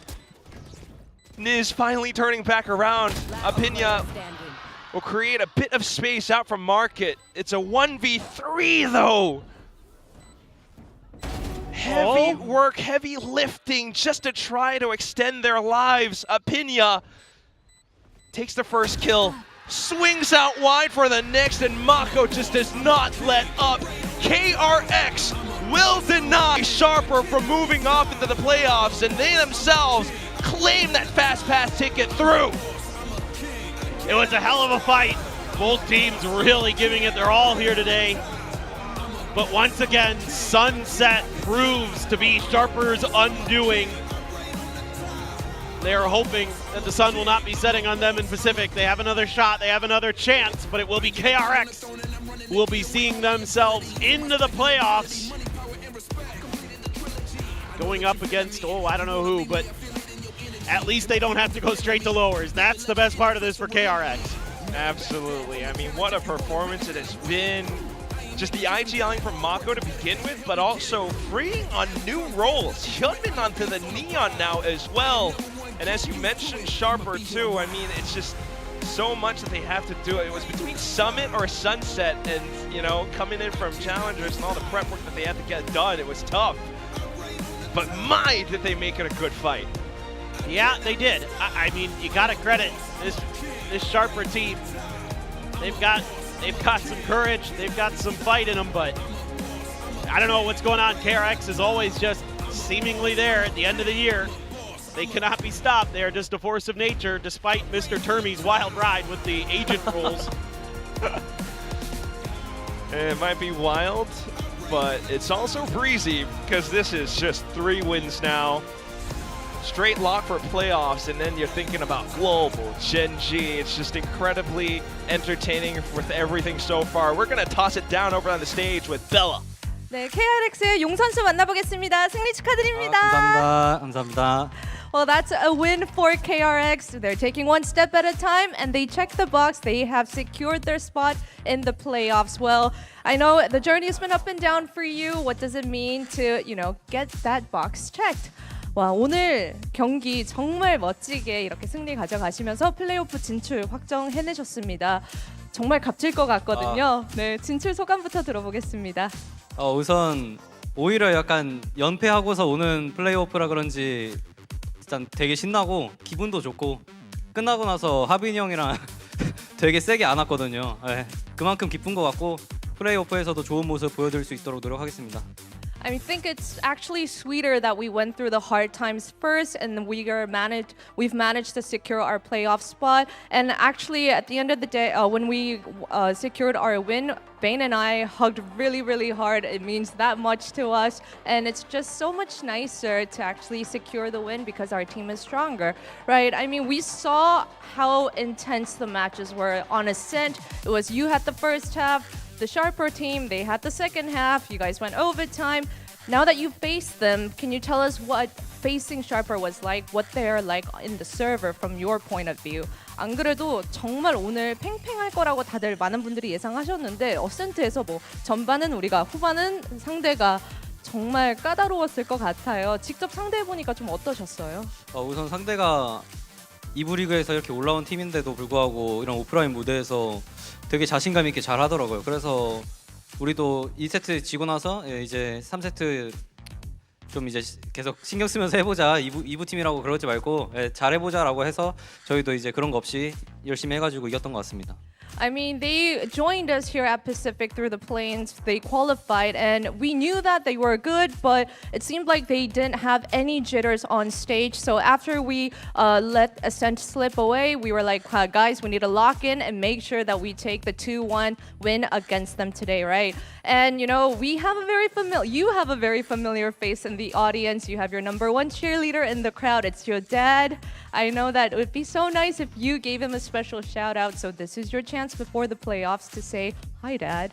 안 그래도 용 선수의 든든한 지원군인 아버님이 항상 저희 이렇게 경기장에서 이렇게 찾아주신다고 들었는데 좀 플레이오프 가기 전에 아버님께 인사 한번 드리면 참 좋을 것 같아요. 이미 보고 계시네요. 아빠 힘들겠지만 부산까지 오게 만들도록 하겠습니다. 아빠 감사합니다. Oh, that's very sweet. He said, I know, Dad, it's going to be a lot of work. It's going to be quite a travel, but you would probably need to follow us to Busan, and thank you so much. All right, next up, you are going to be facing Global Esports. What are your expectations? 이제 다음 상대가 이미 정해져 있습니다. 글로벌 e스포츠 만나게 되거든요. 어떤 경기 예상하시나요? 글로벌 e스포츠 상대로 저희 대장군 현민이 형이 아주 계속 좋은 모습 보여주고 있기 때문에 저는 믿고 따라가도록 하겠습니다. Against Global Esports, Hyunmin, our captain, he has been dominating, so we're going to trust him, and I will just put all my faith behind him. All right, that was KRX's Young for our post-match interview. Thank you, Young, and congratulations. 감사합니다. 감사합니다.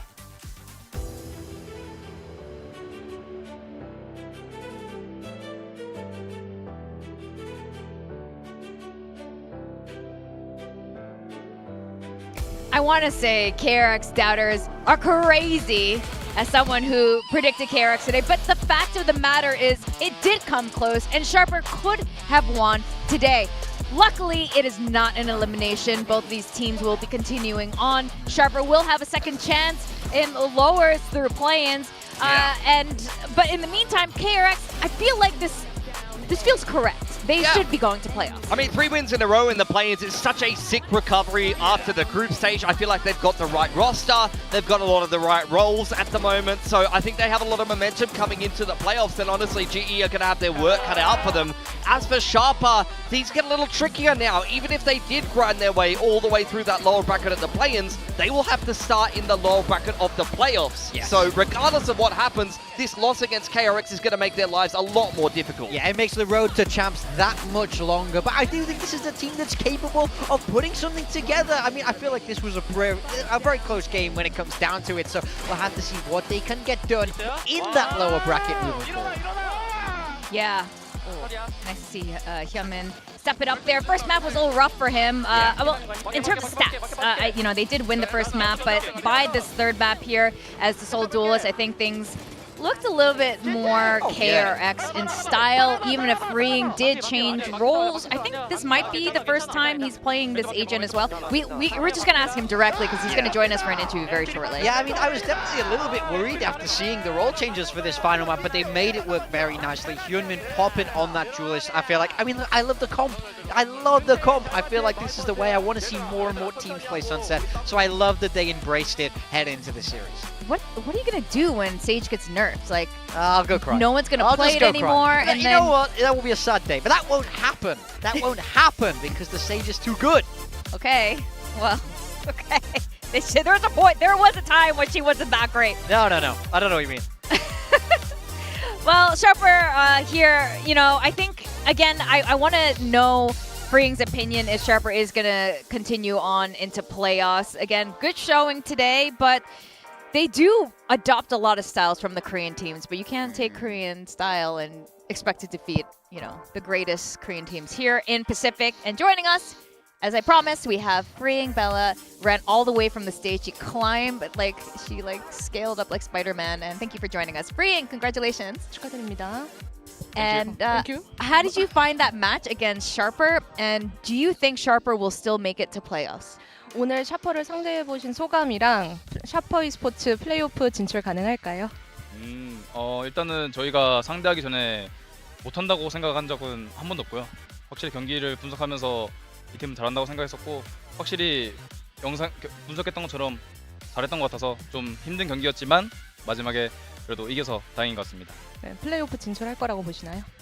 충분히 진출할 것 같습니다. We've never doubted that they were not a good team. Prepping for this match, we've analyzed how they play, and we were like, oh, this is going to be a rough one. We know how good they were. And today, we were expecting them to be good, but it definitely was a rough match for us. But in the end, I'm glad that we won. And playoffs, no doubt, they are going to make it. So it sounds like you did prep especially for Sharper, correct? 오늘 그러면 샤퍼 e스포츠를 상대하기 위해 특별히 준비를 하신 건 맞는 거죠? 준비를 그렇게 많이 하진 않았지만 그냥 그래도 저희끼리의 소통, 뭐 저희끼리의 에이전트 그런 거를 최대한 맞추려고 이번 주는 했었고 그거 위주로 했던 것 같습니다. We didn't like fully put all our eggs in this match basket, but you know, we did try to have like a counter comp so that we could be ready when facing them today. Okay, we must talk about the roles. Your roles in particular, you've been playing an interesting range. I want to ask you, first of all, do you agree with Termi that you are the best chamber on the team? And also, how you feel playing very different agents for the very first time on Pacific? 네, 이해하셨죠? 터미 감독님 1픽이신데 체인버 1탑은 원픽은 이제 프링 선수다. 동의하시는지 그리고 이제 다양한 요원을 맡게 된 그 소감이라고 해야 될까요? 일단은 원픽 저희 팀에서는 그나마 그래도 제가 좀 오퍼레이터를 좀 쓰는 것 같아서 좋은 거 뭐 인정을 하는 것 같고 그리고 이렇게 다양한 에이전트라는 게 사실 어렵긴 하지만 그래도 나중 돼서 그래도 저에게 도움이 많이 될 거라고 생각해서 열심히 하고 있는 것 같습니다. I do agree, but like I don't know, like I'm a little sheepish about it. I So guess. he is. Yeah, I'm. Yes, he is. I'm good with the operator, so yes and no on the what Termi says. And as for the different agents, I think it's definitely hard for me to do so much all at once. But I know that in the end, like with time, that it would actually help me as a professional player. So how come it's been decided that it's you that has to embrace all of these new things on the team? Like when we first saw you know, in the Teo meta, you were so good at just the Teo. But I think since then you've obviously grown into the squad and to the point where the coaching staff feel like you're the one that's able to be flexible. How do you feel like that, and how do you feel like that came about, I guess? 이제 프링 선수가 처음에 퍼시픽에 합류를 하게 됐을 때 테오를 주로 잡는 모습을 저희가 그게 더 익숙했었는데 이제 감코진 분들의 시선으로 봤을 때 왜 프링이 이렇게 많은 요원을 다루게 뭔가 그런 역할 그런 책임을 맡게 된데 어떻게 느끼고 계신지 왜라고 어떤 점 때문에 그런 건지 좀 듣고 싶네요. 사실 내부에서 저희가 어떤 요원을 하든 간에 테스트를 합니다. 테스트를 하는데 이제 거기서 이제 좀 그래도 할 수 있을 만한 사람이 그 중에서 뽑는 것 같고 그래서 이렇게 그걸 하다 보니까 그러면 또 바뀌면 또 제가 해야 되고 바뀌면 또 제가 해야 되니까 그렇게 해서 계속 되는 것 같습니다. 아 그냥 잘해버렸다 이런. 네, 거기서 내부 테스트에서 좀 잘했어가지고. 그렇게 전하도록 하겠습니다. 알겠습니다. So before we make any changes, we always do like an internal test, right? Every player test, every player tries it out, and I would say that in the end, it kind of just ended up being me. Like A, it was me. B, it was me, and then kind of just fell on me. And I was like, oh, so you were just excelling? And he was like, oh yeah, I guess. That's yes. a really interesting way to do it, to test it all internally. Yeah. I Wait, do you have a favorite? Do you have a favorite agent now that you've done the range? 이제 많이 해보셨으니까 최애 요원은 누구일까요? 그래도 저는 태호가 좋았던 것 같습니다. Oh, still Teo, Teo? yeah. That's Morgan's favorite. Yeah, I hate Teo. You're I hate Teo. 싫어요. But I have to ask about this Breeze comp. You know, last time we saw it was the Neon and the Yoru, and now you swapped across to that Sage. Was part of that a counter, did you feel like, to Chopper? Or is it just the way you feel the map going with the meta? 이제 요원픽 브리즈 조합에 대해서 여쭤보고 싶은데 세이지가 등장하게 된 게 샤퍼의 카운터라고 생각을 하시는지. 브리즈? 브리즈라고 하네요. No, sorry, Sunset. Yeah. That's whatever you were talking about. I was like Sunset Sage.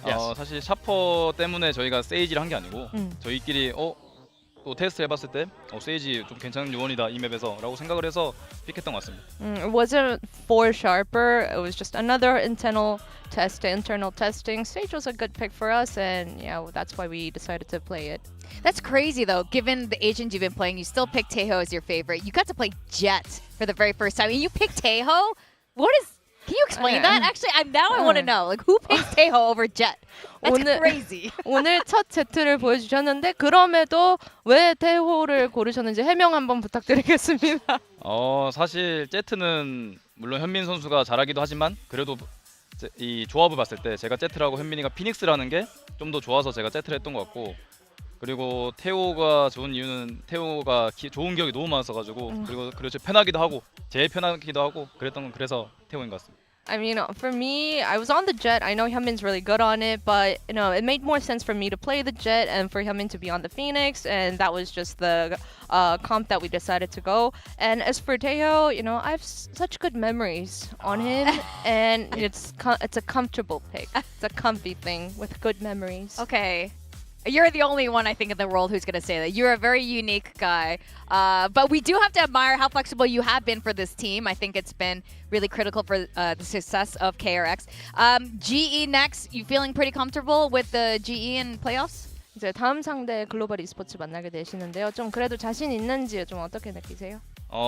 사실 G가 저희 일단 퍼시픽에서 못한 팀은 일단 없기 때문에 G도 확실히 견제된 팀이라서 이제 준비하는 시간에 좀 빡세게 할 것 같고 확실히 저희가 G가 좀 잘한 팀이어서 열심히 해야 될 것 같습니다.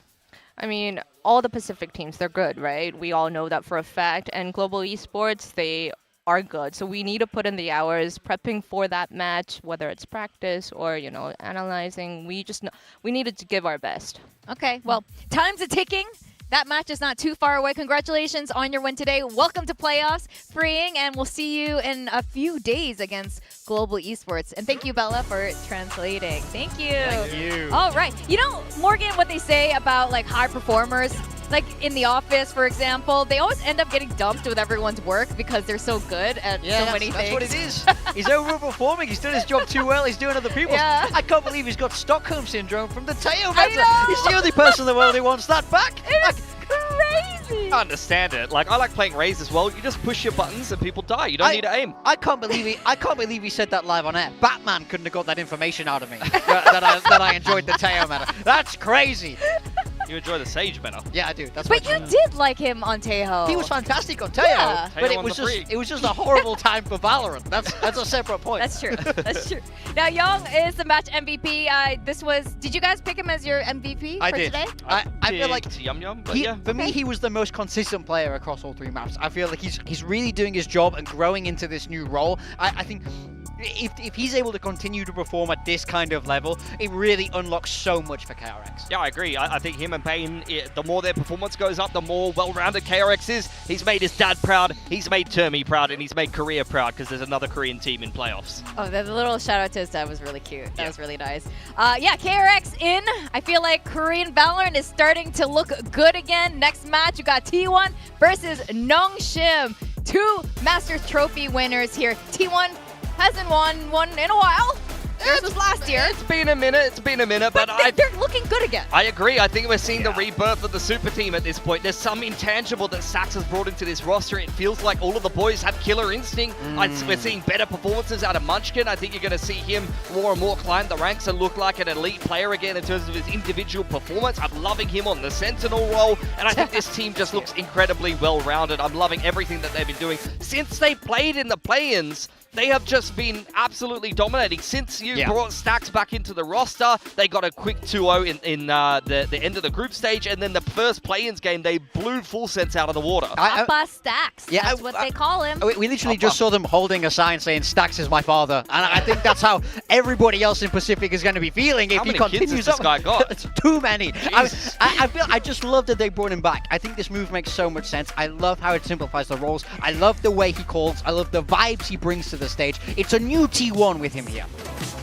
Munchkin as well, unshackled, of course, off the IGL role, kind of secondary caller, but now he's starting to frag like crazy. We're starting to see Munchkin time. Yeah, I want to see how consistently he's able to do it. We've always seen glimpses of Munchkin's fragging potential. You think about his time on Genji, how he's able to read the game. He's so good at finding gaps in the defense when he's lurking on the offense, and you saw his anchoring potential and ability to be aggressive, make pushes on the map on the defensive side. So if he's feeling in good form, he's feeling confident, he's going to add another dimension to T1's game, because not only is he going to be fragging and kind of opening up the game from his just individual skill, but he's also going to be a good secondary calling presence for T1. And I think he's going to be so important to getting that win today. He was fantastic against Full Sense with just high-powered duelist players. Against Nongshim today, we know how great Danby and Francis can be on that pairing. It's going to be down to Munchkin to be able to slow them down a little bit, so he is certainly the one to watch.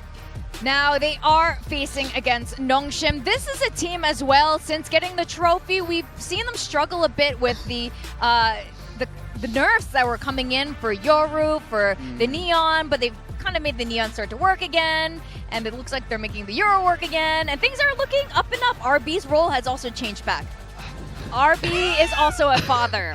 We got two fathers, but it's quite fitting. Stax, Buzz, and RB are the OGs They are, of yeah. Korean VALORANT. Yeah, 100%. I mean, those are the guys that really have inspired multiple new generations now. You've seen Nongshim, then you had SLT come through Ascension, become Varel, that are doing very well for themselves. Now we got Onside Gaming that are still alive in the tournament. They, you know, lots of children doing well in VALORANT now. So I was just thrown by the poses of the players there. It's very crazy. I mean, I think for Nongshim, ultimately, the story has to be the roles that they're trying to land on here, the comps that they're trying to land on.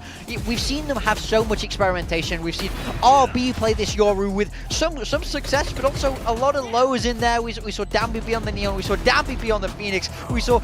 I feel like they've tried just about everything, and for the longest time, it didn't really work amazingly. Yeah, I think, look, it clearly says a lot about what's going on internally at Nongshim. They've been swapping their IGL back and forth. They've been swapping who the star player is back and forth, and they've landed yet again on Dambi, Neon, Francis, Yoru, and I'm assuming RB is IGLing. He's sitting in the middle of playing the smokes as well. So I think they've gone back to something that has worked for them in the past, but it's not like it's the first time they've tried to go back to that and tried it, and in the past it's something that hasn't worked. So I'm hoping that they finally crack the code and they're going to be able to be consistent with this style again, because this is my preferred method of how Nongshim plays at the moment, and I think their last game against Secret was very promising. I love that it's Dambi, Neon, Francis, Yoru. This is an approach I love to see them take. For both of these teams, though, we see them have incredible highs, right? Obviously, Nongshim at Santiago, T1 at Bangkok, but then Stage 1 was rough for both of them. Yes. Both of them missed out on Masters London. So it's all about, we know how great they can be, it's all about finding form here in Stage 2. Yeah, you see Nongshim 7th to 8th is off the back of their Masters win. They had a disappointing run in Stage 1, and T1, 4th might look like it was a good placement, but that is still one placement short of making the international event, and when we saw them lose on that Ho Chi Minh stage, they were very disappointed. Absolutely, but I'm still surprised to see both of these teams in play-ins. They are well on their way, I think, to be chance contending teams. They have a lot of championship points as well, Nongshim in particular.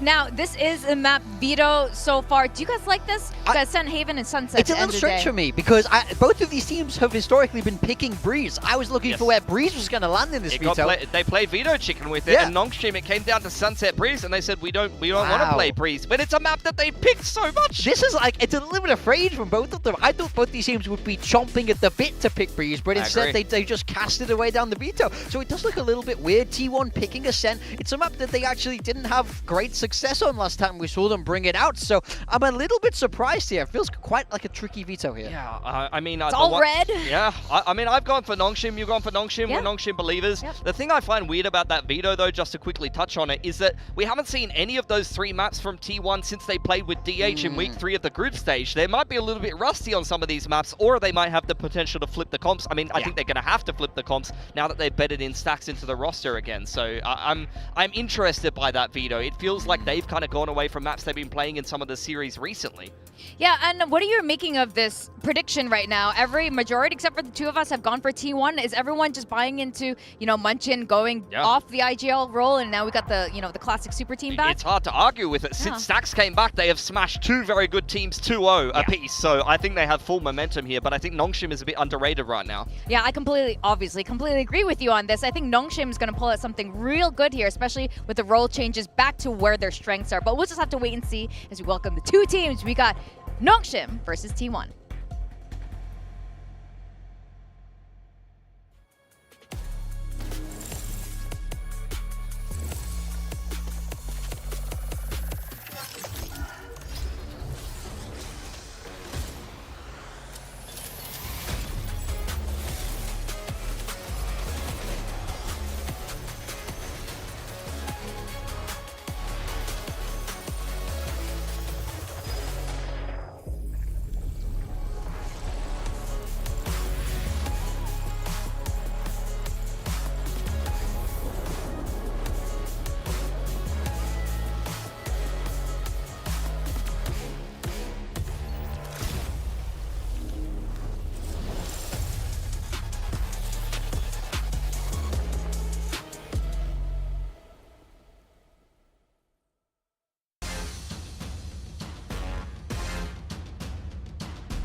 Today's matchup. Things were a little rough in stage 1 for both T1 and Nongshim, but ever since then, in stage 2, we've seen a lot of things change. We saw some role shuffles, we saw IGL shuffle, and now I think we are in a really good spot for both of these squads, both of these teams who have carried home a Masters trophy for Pacific, respectively. It's been really exciting watching these teams when they're at their highest, and it's so exciting right now because we see them climbing back towards that peak. Yeah, they're coming in feeling hot. For T1, you know, we saw that roster change, Stacks back in, and I feel like it's just unlocked a whole different beast here. Everybody's fragging, the vibes are good. Can they hit that super team form that we've seen from them in the past? I think they already are in it. You cannot argue with that game they just had against Full Sense. Put them away very comfortably. But here for Nongshim, going back to comfort as of late, going back to roles that made them a world champion or a Masters winning team. Hopefully that comfort is going to be enough to get them to a champs here at the end of the year.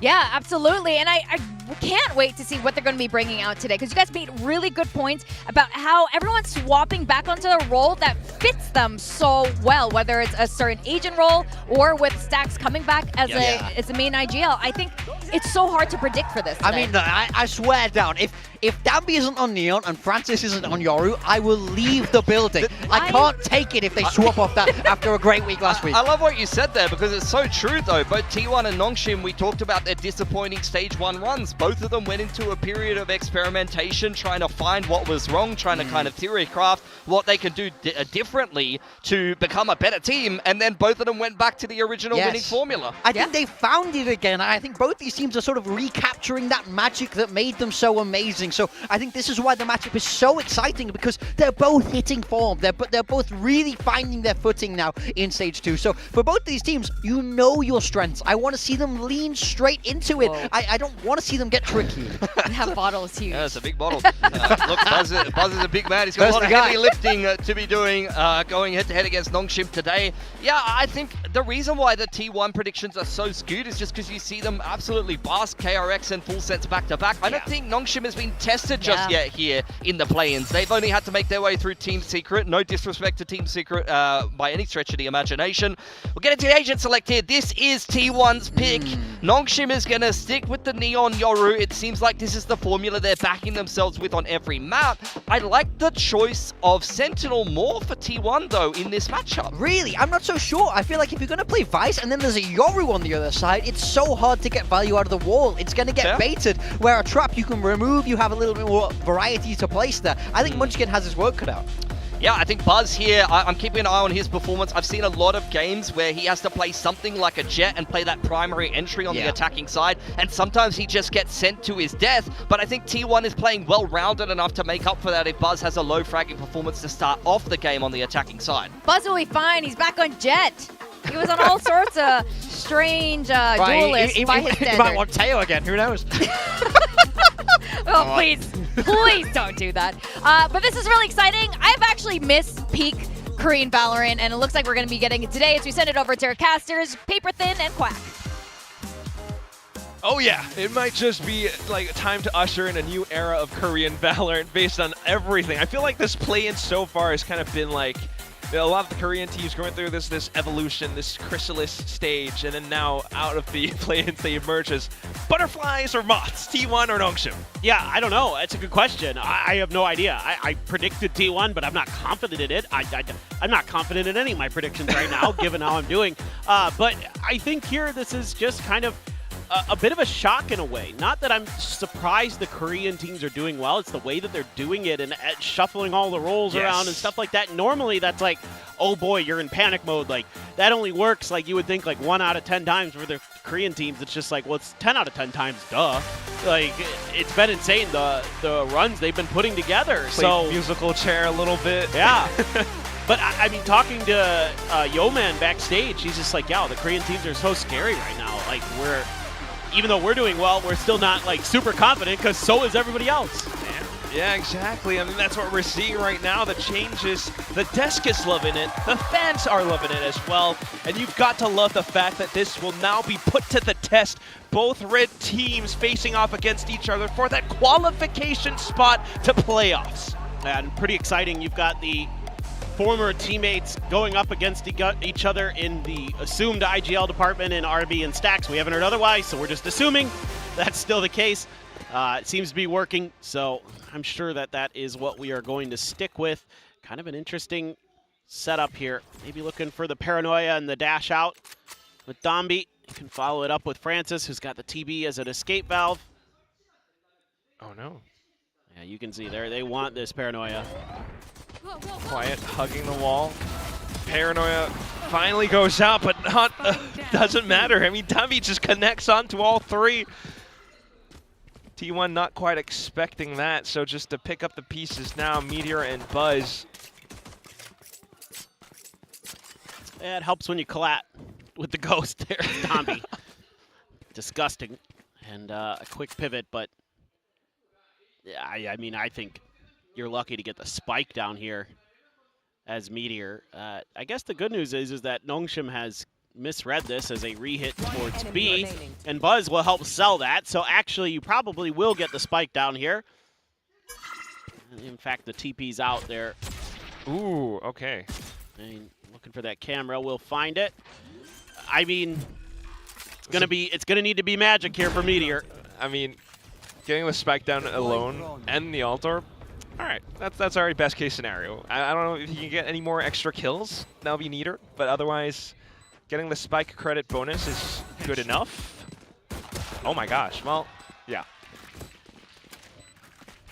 Just the one.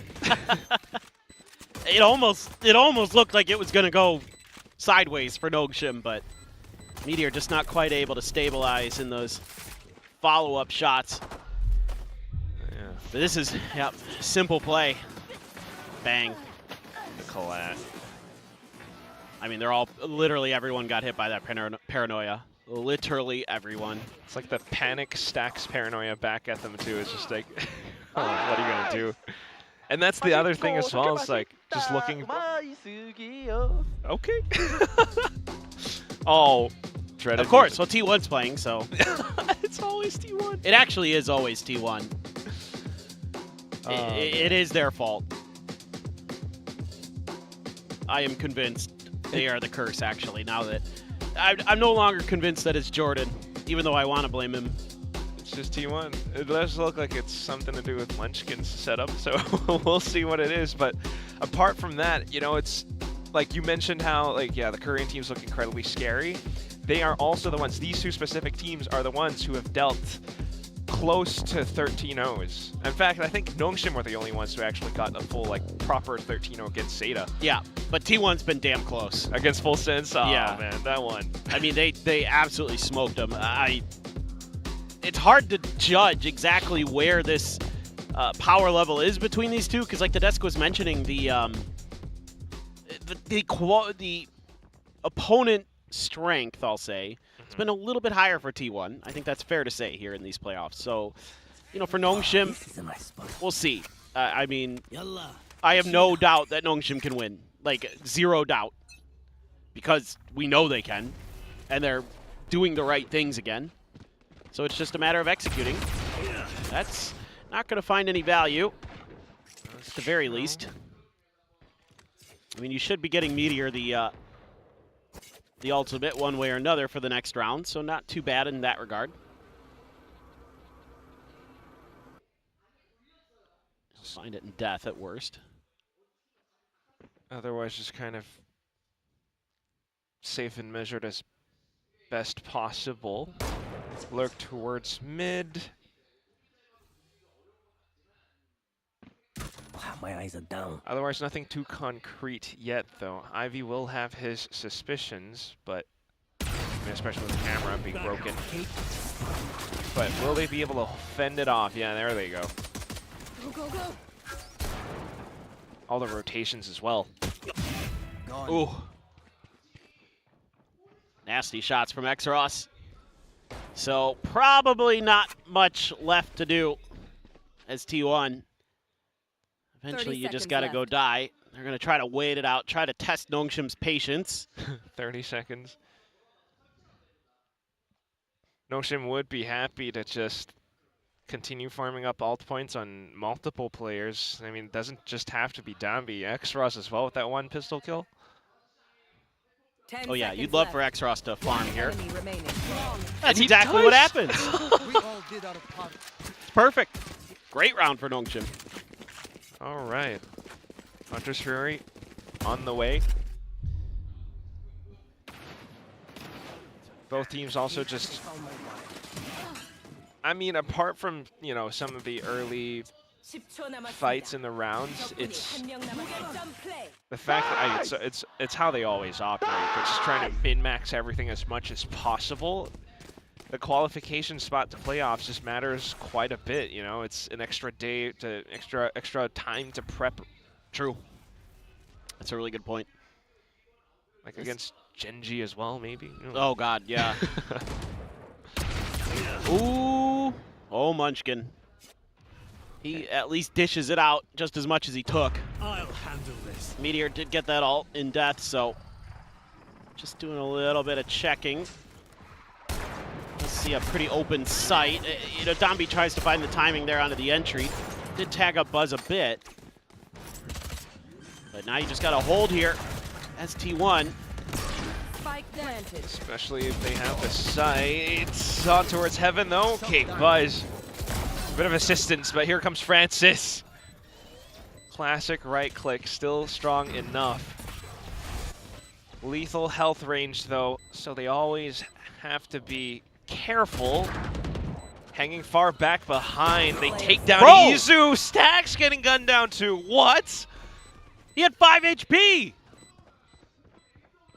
How is it possible that no one scratched Francis in his final death throws?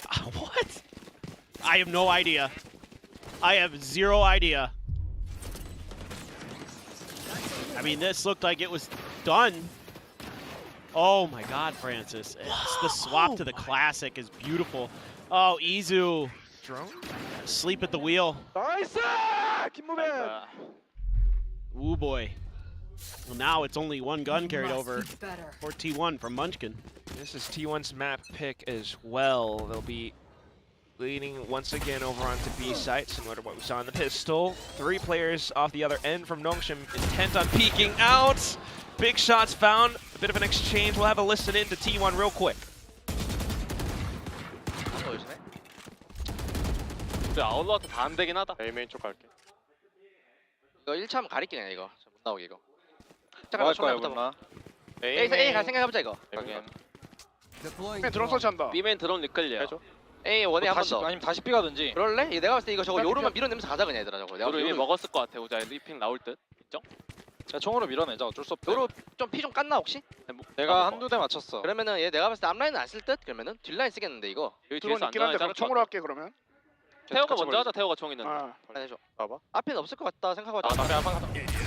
Oh, see this quite a bit, just trying to cancel flood back in. They managed to take down Francis this time around, but the numbers definitely still reeling from the pain. Trying to get the spike down at the very least. Buzz, though, with a hero rifle. We'll let one slip. 30 seconds left. So back into a 3v2. And there's just so much to watch out for. It's not even safe enough for T1 to get the spike down. That said, they do have rifles, though, but with time running out, forced to sit down and pray for a second. Fast lane up by Lane. And also a smoke setup around stairs. Nongshim looking for a wallbang or any potential open sight lines, but well, finally they'll find it. Target out in the open, the other one out towards Boathouse, clear as day. Yeah, even though you're able to fight back a little bit here as T1 and get into that B site, it's just too much firepower. Still behind it for Nongshim. And okay, they lose this 1v1. Well, I mean, not. This is the one. That's the one I'm looking for. That's the one he loses, but was able to get a little bit deep, but immediately traded by Xros, so just kind of breaks things open here for Nongshim. Which means it's been... Dude, I'm worried about Domby's voice. I am worried that he is going to break his vocal cords doing this. I mean, I love the energy, I love the passion, but my guy. Do it from the diaphragm. Yeah. I think he is, and so is Francis right now, giving this round a damn good shout. Even with T1's full buy back in, they get absolutely slapped around. This is okay. That's a good kill. That's a big one for T1 to at least find something here on the map. See if Stax can continue to gain some space. He's gonna set up the smoke to cover the transfer. Francis sees that for what it is. RB though. Yeah, RB's out in Narnia. If he finds the right timing to get an angle from top mid, this could be a different round, but otherwise it still will beat Stax. Trying to bait as much attention as possible around the A side entry. Incites the dimensional drift, which isn't a bad shout, but still over onto the B side with the gate crash over. It's the right site, and Nongshim have arrived in time. T1 out from market, out from main, not quite able to cross safely. 30 seconds left. There are way too many Nongshim players who are at the ready on this position, in this position, which kind of flushes T1 back over at 20 seconds just to get close to A site. Buzz sticks around close enough, does a bit more damage. RB though, still skulking around from tree, can play spoiler, and he's trying to pick the right moment. Is the iron hot enough? It's kind of lukewarm, so he's just gonna toss out the paranoia. A shallow TP, looks for an off angle. Buzz falls off across the map. RB does not land the spray, and T1 has a chance. Oh my God, this is absolute madness. This round has been all over the map. But look at Nongshim, they're coming from both sides. Camera, paranoia, spike. Time is running out. Player standing. A wild Enemy remaining. hop down into hell. And Extros chasing for the kill, but Izu with the angle will give T1 their first dub. Didn't look easy at all. I mean, you think with Francis finding the opener on the Meteor, should be kind of donezo, but then Stax able to break open the map and cause a ton of chaos. Somehow, some way, T1 clears through all the way to the back alley and uses that to loop around, kind of bypassing RB's lurk, and it works. And both teams sort of going for risky plays, and that ends up suiting T1 just a little bit more. They have some ults to work with now as well. Francis still enough for an op though. They have tons of ults too, and they have a ton of mid space. I mean, T1's got to find the gumption here to pull the trigger on something, or they just might catch Francis, actually. He's kind of overstepped here, actually. Oh, wow. How does he find that? He's been hammering through the Outlaw from that previous round, and now he's doing it again. I mean, you kind of understand the teams wanting to take their time because of the Yoru gate crash, but you just don't expect someone to walk all the way up catwalk like that. Now, Xros has info as well, but Munchkin will find some value off of the lurk. That said, though, the team is crumbling all around mid. The only option left is a site. Oh, TP and a flash. Oh, but Izu with the recon as well provides Sex with enough support to break through into sight. But suddenly the Hunter's Fury. 30 seconds remaining, and it's a 1v2. 30 seconds left. Oh, God. Remaining. Gets it just in time. That was, well, over-eager Dambi. Deploying drone. Opts to pull out the drone just to try to get ahead. Doesn't see anyone yet, but the gunshots will gonna give it away, so. Scanning ahead. Spike plant, Xrosh trying to beat him to the punch with the recon. No, and he just lends it just right. Oh, it's so close. Gonna even make sure they get that operator. 7 HP. Yeah, Izu doing what he can, but that was a great anti-Dambi play there. Anticipated that he was gonna get run down. And you can see he's a little frustrated with that. Yeah, this feels pretty narrow for both sides too. Look at Xros, 11-1.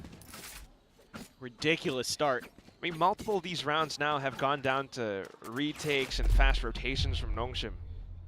Yeah, well, and it's these early kills they get as well. Like Francis just being absolutely fearless with the sniper rifles. Because, again, they're able to take so much mid control. T1 hasn't been challenging it until after Francis took the space this round. Whoa, that was disgusting. X-Ross. He's just chilling. He's just like, yep, not bad. The contrast with him and Dambi, but nonetheless, 11-1 X-Ross right now as a Sova. Francis, of course, as well on the ops. It's just providing so much value for this team that is ridiculously tossing away T1's own map pick of Ascent. Yeah, well, dude, look at this. RB doesn't even have a kill, and they're just destroying. I mean, granted, so much of this has been X-Ross and Francis, but still, nobody really able to get it going other than Izu on T1, and they're going to have to figure something out here. I was quite surprised, honestly, that T1 went for this map, but it was rough for them, but we haven't seen it since week 3 of this stage. Yeah. So, and they had a very different compositional look, obviously different IGL, all these things. Still, I mean, this had to be frying in scrims. And Noshim hasn't really played that much Ascent either, apart from, I think, the one. Poor Meteor is just the sacrificial lamb. Different Yoru. It's not exactly a role that he's unfamiliar with either, so. No. He's a pretty solid Yoru. I mean, where you're going to see him get more value is on the defender side. When he gets into sniper rifles, that's going to be his designated role. Like, Buzz is the guy you need kicking indoors here. So with the Blade Storm, he's got to do the heavy lifting. This is old school Buzz. Get in there and disrupt and try to set up your team to do some good stuff behind it. Should be able to get in here pretty cleanly. Curiously enough, though, right? I mean, Notion getting a bit of information. They sort of rotated heavily over onto the B site, but otherwise still close enough for a strong full-on retake. They know they have the firepower, so they're not afraid to play around it.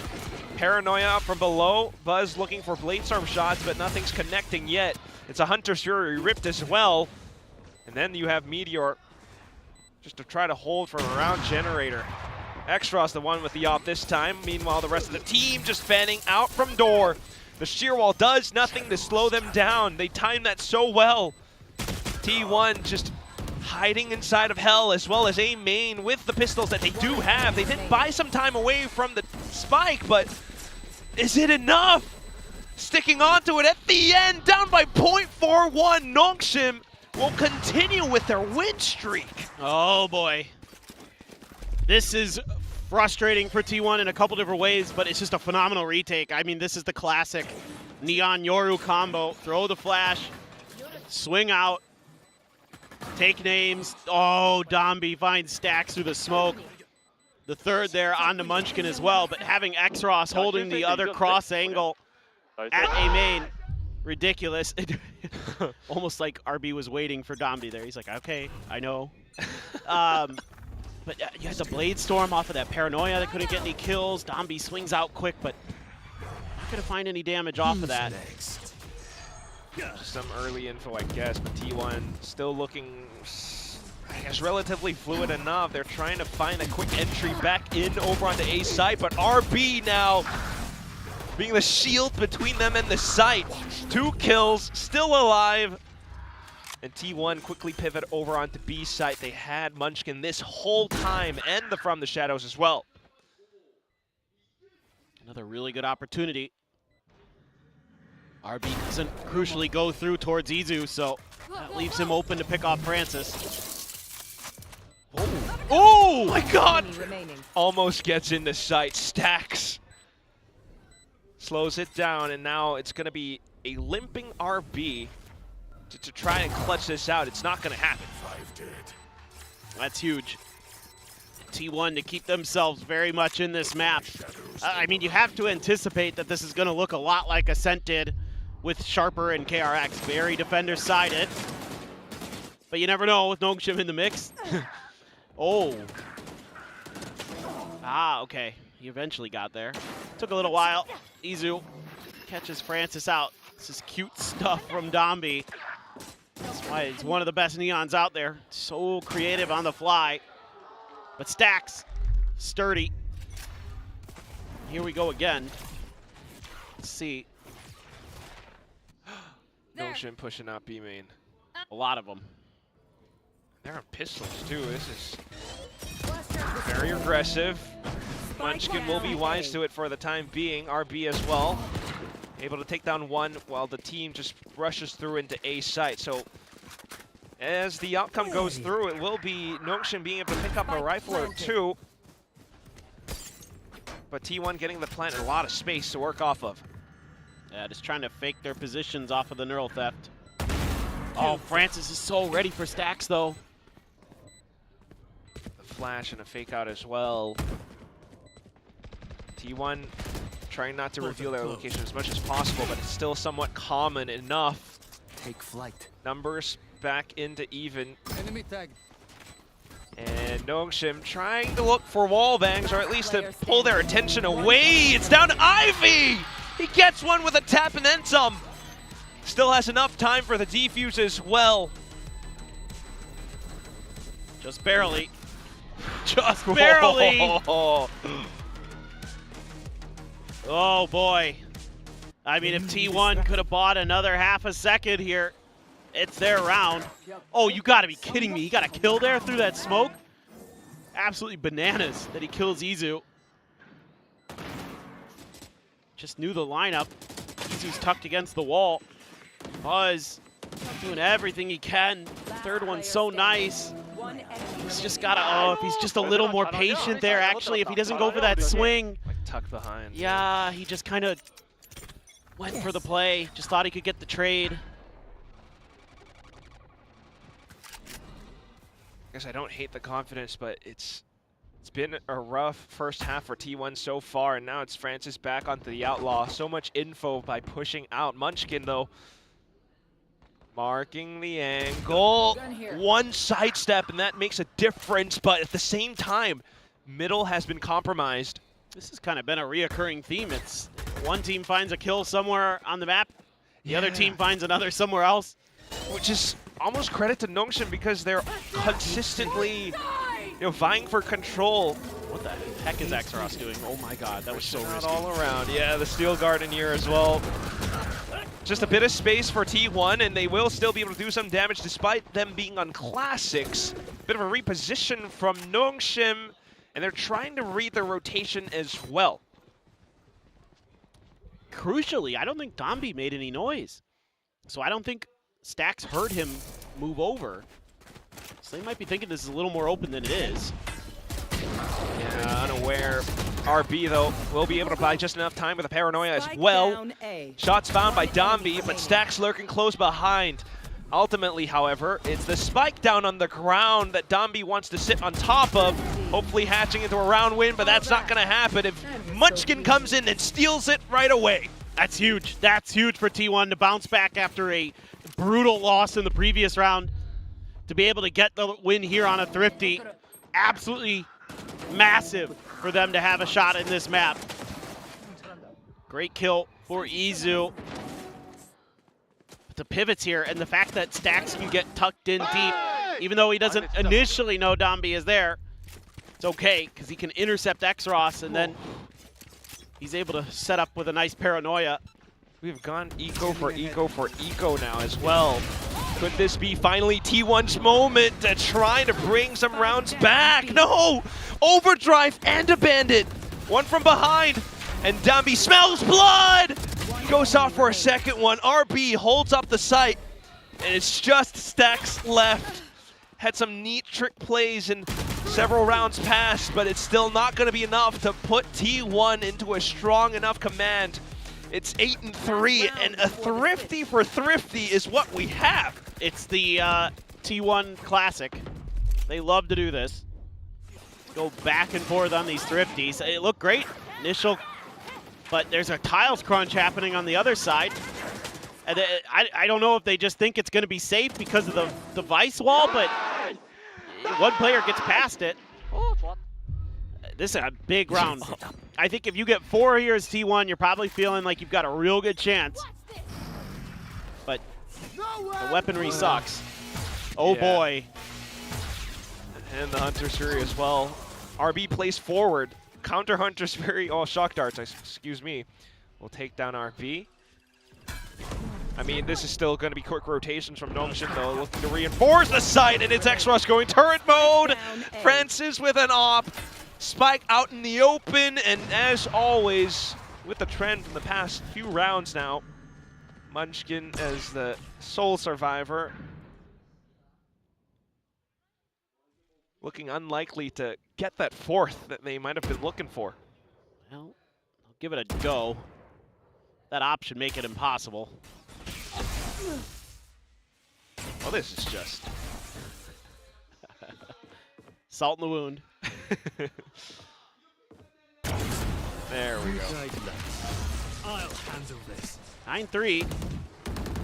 I don't know if that's good enough. I mean, I thought 10-2 was fine for KRX, and I was wrong. So I am holding my breath. I am biting my tongue until I see T1. Pretty big pistol, though. Yeah. It was a fair statement, but just with so many of these rounds, whether it's Francis or RB, I mean, the ideas that Nongshim are putting together on their defense, always pushing where T1 are pulling. It's why we have, you know, multiple fights across the map, and it's also why it kind of goes back and forth a little bit, but especially with the first 4 rounds off that pistol, yeah, Nongshim had this one. Yeah, it's really brutal when Francis is absolutely just going to town early with the snipers. I mean, just breaking so many angles and taking players down with him, even if he goes down. That made things really challenging in a lot of those rounds for T1. But I agree with you. It's also because Domby's not afraid to go pushing out wherever on the map as well. So the double duelists on this team are so good for Nongshim that, you know, unlike some other teams who struggle with that theory, with that execution, Spin, it's your boy. Poor guy. He's just a spectator now. He was dealt the loss by Nongshim just a while back. Think he's rooting for T1? Hard to say. Oh, that would be a good question. Let's yeah, maybe. But yeah, but Nongshim is a team that can execute on this aggressive double duelist defensive stuff. You know, a lot of teams can't, so they have to play a little bit different, and gives Nongshim some huge advantages. And a question now would be T1 on their double duelist Jet Yoru, though, so it's a little bit different. Agreed. I think they're going to play it quite different. Nongshim, meanwhile, just scaling through in towards A short. Oh, he's just built different. Buzz still trying to dodge the flash, though, but now it's Meteor's turn. Izu managing to silence the lurk as well, so even though Nongshim has the sight, they are under quite a bit of pressure, trying to alleviate that by sending shock darts into its Stax's position, and they do. But Izu still ready and close by. What a flick on towards RB. Hangs back just to wait for Meteor to get within range, but Dambi plays ahead, looking for some subsequent spams. Not going to connect it just in the end. X-Ross, though, with his opponents down to orange or red HP, still has to try to get the spike down, though not too bad. T1 managed to strike back. Yeah, that was a big recovery and some big shots again from Izu. Because otherwise, I think T1's staring down the barrel of a map loss on their pick. I mean, Domby just is unreal. But it's still not quite enough. Meteor has some good shots. I mean, the Sheriff's absolutely singing. Meteor finds 2, Izu with 3. And that's a potential game changer. That's that defense. Couple bandits here for Nongshim. Even an armor for Domby. Quite an investment. See if it pays dividend. Oh, nope. Shock Dart almost getting Domby as well, but now it's going to be Francis relaying forward. The whole team just flooding through into the side. Buzz couldn't quite find it. Had to try to bail himself out with an updraft. Now it's on to Stax, who's already up towards CT. Izu as well. Classic spot. But Domby still trying to find a bit more space. some extra damage as well, but ultimately needing to retrieve the spike. Knows that Izu would have maybe tried to peek much closer. It actually gets a drop on him. It's just down to Munchkin now. Are we really going to have a round 2 Thrifty? Nongshim, what have you done? They have done what Nongshim does best, and that's throw a ridiculous execute at you and hit some banger shots with those bandits. Oh, the catch right as he's dashing across. I mean, X-Ross is in the zone. Domby's in the zone. Francis is in the zone. That means most teams can just go home. If those three are hitting, forget it. Where's T1? Izu's trying his damnedest. Yeah. This is just, I mean, it feels relentless. T1, you know, not really having a moment to think. There we go. Yeah, get a good little swing there. No real timeout from Coach KDG as of yet either, but we'll see. Still with Nongshim, pushing out on every lane, every angle. Dambi trying to pull some attention away. Izu, as mentioned before, but now Ivy makes his move out from B main. It was always mid throughout the initial portions of the round, and then suddenly everything's just blown up. Buzz managing to pick up a rifle, but in a 1v3 though.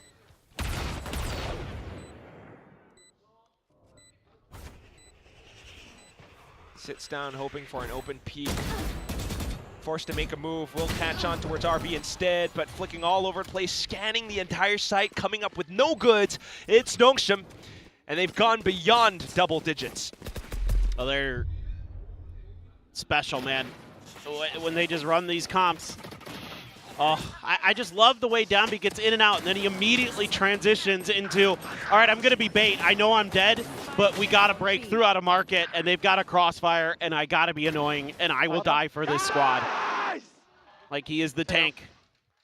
And Stacks, yeah, he's done great in his return to the IGL so far, but this one seems to be a tough task.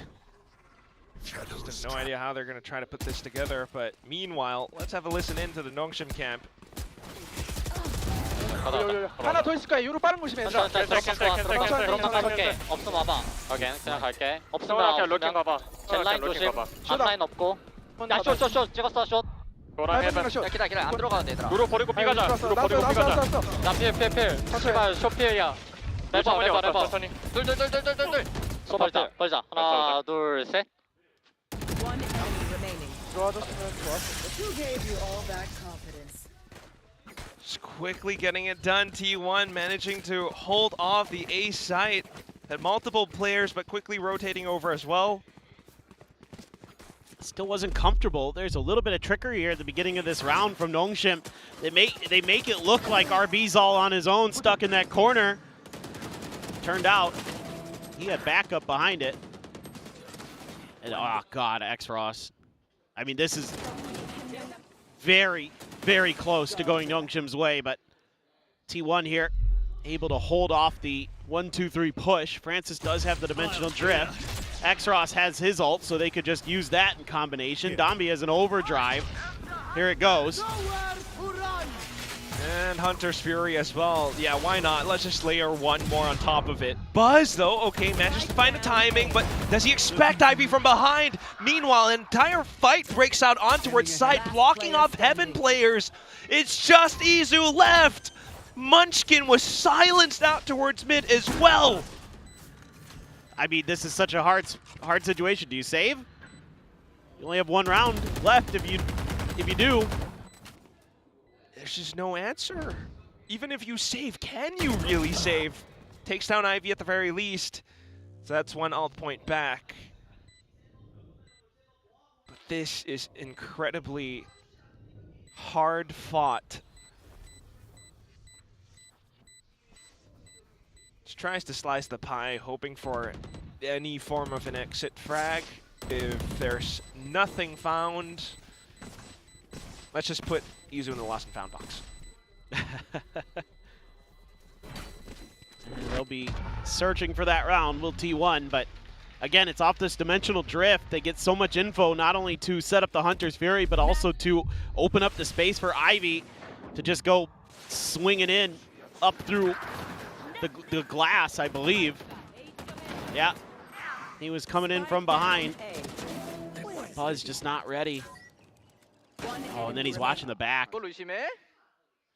But that's what the dimensional drift does for you with a team of Nongshim's caliber, where they're so happy to just light the engines, send the ship into orbit. It's just marking every player. They become targets for Dambi. Jeez. Everybody. Like, yeah, everybody gets a target. They're like, all right, Hunter's Fury, you go here. Ivy, you go here. Dambi, you go here. Oh, yeah. And then we're just going to absolutely destroy them. It's like crazy when you have a player like Dambi who you can rely on to like get you one. It feels like almost no matter what. So you just send him, or like, this guy's isolated. I know he's alone. There's like a 95% chance you're going to win that fight on a slide because you're just better at Neon than just about anybody. Yeah. And that consistency proves in terms of the kills as well. I mean, it's Dambi, X-Ross, and Francis, who all three of them have 18. That's nuts, dude. And then now you look to the last, well, what could be the last round. It's T1 with Stinger, Spectres, and Light Shields. They got 3 rifles. We'll see what they can muster up. I am concerned for T1. 1-3-1. They give up a lot of forward space because they know they can't quite hold it off against Francis and Dambi. Dambi's like, you take the spike. I already got my ult. Spike planted. My ultimate is ready. It's really min-maxing everything as well. Oh, drone goes back in, but quickly shut down by RB. So some wayward spams around the smokes just to try and hold as desperately as possible. But as soon as the recon goes through, Shorty pulled out as well. Dambi makes both shots count. Pulls out the overdrive for the quad at the end. A monster kill. Nongshim make this map look like a breeze, but it's a sin. We're not seeing breeze, which I thought might be a map that comes through here today, actually. But yeah, this is outrageously good stuff. And this last round from Dambi is quintessential Dambi. Switch to the Shorty, put it to great use, pull the overdrive out, send T1 packing on their map pick. That's how the first map looks like. Oh, God. I mean, right from the pistol and down to the second half as well, every single round that T1 does manage to put together, it looks quite laborious. Right. I mean, everyone was so close.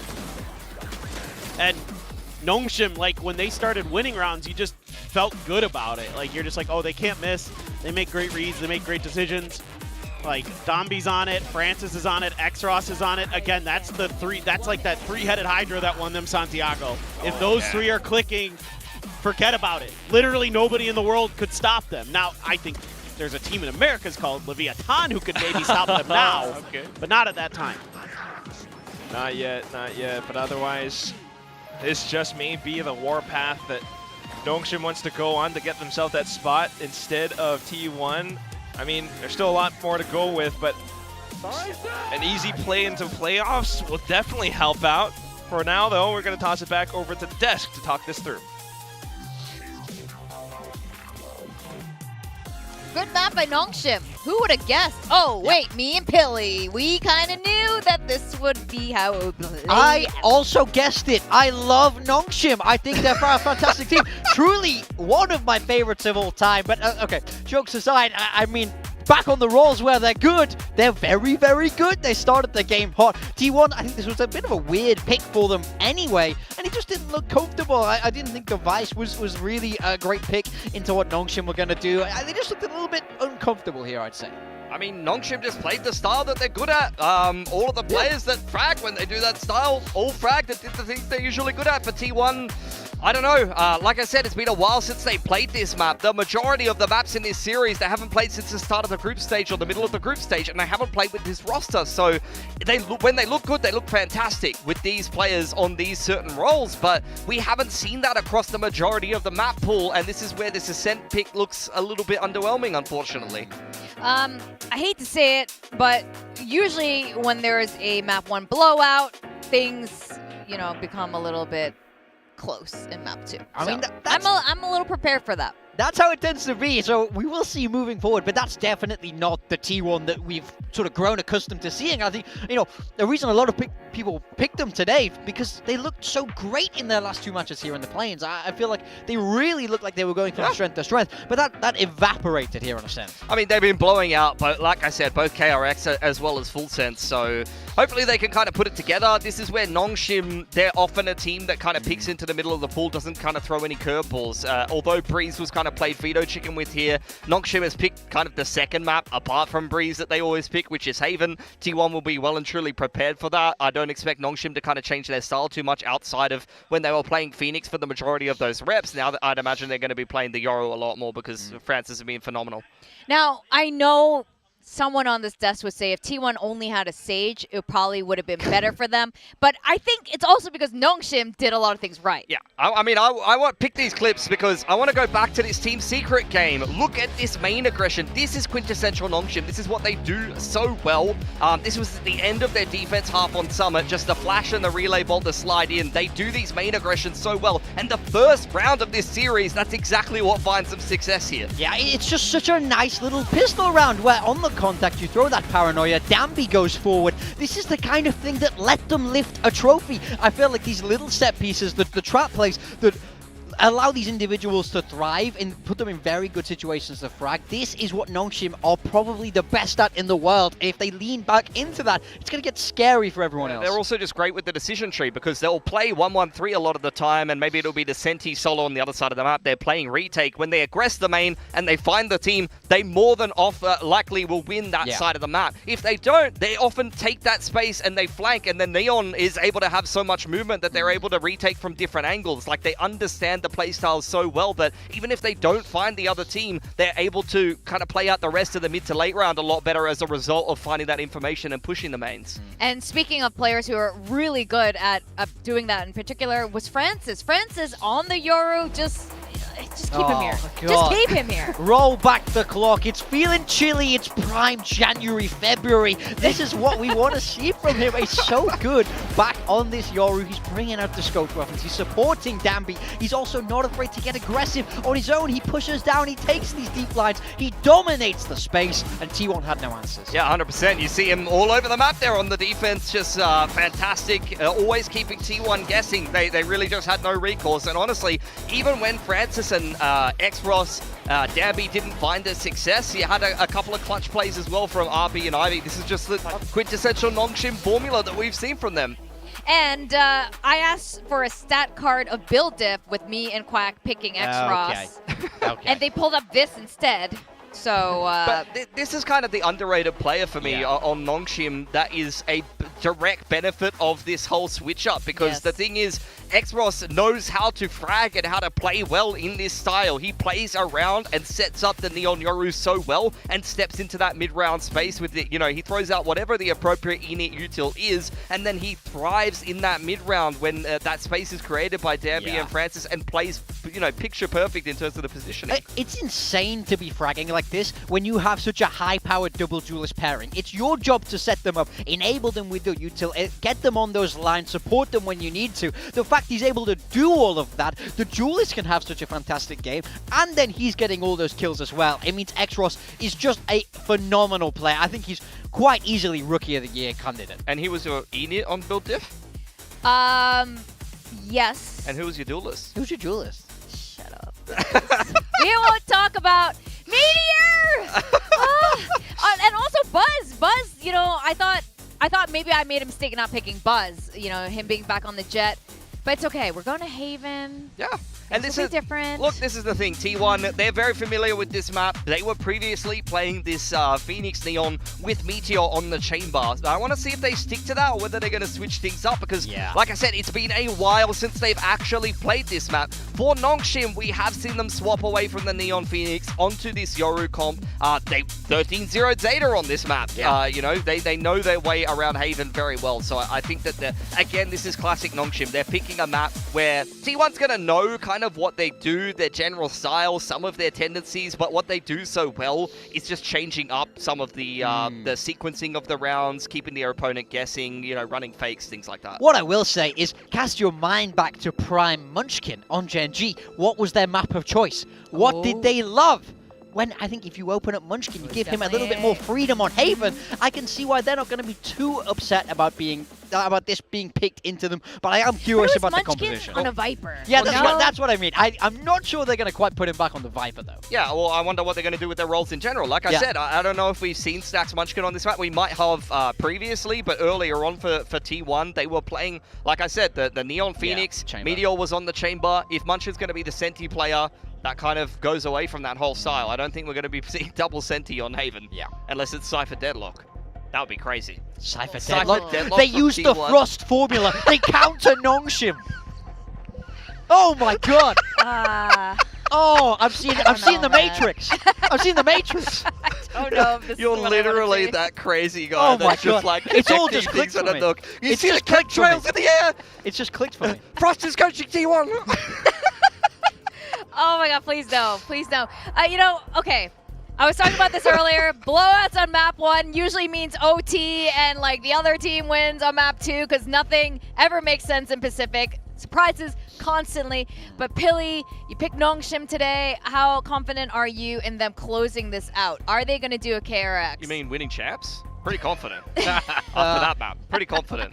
They do it again? Not just this series. In 1 year? Back to back. That would be actually amazing. That would be record-breaking, and I think they will hold that record It's for a very crazy long because time. the power was always in their hands. All they needed to do is just click on the right agent in agent select. No, it's like, you know, when you train with weights on, you like try and run underwater, and then you lift them back on a dry land, and they're sprinting like crazy. That's what this role experiment was. They're sprinting like crazy. They also have given each other the mutual understanding. Oh, I understand what you were saying when you were playing the Smokes, RP. That was very hard for you. Silkanon is a genius. Oh, there you what go. a man. Speaking of RP, though, 100th map for him. Fantastic. Hopefully it's a win because that would mean a 2-0 and that would mean that Nongshim goes straight into playoffs here.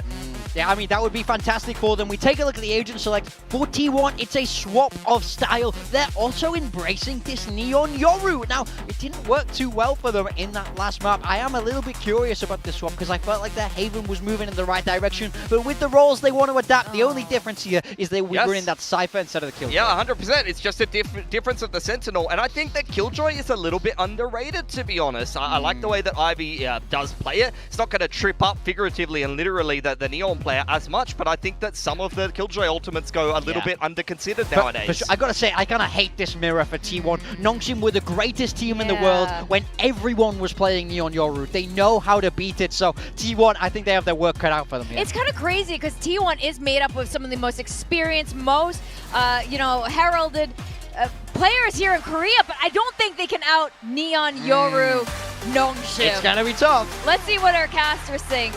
It's back to you guys, Paper Thin and Quack. It definitely is a very curious change. But first of all, is Big Time okay? No, he's never okay.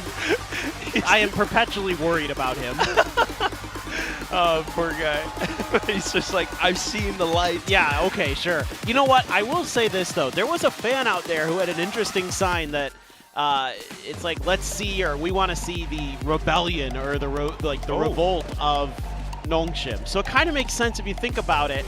Okay, Kickoff was A New Hope. It was the first Star Wars movie, right? Stage 1 was, you know, The Empire Strikes Back, right? Pacific doesn't win a trophy. Okay, now we're to Return of the Jedi. Oh, yeah. Here we go. This is where everything just starts to connect. I've seen the light too, Big Time. Oh, but here we go. Munchkin starts things off alone outside of his cage. Dombey strikes back. We're back over onto the C site. T1 trying to pick up the pace as well, but it's Plaza on the Neon as well. Meteor under the Yoru, and he's not clear of the corner! Meteor turns back around and he eats a right click! Only ran out of bullets! Okay. Bails the team out for just a second. But back over to the top of garage window. Looks for a separate angle. X-Ross none the wiser. It's just RB left. Where on earth could T1 have gone? Oh, what a read from Stax. Wow, sticks close by enough just to collect up to the 4K. What was this round? It's kind of what I think we're going to have in store for today with the comps that these two teams have decided to run. Just all over the place. Oh, Ivy thought he had him dead. And then Meteor doesn't check the corner that his teammate just got killed from. And then Stax is like, okay, guys, hold on. I got to do this. Yeah. And that's why he now has that nickname. Papa. Papa? Oh, no! Oh, not again. Oh, not again. Here we go. Meteor on with the Marshall. Finally, some normalcy. One enemy remaining. It's just been back and forth, incredibly entertaining and flashy kills and plays, but more so on the macro side, more so on what you expect. The Marshall now prevails. We'll have RB Time to jump. on his own expedition to try to find whatever advantage he can to build up for the rest of this map. It's funny because he got around Munchkin. I don't know if Munchkin has any idea he did. Should not. And he's going to send out a fake smoke. Izu's not falling for it. And here comes Meteor again. That is a good look for you. Starting to get closer to the dimensional drift. That could have gone a lot more bizarre, but it didn't. And I for one am okay with that. I think we saw enough madness. It's madness, it's fun, but yes. At the same time, also, a lot of the T1 players just didn't really buy up into like Spectres, Bulldogs, or anything, so now they're going to have rifles. This is the classic kind of T1 anti-eco stuff we've been seeing. They like to buy a pretty light anti-eco, especially when you have Meteor with a Marshall. When he's on point with it, he can make a meal of her own pretty quick.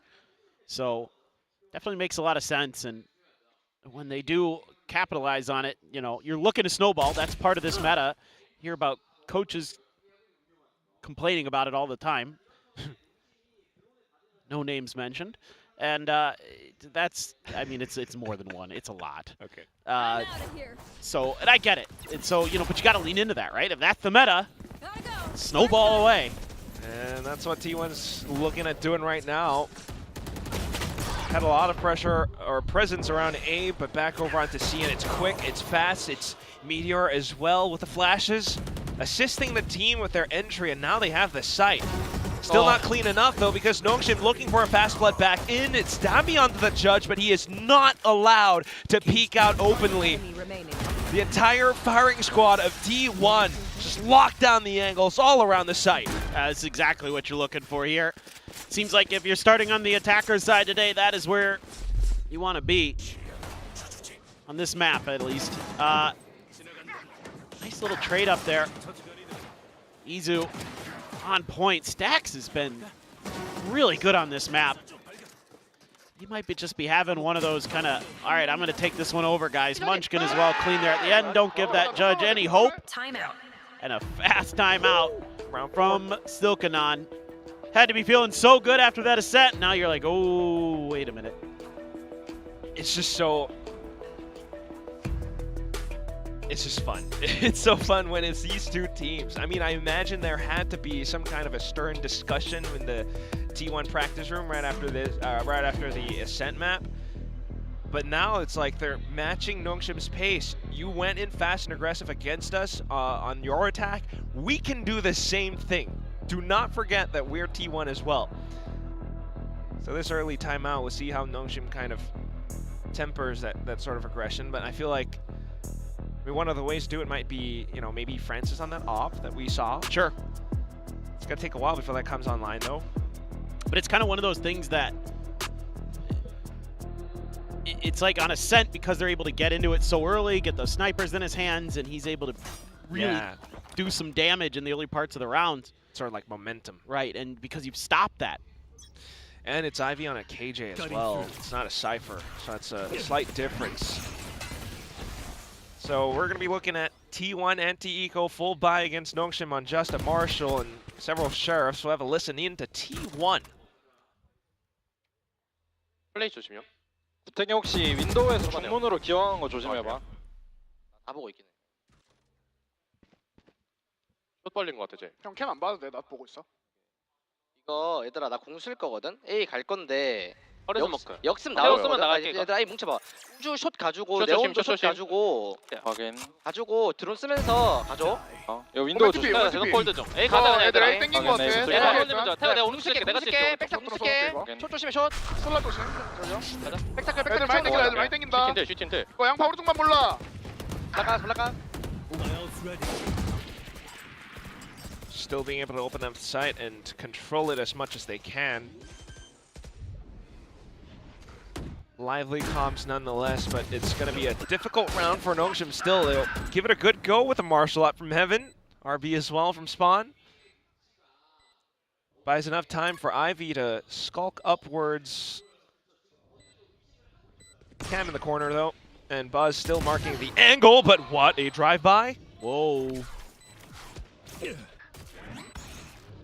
Tosses a flash to help Ivy out. One enemy remaining. User finds the right timing onto the ledge and stacks into an unexpected position. Will net T1 their fourth. Yeah, it's decent damage done by Nongshim in this. And again, just put a sniper into Francis's hands and he does good things, but Meteor finds that great opener onto Xros, and then the spam through the smoke instantly removes Dombi, who's a real big part of this. I think if that doesn't happen there, this could be a very different round for Nongshim. If you have Dombi on those entries, he might have been able to get you an extra kill along the way, and it could have come down to like a 1v1 or something, but that's neither here nor there, because T1, it's their turn to really go crazy. Ooh.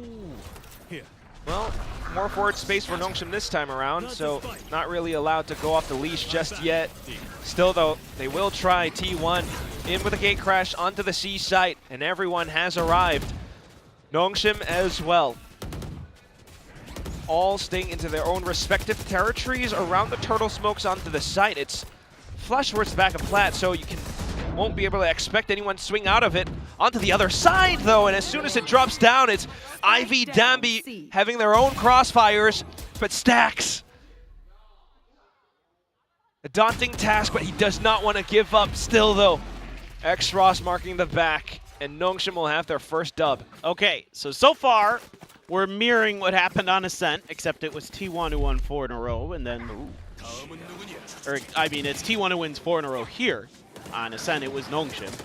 So, see what the mirror has in store for us. Good hold here on back site, and it's really nice stuff from Nongshim, taking a brief pause there because T1 has to fight for that space. They can't go for the plant because you know, especially with Dombi there, that he's just going to run at you when you have an extra gun trying to plant. So you're not going to have that gun in place. And look at this setup as well. Okay, while he does have the op this time around, Francis will be flushed off of his line. T1 quickly pivoting over into the B site. And what an angle from Meteor as well. Maybe greeds for a little bit too much though, and that it's going to be an opening for Nongshim to get back in the site. They've got the lockdown. That's going to give them a lot of space. No Hunter's Fury. No, sir. Munchkin, though, desperate to try to break it. We'll have the assistance of Stacks, but not enough time any longer, so just playing it safe. Gotta play that post plant around the spike instead. Buzz with a slide in from the flash, but now it's down to the 1v1. Sova v Sova. Oh! Xros! Plays that like a champ, just a tap and a strafe around the side. He is so good today. My God. Got the wall bang through the box. Francis also tagged Buzz through the wall on that opening op shot.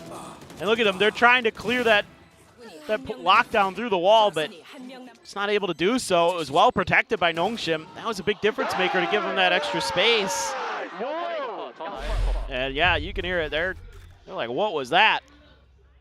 And that off still retains its position too. RB's gonna suck it up and just go for the Spectre to make sure they can keep it. A lot of ults on both sides.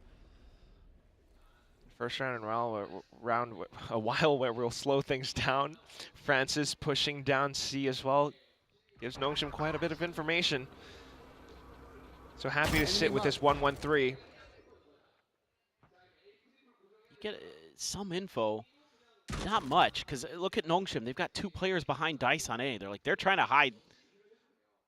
They're trying to lure T1 into a false sense of security, but Stax has kind of got a decent read. The problem is the timing here. The TP just went out, so Francis could find a freebie onto Stax and Peace, but Stax is just like, stop. Nobody's here, guys. Come on in. Water's warm. If they don't anticipate Francis that he might have pushed down C long, though, this could still be a world of trouble. And there he goes. Dimensional drift as well, just to buy an extra bit of time. Ivy, unfortunately, will fall, but not before Dambi slides into sight. Has the fast lane. Buzz goes overdrive just to try to keep things alive for T1, but there's too many angles to consider. Munchkin out from Garage. And still with Stax alone out by Long. Can't quite fend it off. Nongshim, incredibly fast. Sneaky with their positions as well. I thought that T1 had this pretty well sussed out, that Francis was going to be at long C, but they didn't. And you were absolutely right, Quack. That cost them the round. This is very chaotic. I mean, there's players all over the place for both teams. But I think here as T1, the assumption must have been that they had Francis at long A. Timeout. Yeah. That's the only thing I can read into that. But because Nongshim hid so much of their formation early on in that round, T1 gambled a little bit. And that worked into Nongshim's favor, worked into Francis's favor. I don't know what else. I mean, this is where I guess a very well-known coach saying comes in handy. It's just unlucky. Stacks. Unlucky. You know, you kind of admire the call. That's the level of mind games that both teams, both IGLs are playing at here. But you can definitely see how Silkenon's timeout from before worked out. You know, a couple of rounds, they played forward space. The 1-1-3 on A site definitely helps them out quite a bit. And the op as well, of course. It's so crucial how valuable that op is for Nongshim. You know, we always talk about Dambi's Neon, and rightly so. We saw it on Ascent, how impactful he is. But Francis's operator, Francis's snipers are just as important in making this iteration of Nongshim function. It's oh boy. Uh-oh. Oh boy. He's just spamming through into the cage. Okay, Dambi will fall as well, though, but now it's just... as the dust settles, it's already just Stacks left. Kind of done. It is Stacks, but... They wanted to challenge the 1-1-3, but... Well, I mean, they just went for the crunch, you know? Hit him with the relay bolt, the paranoia, and then you hit him with the operator to close. 4-4. The playing field has been leveled. I mean, that's just simple stuff from Nongshim, but they're the best when it comes to executing it. Look at that. He doesn't care about the cam. He's like, it's all good. Dambi's up here, too. We can just spam away. It's just so relentless as well when you got, like, Xros and Dambi still shoving it up towards A-Long, too. And, well, we'll see if this timeout that KDG had really bails T1 out of this situation now, this momentum that Nongshim find themselves in. Same approach, except for this time it's Ivy and Francis locking down C. Garage has been compromised, but Ivy, despite having the angle, will not land a shot. And the turret. Meteor just disrespected it. Sometimes it's plays like that that you need. Munchkin lurk, though, not paying off. just a good bit of damage against RB. So still a chance, but still a gun available as well. Quick movement from Dambi. Garage also, again, compromised as you flip sides. But T1 now very quickly finding themselves in a situation where they have the spike, they have the post plant, they want to back it up towards long. They, unfortunately, though, still susceptible to the Jedi tricks of Dambi. Just Izu. Oh, but he goes for the swing! It was a 1v2. Just making sure they get the op. Good try. Well. Idiots. Oh, Yoru. I love the idea here from T1. I think it is 100% the right call. You get a ton of damage here as Munchkin. Fine. The problem is Dambi. Dambi again. Just going crazy. I swear, it's like 1 second, you know, I thought he's still around A. Maybe he'll take his time through, like, defender spawn. But he's already there. Oh, it's too late. It's too late. He's on an Odin now? I thought maybe we'd see the, oh my god. This is new Dambi things. Actually, he might have done Odin a while ago, but just walked into that. And it's IBM the judge, but okay. Quickly bursting down Garage. T1 boots on towards C site. RB trying to fake out his position, but it's also the dimensional drift. Meteor will give his team entry. Finally, a moment of reprieve for T1. And Extros to try to clutch it out. He still tags them down bit by bit. Ooh, this is smart. Meteor. Yeah, Meteor's got a good read on this. You got the numbers, so why not? Okay, taking it one step further. Goes all the way out towards C-Link instead. Will be an unexpected position for Extros to consider nonetheless. Not quite landing with Flick over on towards Cubby as well. 4K for Buzz just to get back close to another overdrive, but both teams meeting pound for pound. It's 5 for 5. Yeah, the fact that you get through after losing a player early to that sniper, and you're able to dash past that Bucky. Very nicely done by Buzz, and the follow-up from Meteor, just phenomenal. That Odin, I don't know what's going on there, but didn't work. I mean, he got a kill with it, but it's like a, just in case T1 did decide to push back into A, but this time around, much more confirmed with the recon. Look at this from Nongshim. They're getting real aggressive. Oh, yeah. If Extros doesn't just die, he's in an awfully forward position. And, yeah, he's got to run now. Yeah, drone. There's a gate crash as well, though.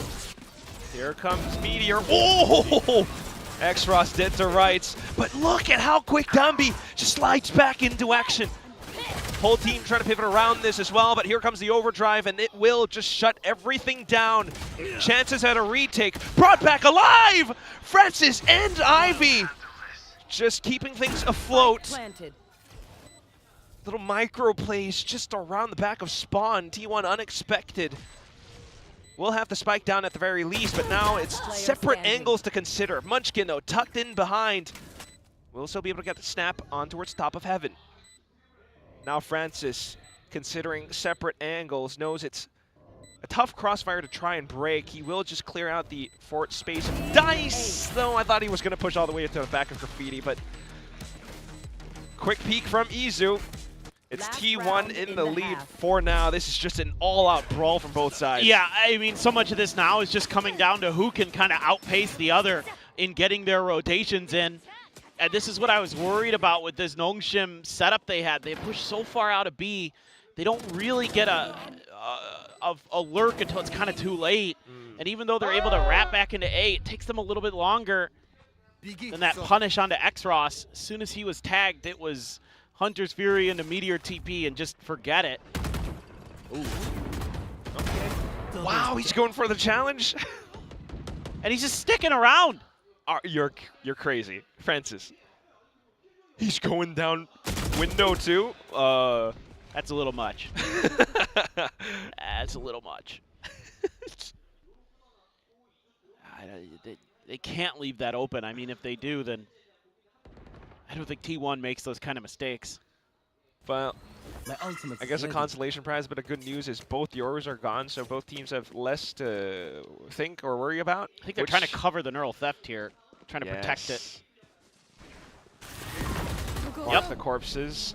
Oh, flash quickly out. The gun's a little bit lacking on Nongshim's side, though, but still it's Dambi! Back into position. Clear linear lines. Izu trying to stabilize. Bit of info off the TP, though. Oh, and here goes Stacks. TP for TP. Yep. Ivy so close. 30 seconds left. Should planted. people get the initiative off to him? Should be dead. Oh! Just crouched to the side. Into the smoke now against his former teammate. Here's a little smooch! Dambi, for all his efforts in the beginning portions of the round, now has to clutch this out. Go, go, go. Only a slide, no stun. Neglects the corner. And T1 will get a lead. A tiny one, but still a lead nonetheless. Yeah, it's 7-5. You're not feeling terrible as Nongshim, honestly, because you got 5 in a row in there. Dambi. But I think it's Nongshim. You're going. We did what we needed to. We got those rounds. That should be good enough. Like probably, yeah, 8 times out of 10 we should be able to win this, even without going to overtime. At worst, like 9 out of 10, this goes overtime. Is what you're probably thinking. I don't know if that's reality. I'm not saying this is true. I'm not saying these are real statistics. I'm saying these are like player in your own mind statistics, how you're thinking about the game. Yes. Just, you know, they won't be too pressured to make any off the cuff or whimsical, just reckless plays. And that's kind of, this is Nongshim. They would be doing that. Dang, Papa. Let's go. Let's go. Dude, if Stacks was my dad, I'd be happy. Oh. He's a chill guy. Really? No. He's on stage. He's not so chill. Yeah, I mean, he can mold a little bit. Would love to get a read of his facial expression. I mean, we get another one of those mouse kissing moments. Oh, look at who decided to stick around. Sharper watching this going, we do not play anything like this. They're big fans of Nongshim, especially, I think, but Is T1 this as even well. Valorant? Apparently they were scrim partners back in the day, so a lot of admiration, but we'll see if they can pick up any tricks. Either way, though, it still is going to be Nongshim picking up the pace into C site. Francis filling up space that was taken by Dambi, and very neatly done as well. 4v3 left for T1 to try to pick up. It's just going to be a reckless buzz diving through off of a flash from Stacks. Neat little trade, but still numbers deficit. Izu's going to have to be big deal with that Sheriff. I mean, Stacks has 16 kills in this map. Ooh. Ooh, he gets lucky with that timing. We'll have a smoke in a few seconds. Ooh, great shot from Izu, but goes down to a trade. Now here comes Stacks. Ghost picked up, low HP RB, and he sets up a smoke flush around the corner of the spike. Oh! A ballsy dive right outside, and RB just had the animation right enough for a right click. Oh, God. It's so close. It's such a good entry here. Using some of that util to create some space, and then, you know, you just kind of flank around each side. Sure, Stacks, why not? That first one's a little bit, that one's really clean. This play. This is amazing from RB. Wow. I mean, I think here as Stacks, you're anticipating that he like either fell back or was maybe going for rotates. You might have the opportunity there to catch him off guard, but RB was watching that the whole way. The fact that they're the ones who are on the same team. Oh my God. That too. That actually hit Meteor. Little tag. It's just noise though. Nongshim have their sights set somewhere else, the B site.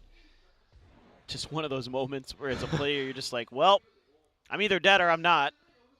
Hopefully not. Hopefully. Good patience. They're just going to stick around a little bit more. Oh! And instantly, Xross turns around for some support, too. And another one of these rounds where Munchkin's just like, my team's gone. It was a 4-1 approach. But wow, instantly reading that it was 4-1 as well. Francis goes hunting for the final frag. Round picked right back up. We're right where we left off. It was 5-7 from the first half, and now we're tied up. Oh. The fact that Francis waits, knows that that first player is just baiting, I mean, just incredible. Again, his sniping is immaculate today. He is such a difference maker. It's just so it has to be infuriating to play against this Nongshim team because they have so much depth at so many different aspects of the game.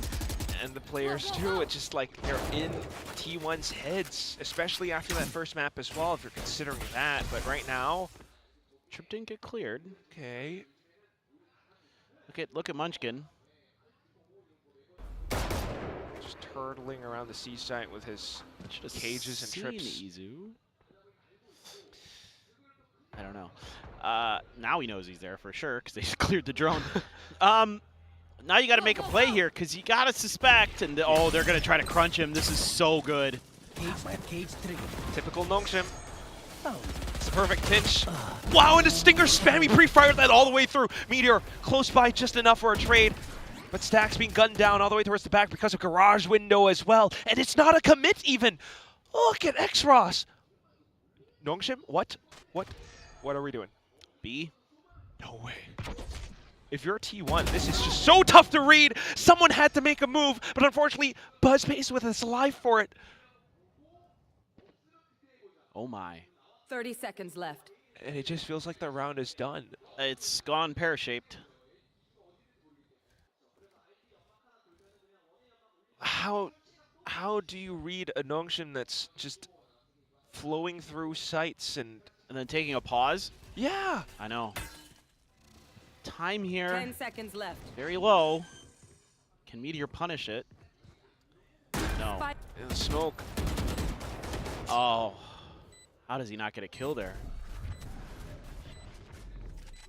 Valiant attempt, but still. Darts in the corner. Footsteps from RB. Great opening shot by Meteor in this retake. Still gonna need a whole lot more though. Recon and a peek. Oh, but the slight team flash. And then Nongshim senses their opening. Will start to swing out for the final few kills. Great attempt still by Meteor. Gets a 3K, but still not enough. And Nongshim pick up their bonus. This is such a good read from Nongshim. With how long they were waiting around that trip, they really read what Munchkin was trying to do. They knew he was going to be back plat. And we're like, all right, let's just crunch him. Like Danby, just crouch spray. Oh my god, with Stinger too. I know. It's insane what he can do. But it's just it's a better read. It's a better read from Nongshim. That's what's key there. Now, much to our delight, we'll get to have a listen in to how Nongshim's calling all these rounds together. 이러면 드론 쓰자, 드론 쓰자. 미드 민거 조심 얘들아. 주먹 체크할게. 할게. 가자. 앞라인 조심. 앞라인 제대로 체크 못했어. 갈게. 하나, 둘, 셋. 벙커 클. 사이트 쳤다. 78. 오멘 78. 가라지 나오는 거 홀딩 해줘 한 명. 하나 더 조심. 가라지 사이퍼 있어. 가라지 사이퍼. 그냥 막설할게. 아, 막설. 사이트 와줘. 트랩 하나 있다. 드론 가면 나 올라온다. 가라지 하나. 가라지 하나, 시티 하나. 드론 시팀 싸울게. 사이퍼도 옛날에 가라지였던 애. Oh my god, it's so quick. Decent damage by Stacks, I suppose. Yeah, I mean, these were some nice kills for Stacks. He's having a great map, but as is often the case with T1, when Stacks is having a great map, the rest of the team is not. It's sad, but it's true. I hate it that it's true. Because you almost feel bad for Stacks when he's popping off. Nobody else seems to be able to, but I kind of wonder if that's more just a cause of the reads not being as good as they need to be, so people in front of him are dying, and then he can just kind of tunnel. Oh, yeah. But anyway, I don't want to sell Stack short. He's a very good player. And they've been clearing those trips really nicely. They get so much space. I mean, just go see until they can stop it. There's nothing they can do. They have an off, but it's on The the cam other hasn't side been of the cleared map. yet. Okay. He gets a tag. Drone out as well. I wonder if T1 trying to think of a separate approach to attack this C, but just trying to clear out some extra players too. They're not getting the space they need. Finally, with the off shot, we'll be able to take down Dambi, but running out of time onto the spike as well. Munchkin not quite able to find much outside of Garage. We'll just group up with the team all the way through into the site. They're praying to get the defuse done, but Ivy makes his move outside of Garage too. Smoke around the spike, and it's still not enough. Can't quite get it done. Nongshim have reached double digits. Yeah, just forget it. I mean, you can't shut down these C hits because the shock darts are finding the value every time. You have the dimensional drift, which is just making it worse, and then Francis is hitting shots like this to add insult to injury. They forget about Ivy, even though he made noise at Garage. They get lost in the sauce here. X-Ross, beautiful recon. There's just so much pressure. Yeah, no, you're right. And Hunter's Fury there to buy time too. That's a beautiful round from everybody on Nongshim. That's exactly, it's a well-oiled machine. Oh yeah. From the way you said that, I just pictured like you in like overalls slapping the hood of a car. That's a well-oiled machine, guys. You know, in a long ago, when my first job ever was working at an auto repair You're shop. kidding. Yeah. No I'm dead serious. But I didn't like do much mechanical stuff. I was more like a janitor. Right, okay.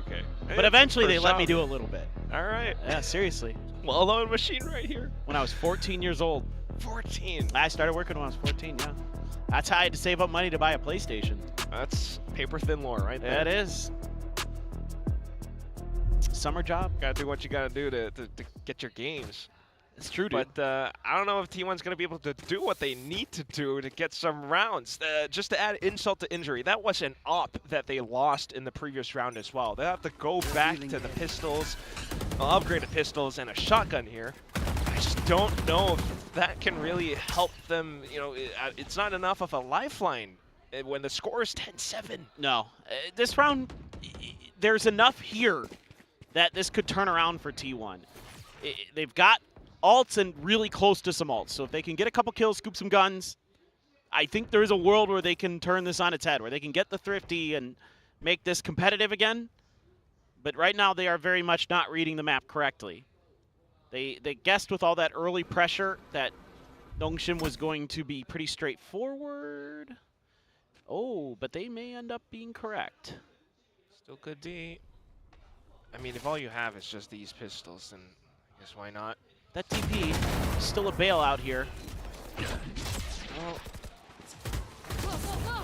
already across the map at the very least, but look at how Nongshim are just dissecting this site bit by bit. Corner not yet cleared, but they're calling a cancel. Yep.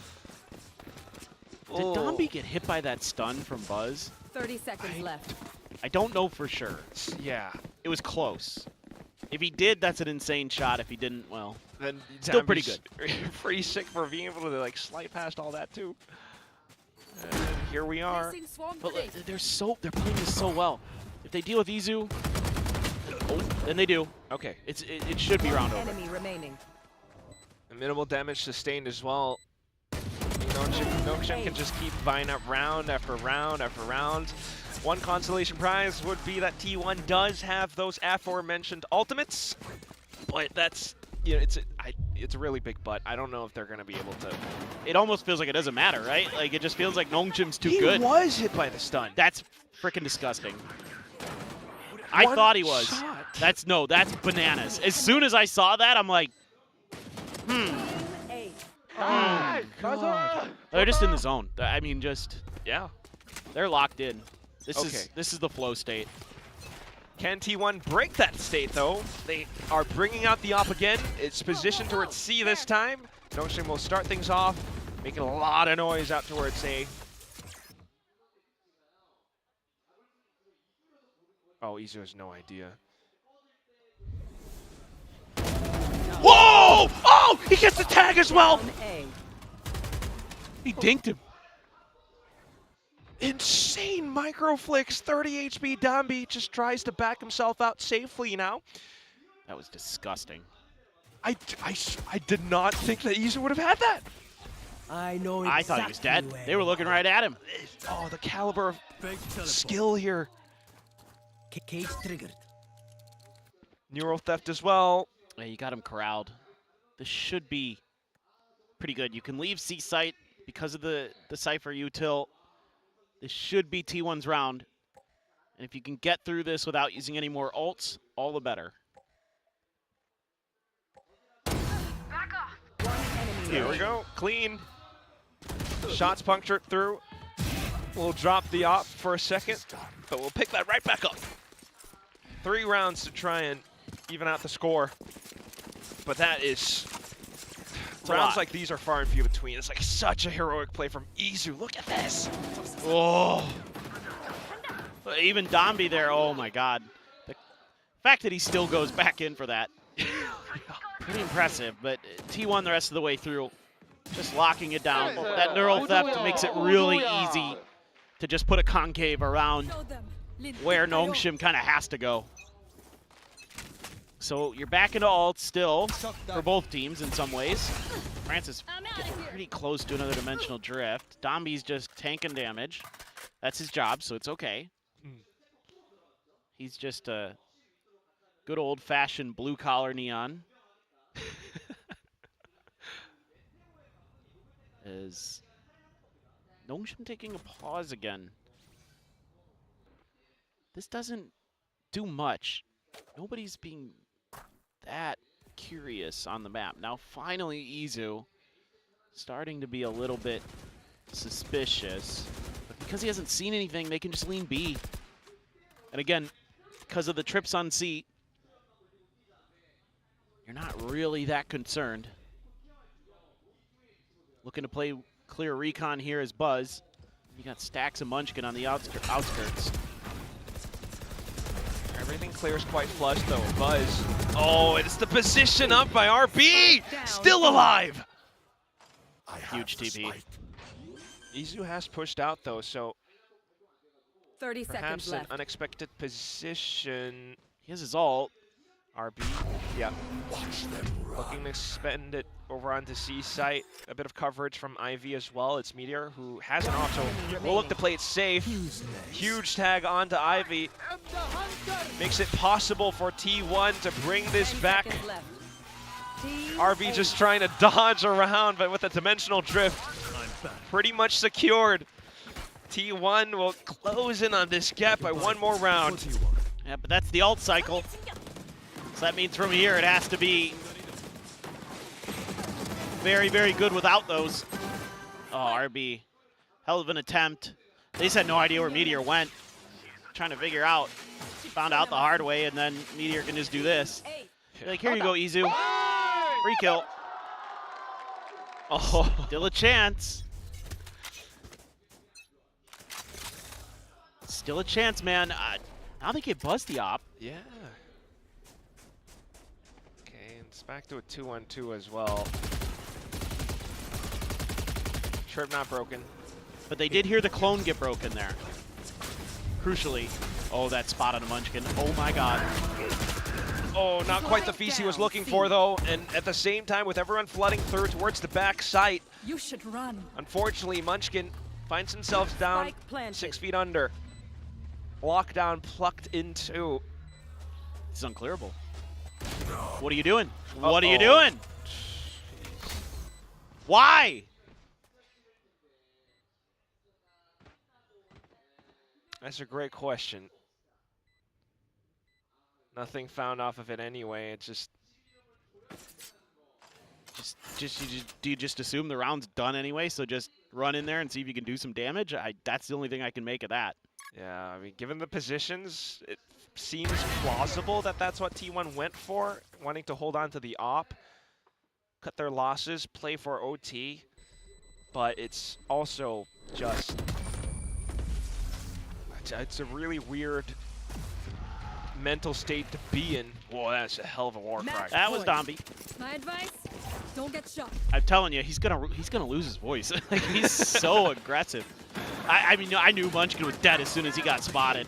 I was like, oh, you're just done, man. Look at this. There's only like 3 seconds left on that. Is that enough time to actually clear it? Like, even assuming Nongshim had abandoned it? I don't know. I was honestly kind of hoping for a Meteor to do a little bit more, but that's just Nongshim. Well, I think we're concerned, especially now that there are a couple ults in Nongshim's hand. Dimensional Drift, Overdrive for Domby. He would be feeling pretty good about this. Oh, Domby, though, gets spotted, and he will get taken down. Here we go. Cage setup as well. The whole team flooding back in, looking for their opportunity to keep this dream alive. An easy buy into playoffs would mean so much. Buzz is close by. Still playing tight and close. Pops the overdrive. Beams down one. X-Ross bursts down two. And suddenly, I think you heard it. Yeah, I think you heard it. 60 seconds. Izu onto footsteps. The crowd, though, a lot of noise. Almost consider it for a second, but with the mid-air hop across, will secure the round. T1. Okay, well, the fact that this is one of the few rounds where Nongshim hasn't been good about clearing those trips early, and it actually catches them off guard, and that slows down Domby. That gives an easy kill over to T1, and then they're able to take control of this back site and actually utilize it. You know, the ult from Buzz gets one, that's fine. You'll take these rounds any way you can get them at this point as T1. X-Ross almost a miracle worker, but now it's a weak buy. Nongshim still, though, with that overdrive, I have fear. Although Domby, I don't know how he didn't take any damage. How? How is he that fast? Oh, boy. Oh, my God. What? He just walked down. Nobody checked it. There was one by Garage as well. So now there's a lot of pressure. T1 struggling to try to recover from those losses. Munchkin needing to do so much just to hold off Garage, but it's Nongshim with their partial purchase as well, so trying not to walk into any danger zones.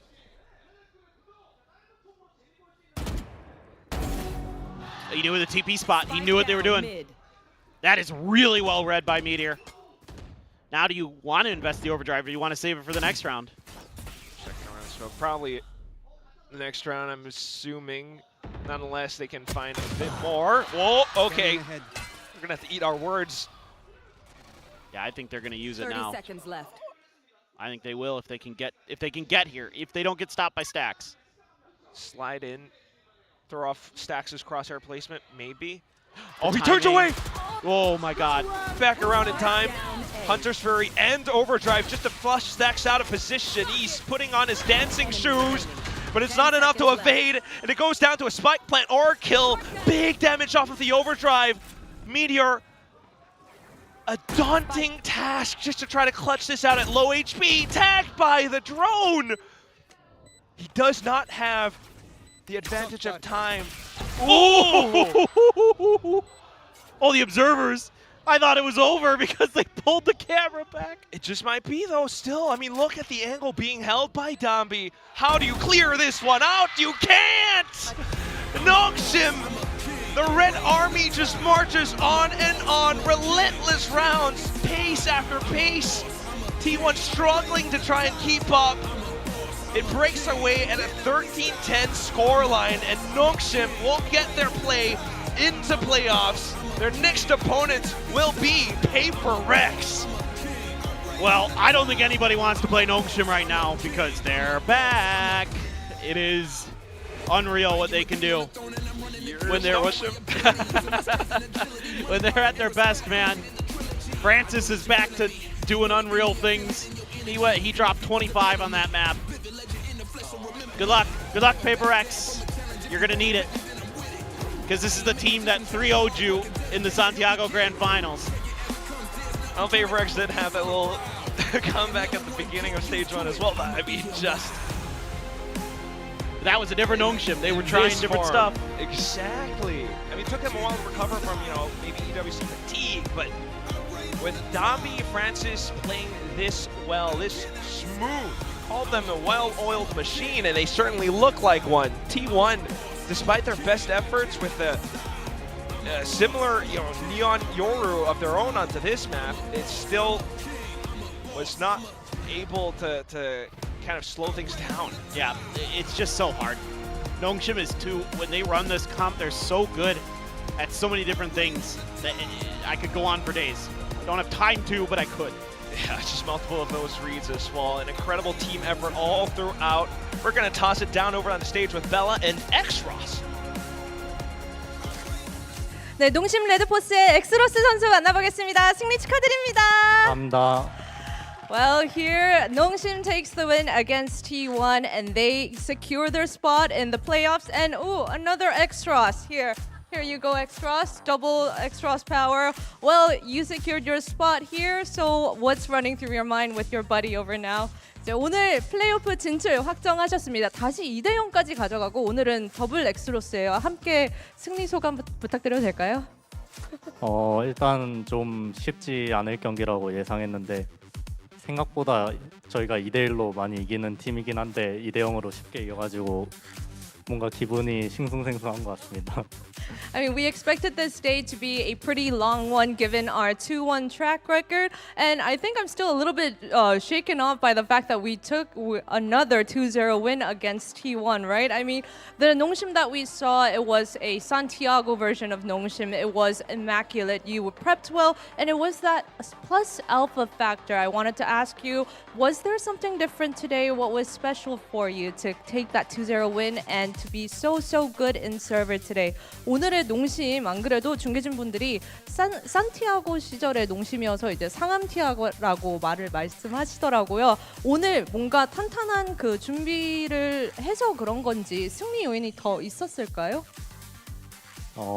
일단은 좀 전에는 좀 제 스스로가 이기려고 집착했던 것 같은데 약간 국제 대회 하는 것처럼 좀 환경을 약간 적응하려고 노력하고 재밌게 하다 보니까 승리한 것 같습니다. I think before I used to have that pressure on myself that I needed to win, I need to contribute to that. But then instead today, my mindset was, treat it like a global event. Every match is like that. So, enjoy and adapt to all the possibilities and all the changes that come my way and have fun. And I think that was what made the win today possible, right? And next up, it's another big powerhouse waiting for you in the playoffs. You're gonna face Paper X. So as the youngest one, as the new one, what do you want to say to Paper X? 이제 산 넘어 산입니다. 다음 플레이오프 다음 상대가요, Paper X입니다. 막내 각오 제가 부탁드려도 될까요? 일단 저희가 챔피언스에 가까워지려면은 페이퍼렉스가 이제 결승전을 가면은 이제 가까워지긴 하는데 페이퍼렉스가 이제 패자조에서 열심히 와가지고 결승전까지 와줬으면 좋겠습니다. I mean, for us to make the champions, Paper X being in the finals definitely helps. But I think the way that we wanted is for them to make the lower run and then meet us in the finals. And I know that your family is the biggest supporter, X-Ross. Your parents, they come to every match. And I know that you wanted an interview last week. That's what you requested. So now's your time. 안 그래도 저번 주에 엑스로스 선수가 저한테 인터뷰 꼭 하고 싶다고 말씀하셨잖아요. 그게 제 생각에는 매주 와주시는 부모님한테 좀 인사를 드리고 싶어서 그런 것 같은데 부끄러워 하시겠지만 한번 부탁드리겠습니다. 엄마 아빠 항상 응원해줘서 고맙고 부산도 보러 와줘. 고마워. Thank you for always being my biggest fans and coming to every match. And I hope that you guys can join us in Busan too. And that was Nongshim Red Force's X-Ross for the interview. And good night from the stage. 엑스로스 선수 감사합니다. 다시 축하드립니다. 감사합니다.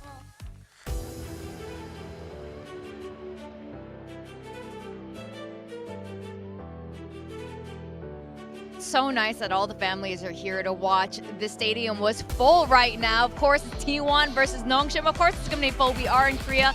And from the sounds of it, not just Extros, but KRX earlier as well, they're all like, Mom, Dad, you're going to see me in Busan, so stick around. I mean, it's a great day to have birthed a Nongshim player, if you ask me. They're all phenomenal. I mean, they're looking fantastic. This is peak Nongshim. They're back in form. I think if the Neon Yoru meta can really materialize, heading towards playoffs, heading towards Busan, heading towards champs, it's hard not to tip your hat to these guys as one of the favorites. We are going to be interviewing Danby, by the way, so guys, stick around for that. Pilty, sorry, I interrupted you. I agree 100%. Like the agents and the roles are fantastic, but more than that, it feels like they're chemistry-wise playing off of each other a lot better than they were earlier in this stage. I feel like the mood and the vibes are a lot better in Nongshim, and that's scary as well. I really just think they're vibing a lot better as a team. For T1, something really didn't click today. I don't know what was going on there. Like, honestly, Izu was his normal self. He was fragging on the unit roll, putting up better numbers than you would necessarily expect him to. I think Stax was really trying to win, particularly this game. He was making some crazy plays, but the rest of the team didn't show up to the match. Yeah, that... I hate to say it, but that's definitely what it felt like. And Stax was doing everything in his power to stay in and not go to lowers. We've seen this happen before, by the way, with Stax and T1 before. Yes. So I hope they figure some things out, but I don't think it's necessarily just a T1 problem and some of the role changes or agent changes. Nongshim is just back in form. Yeah, 100%. T1 down into the lowers now. They're waiting, I believe, the winner of Zeta DFM. And I don't think Munchkin loses to Japanese teams very often, so I think that they're probably still feeling quite safe, but they would have definitely rather have gone through in the upper bracket of the playoffs. Unfortunately, they're going to have to slug it through the lowers of the play-ins instead. Yep, exactly. And as promised, we have an interview with Danby. Welcome. Congratulations. Welcome to playoffs. Nice. Thank you. Yeah, it is nice, man. You know, you're in playoffs, and would you say this is prime Nongshim? Is this the same Nongshim that won Santiago? And can you even get better than prime Santiago Nongshim? 단비 선수 일단 승리 축하드리고요. 오늘의 농심, 지금이 가장 고점 농심인 건지 산티아고 시절의 농심으로 돌아온 거라고 느끼시는지, 그리고 이거보다 더 높게 더 완성될 수가 있는 건가요? 일단 저희 오늘 경기력은 만족하고 있고, 하지만 저희가 오늘 상대가 T1인 만큼 좀 더 경기력이 좋아진 것 같은데, 우승을 하려면 좀 더 좋아져야 된다 생각하고, 이번에 저희가 예전에는 처음에 이제 상민 형이 오더를 했을 때 이제 조금의 부족한 점이나 이게 산티아고 때 조금은 있었는데 경기장에서 그게 다 보완되고 잘 됐단 말이에요. 근데 이번에 다시 상민 형이 IG를 함으로써 무빈이가 이제 했던 오더들을 상민 형이 조금씩 가져가서 좀 더 업그레이드된 산티아고 농심이라고 생각하시면 좋을 것 같아요. I mean, I'm definitely satisfied with the way that we played our game, and I would say that there were, even back in the day when we won Santiago, there were little mistakes that only we knew of, and that was when RB was originally our IGL, right? And then we made the switch from Francis, and then right now with RB back on the IGL, and so he has actually upgraded what Francis's input with the game plan, and with RB's like edits, it's actually the upgraded version of our Santiago form. Oh my god, that's crazy, because you know your Santiago form was pretty intense already, and especially with refacing Paper X next. I do want to ask you as well, you know, you stepped off the Neon for a little while. It pissed all of us off, I'm not going to lie. But we've been seeing a lot of Neons rise here in Pacific, and are there any Neon players here in Pacific that's been impressing you? 네, 단비 선수가 네온을 내려놨을 때 저희가 너무 다 아쉬웠거든요. 근데 다시 이렇게 잡고 또 네온이 다시 선호되는 픽 중으로 이렇게 떠오르고 있잖아요. 단비 선수가 보셨을 때 퍼시픽에서 좀 네온 좀 잘 다룬다 하는 선수가 있을까요? 이게 너프 전이라면 저도 이제 제가 제일 잘한다 생각을 하겠지만, 이제 그 대회가 뭐죠? 마스터스가 이번 마스터스가 끝나고 네온 너프됐을 때 스파이크 진이랑 이제 또 애쉬 선수나 이제 제우스 같은 선수들이 네온을 좀 더 너프된 네온으로 하는 걸 보는데, 저가 좀 더 배울 점도 있고, 일단 그런 게 있다 보니까 제가 좀 더 연습한 것 같아요. 그래가지고 이번에 우승 꼭 해가지고 다시 증명하고 싶습니다. 스파이크는 LC 제우스. 네. So before Neon's nerf, I would say, you know, I was the best zombie player, but even after the nerf, I think what really stood out to me was the way Spike Zen, Ash, and Zeus was on Neon, and it actually motivated for me to better my game at it, and I think that was. I think that's what I need to, make sure that we are going to be winning. Oh, I love that. Can't rest on your laurels. Yeah, I think that's something we picked up on the desk as well. That was one of our narrative points, Ash versus Danby head-to-head. And then I remember that reaction from Danby playing against Zeus when they were kind of going back and forth in that Secret series. Yeah. That was very entertaining. I mean, just piggybacking off the back of that question, what did you think when T1 played Neon Yoru into you on Haven? And, you guys have played a lot of those mirrors. How do you approach that? 이제 그러면 그 방금 얘기했던 걸 토대로 했을 때 오늘 경기에서 T1의 그 미러 조합을 딱 보셨을 때 좀 어떤 생각이 드셨어요? 일단 다시 네온 요루 메타가 온 만큼 저희 네온 하면 저 그리고 요루 하면은 프란시스라고 생각을 해가지고 일단 미러전 봤을 때 저희가 좀 더 조합적으로 이해도나 이런 게 높다고 생각을 해가지고 충분히 저희 할 것만 잘하고 실수 안 하면은 저희가 이길 수 있다고 생각했던 것 같습니다. Now that we're basically back on the Neon Yoru meta, I think my initial thought was that Neon equals Danby, Yoru equals Francis, so we have a pretty solid understanding of the two agents and the comp. So I think if we were just really focused on how we run our game, because we have a deep understanding of the comp already, right? Yeah. And it didn't really seem like a problem that they came out with that. Hilsky, that sounds like he's basically agreeing with what we thought. I mean, we love Buzz, but there's no way. There's no way.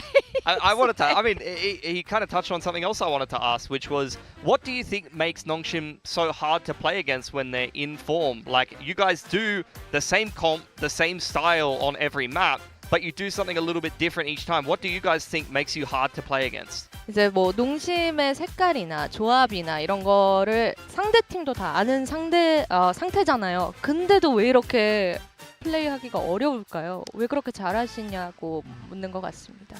일단 저희가 산티아고랑 다르게 5명이 다 이제 오더 같은 오더를 내리면서 자기의 이제 뭘 잘할 수 있는지 자기가 제일 잘할 수 있는 플레이를 얘기를 하면서 각자의 강점을 계속 라운드마다 나오니까 이제 상대팀이 아무리 잘한 라운드가 있어도 그 라운드를 저희가 클러치를 한다던가 이겨내가지고 좀 더 막기 힘들어진 것 같습니다. I think one of the biggest difference from what we were like in Santiago is that we all know our forte. We all put in our individual contributions to making the orders, and we have our individual clutch moments. So despite the fact that our opponent is, doing great, we clutch them. We know when we shine. So I think verbally communicating that within our team actually makes it harder for our opponents to read us. Well, you are going to be in playoffs, and to start things off, it's going to be KRX, the team you played in the grand finals of Santiago. And of course, this is highly anticipated. Which player or players do you think is going to give you guys the most problems, and maybe even maps that you guys are concerned about? 이제 산티아고 결승전 리매치가 이렇게 성사됐는데 담비 선수가 느끼시기에는 페이퍼렉스 중에서 좀 어떤 선수가 가장 힘들게 할 것 같은지, 아니면 뭐 떠오르는 맵, 좀 이 맵은 좀 까다로울 것 같다라고 생각 드는 게 있으실까요?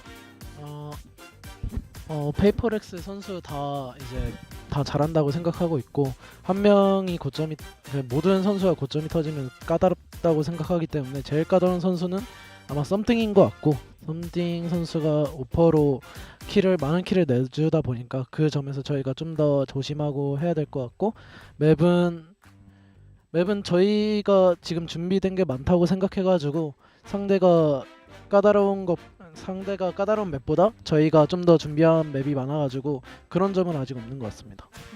I think, needless to say, PaperX players, they're all great, right? But, when they're on their best form, it's a hard it's a hard question to answer to, but if I had to pick something on the operator, the way he makes those kills, the way he opens up for his team, that would be what we would have to, look out for and be very cautious of. As for the maps, I think there aren't any maps on our end that would be exploitable from the opponent's side, but because we're very fully prepped, so yeah, that's all I can say. Well, okay, so just to make this crystal clear, you are saying right now Nongshim and current state is moving towards an even better Nongshim than Santiago Nongshim. 일단은 확실하게 한번 다시 여쭤보고 싶은데 지금의 농심, 산티아고의 농심보다 더 완성도가 높은가요?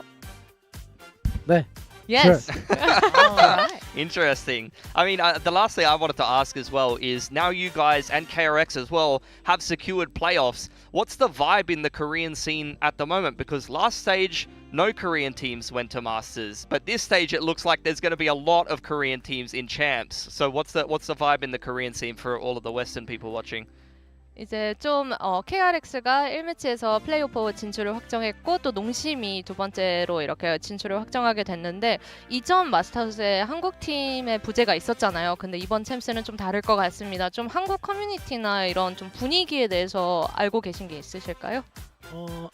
분위기는 잘 모르겠고 일단 저희가 스테이지 1에서는 이제 모든 팀이 마스터 준비하는 과정에서 팀원 간의 마찰이나 아니면 조합 이제 메타 이런 거에서 이제 저희가 준비를 잘 못했던 것 같아요. 근데 이번에 스테이지 2 들어가면서 다시 저희 팀이나 이제 한국 팀들이 좀 더 계속 하나로 맞춰가자라는 식으로 이제 계속 흘러가다 보니까 좀 더 팀 경기력이나 팀 조합이나 메타나 빨리 찾은 것 같아요. 그래가지고 지금 한국 팀의 경기력이 많이 올라오지 않았나 싶어요.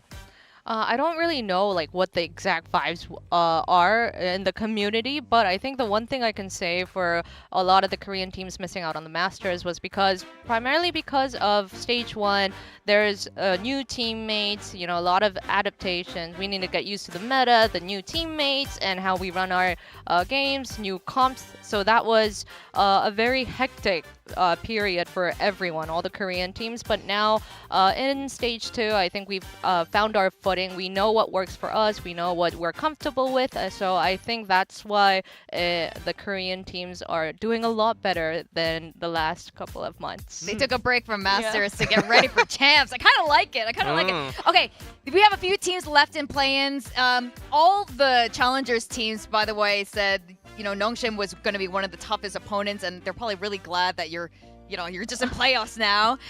Who do you think is going to be making it out? We got Sharper, we got Onside, Full Sense, DFM, and Zeta. Which two do you think is going to be making it out? 이제 플레이오프 진출권 4장 중에 2장이 확보가 됐습니다. 남은 팀들 중에서 챌린저 팀들이 다 농심이 가장 어려울 것 같다고 했는데 오늘 진출 확정으로서 좀 숨통이 튀었잖아요. 남은 팀들 중에서는 좀 어느 두 팀이 플레이오프 진출을 확정할 거라 보세요?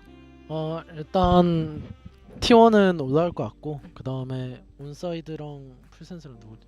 T1, 제타, 그리고 DFM. 샤퍼, DFM. 샤퍼 풀센스 온사이드, DFM. 이제 온사이드가 만약에 경기장에서 이제 분위기나 이런 거를 적응 잘 해가지고 잘한다면은 온사이드가 올 것 같지만 이제 풀센스의 프리미 선수를 잘 막는다면은 올라올 것 같지만 그게 아니라면은 저는 풀센스가 올라올 것 같습니다. T1 full sense. Yeah. Oh. The conclusion is T1 and full sense, but I think on-site gaming they definitely have a shot because just if they get used to the venue, the crowd, and if they are able to overcome their stage jitters, and if they put up a good fight against the named Primi, then they definitely stand a chance. If not, full sense and T1. I thought you were like Primi. I'm like just Primi. They got to beat him first. Yeah, that's the next the game. Great Wall. Yeah. Well, you must be so relieved right now. Do you have anything to say to all the Nongshim fans watching right now? Because I'm sure they're so elated to see Nongshim back in form. 이제 한숨 다시 돌릴 수 있게 됐지 않습니까? 이제 농심을 응원하는 팬분들께도 한마디 부탁드리겠습니다. 저희 이제 메타가 다시 농심 거라고 생각하기 때문에 이번에 꼭 잘해가지고 부산 가서 결승 가서 꼭 챔피언스 진출할 수 있도록 할 테니까 많은 응원과 관심 가져주시면은 꼭 우승하겠습니다. 감사합니다. I would like to say that the meta seems to be back in the favors of Nongshim, so we are going to make it to Busan and make it to the finals and then make it to champs. So please don't stop showing us your love, and we will make that happen for you. Thank you. All right, so exciting. Thank you so much, Danby, for your time, and thank you, Bella. Congrats again. Good luck against Paper X. Thank you. We're all looking forward to it. We're gonna get Santiago Grand Finals all over again, which was a very fast game, by the way. So hopefully not that fast, but still fun. All right, we got KRX, Nongshim as our first 2 seeds qualified for playoffs. I can't say I'm entirely surprised to see these two make it through. They looked so good as we went into play-ins. Yes, we've been talking about their shakiness throughout groups, but like Danby had just addressed, he was like, well, during stage 1, a lot of the teams were fixing things, and things are fixed now. Yeah, it's not only that. I think Nongshim as well, there was a lot of criticisms in their Super Week that they lost back-to-back games. But let's not forget, they came off the back of another tournament that they made it very deep in. They were exhausted.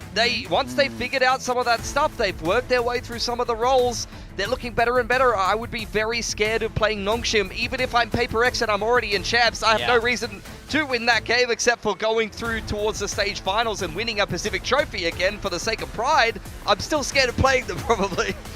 I did hear from Paper X that they were a little sad they weren't in play-ins. They're like, it looks really fun. And it has been fun. It's been absolutely a blast. I think Paper X are a team that love to play games, and they've had this shit called Nongshim coming in hot. That's going to be so fun. Taking a look at our build diff teams. I don't know how this has gone today. I feel like my picks in the last game didn't help me out too much, so I might not be winning a laptop again. I'm feeling like a winner. Oh, someone else did pick Meter. Elfish guy. I thought I was the only one who picked him. It was kind of a weird pick. I was a little worried. Map 1, map 2. I was like, yeah, like as if I knew things all along. Yeah. Quack has a pretty decent roster as well. I think only Kadum I wasn't sure about. Nice. There you go. Actually, so what? That's like 7 or 8 points that you've closed the gap on Clinton. It is very winnable for you now, Vic. Achilles falling behind once again. Love to see that. The fall off needs to be studied. There you go. Oh, only 10. You know what? Couple points at a time, Vic. Couple points at a time. It could be yours. Paper thin, I'm coming for you. 1 strand of hair at a time that's remaining left on your bald head. Wait, what? I haven't seen any. There are a couple there. Oh, is it at the back? You can't see them on camera. I'm coming for him. Every single one. He's got one of these. Every single one. If you see him in person, it's a full mullet at the back. He's got a little rat tail like that. But Seth is dropping, which is great. The gap's big. It's widening, as you said. Man, I really wanted Quack to win, actually. I don't know anymore. I won't give up hope because there are some, things that will be coming up soon. Yep, plenty of days left. Tomorrow's matches, Onside Gaming, Full Sense. Danby rated both of these teams to make it into playoffs, so I think that's going to be a banger match. DFM versus Zeta. All of Japan will be tuning in. DFM was like, I want to play anyone but Zeta, but here we are. Yeah, big day for Japan. One of them going home and one of them progressing. Onside Full Sense, that is also a fantastic game. Can't wait for tomorrow. Yeah, 100%. That Japanese derby, I'm really looking forward to it. And Onside, I don't think they've hit their stride yet on the Pacific stage, but based off those last couple of maps from Full Sense, I'd be scared to play them at the moment. Oh, yeah. Yep, absolutely. It's going to be interesting tomorrow. I think you guys are going to be having a special guest join you. You're just taking eliminated team coaches as your guest. That's the way. That's how he ended up here. Yeah, look, we got to trial them in case they get bored of me. That's how it works. It's true. That's how Let's see what their agenda is. Yeah. You're on the Sage agenda. Yeah. Everyone's got something. Yeah, I'm the only unbiased guy here. Anyway. Okay. It's been good being here on the desk as usual. Play-ins has been super fun. We got 2 more days of it. It's always good being right as your host, Victoria. Pilsky, big time. You're right. You're all right too. Our experts on the desk. You're all right, mate. You all right, mate? I think we're gonna go eat you now. You what, mate? Huh? You what? I mean, you won build diff and prediction. I can't say anything to you. I That's did. fraud. It's kind of but really we did annoying. both pick Nongshim, so anyway, we're good. I'm gonna continue glazing each other after this camera's off. So goodbye, everyone. See you tomorrow. Play-ins time.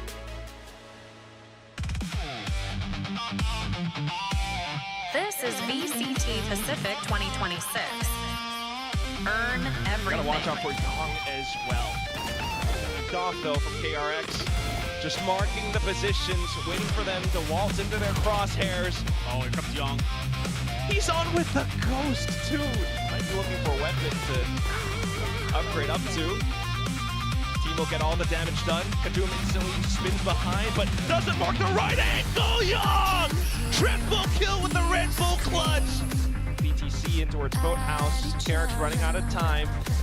And they will just throw bodies at the solution. Oh god, they're actually doing it though. Note that they're pretty much all inside of Boathouse, but if he swings close by, his head is lethal. It's down the land, and he finds one, two taps, a third! Sharper clutch out the round. It comes down so close, but they managed to get it done. Feeling great winning that pistol. Now you're either going to lose players. Yep, Judgment good for the slide. Income for the overdrive. Hello? Hello? And he's hunting down the last one. Completes the Predator ace. KRX will deny Sharper from moving on into the playoffs, and they themselves claim that fast pass ticket through.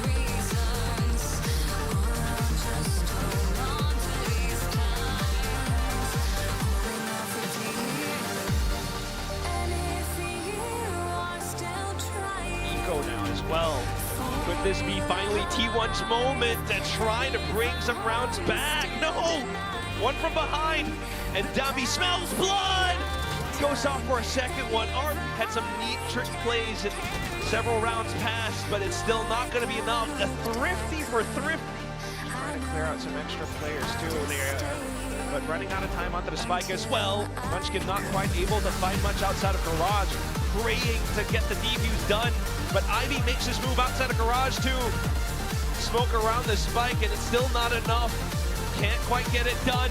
Noxim won't get their play into playoffs. Their next opponent will be Paper Rex.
Red Bull gives you wings.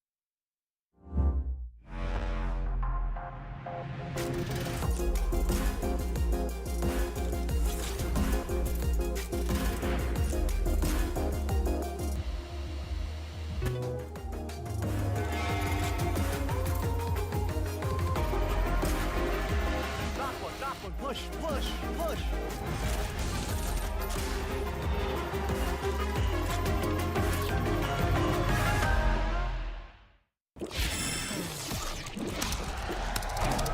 Red Bull gives you wings.